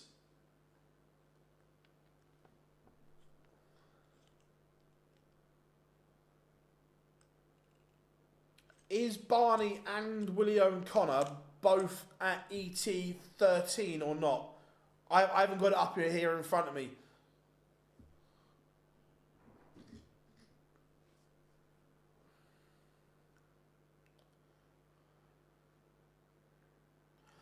Yeah, but Barney's playing lovely here.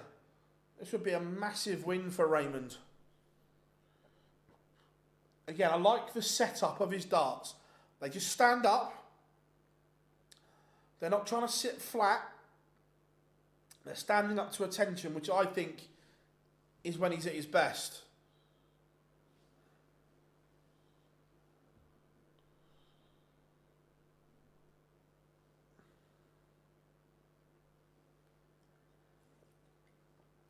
For Chisnall, they're talking about that Chisnall will be at the Grand Prix no matter what, Dale. It's just a case of what side of the draw he's going to be. Because if he drops out the top 16 in the world, he's still more than high enough on the other side. So that all depends. Chisnall, it's just a case of which side he's going to be.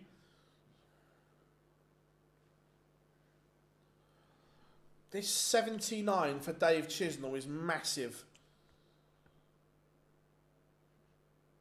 This is the best Chizzy has played in a while, and he's getting absolutely trounced by Barney. But 2 at double 11. That's good from Chisnall. Very good from the Chizzy Rascal.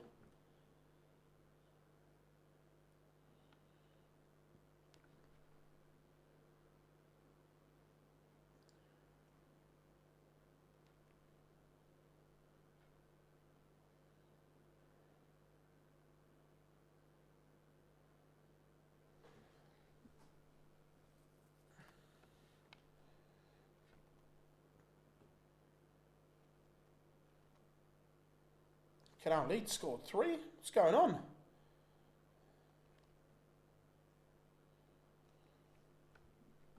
Is it going to be a maxi?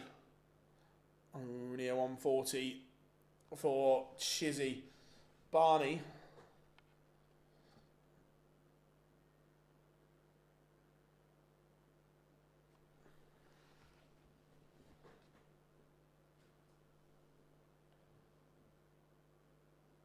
Needs another treble to lead the big fish.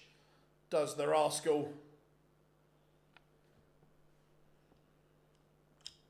No finish. So Barney has 6 for a 4-1 lead.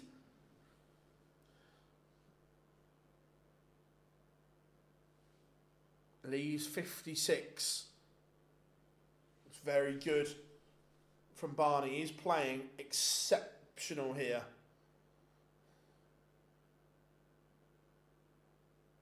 But Chizzy is asking questions.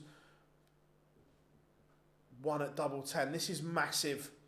Oh, that's clutch from Raymond van Barneveld. 1 dart in hand, pins double 10. This is vintage Barney. And look, a lot comes down to the setup of the dart. I love the way they are entering the board. They're entering the board how Barney plays at his best. Just stood up to attention. None of this trying to stack it or get them parallel. Will Michael Smith ever return to his old levels? I think so. Look, he needs to get his injuries sorted, but I believe he can and will.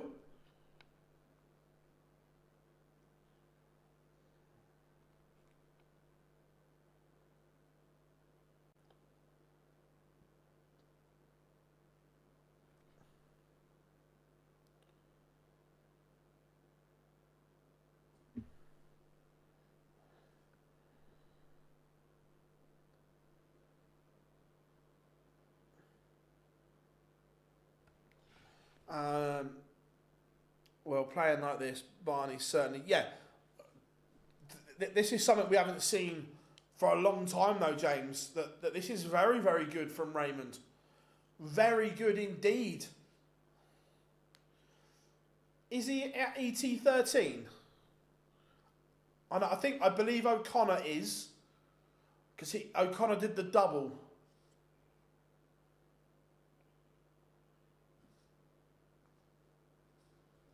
But is Barney?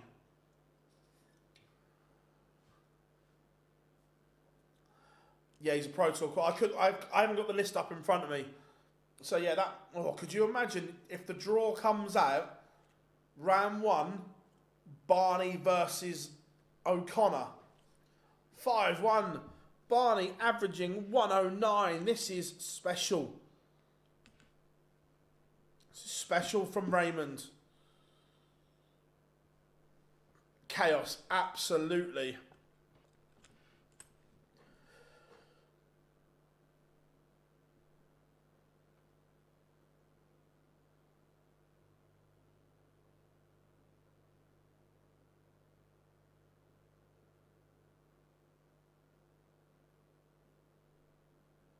Yeah, I agree. He does seem up for the fight. And like I say, but it goes back to... He spoke about it. If you listen to the interview that we did with him at Target, and we put it out yesterday, he talks about, when I got to the semi-final of the Grand Slam, I used short stems and so on. He's using He's using equipment that he knows works.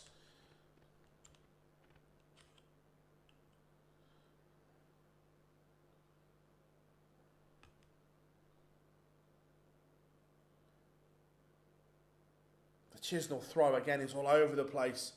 It's snatchy, wristy, hooky, you name it, it's doing it.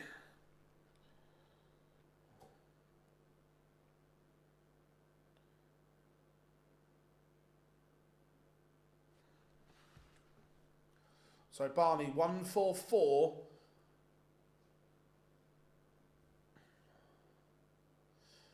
To bring him back into the race. Remember, before a dart was thrown, William O'Connor had a 5.5 gram buffer. That may be about to evaporate. That is special. What a performance from Raymond van Barneveld. That is vintage Barney. Absolutely superb from the Dutchman. That's the kind of performance we haven't seen for a long time. A long time.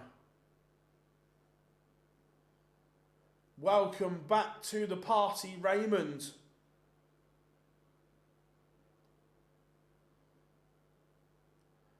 And to be fair, that's what he's been talking about in interviews. He says, look, it is still there. I know it's still there. Yes, I don't do it enough, but it is still within him. And that performance shows it. Wow, what a performance from Raymond.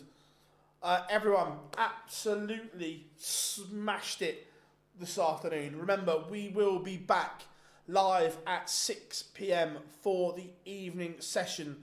So make sure that you come and join us. I've been on 9 Darts. We've been Phil Barr. Set your alarms and we'll see you at 6.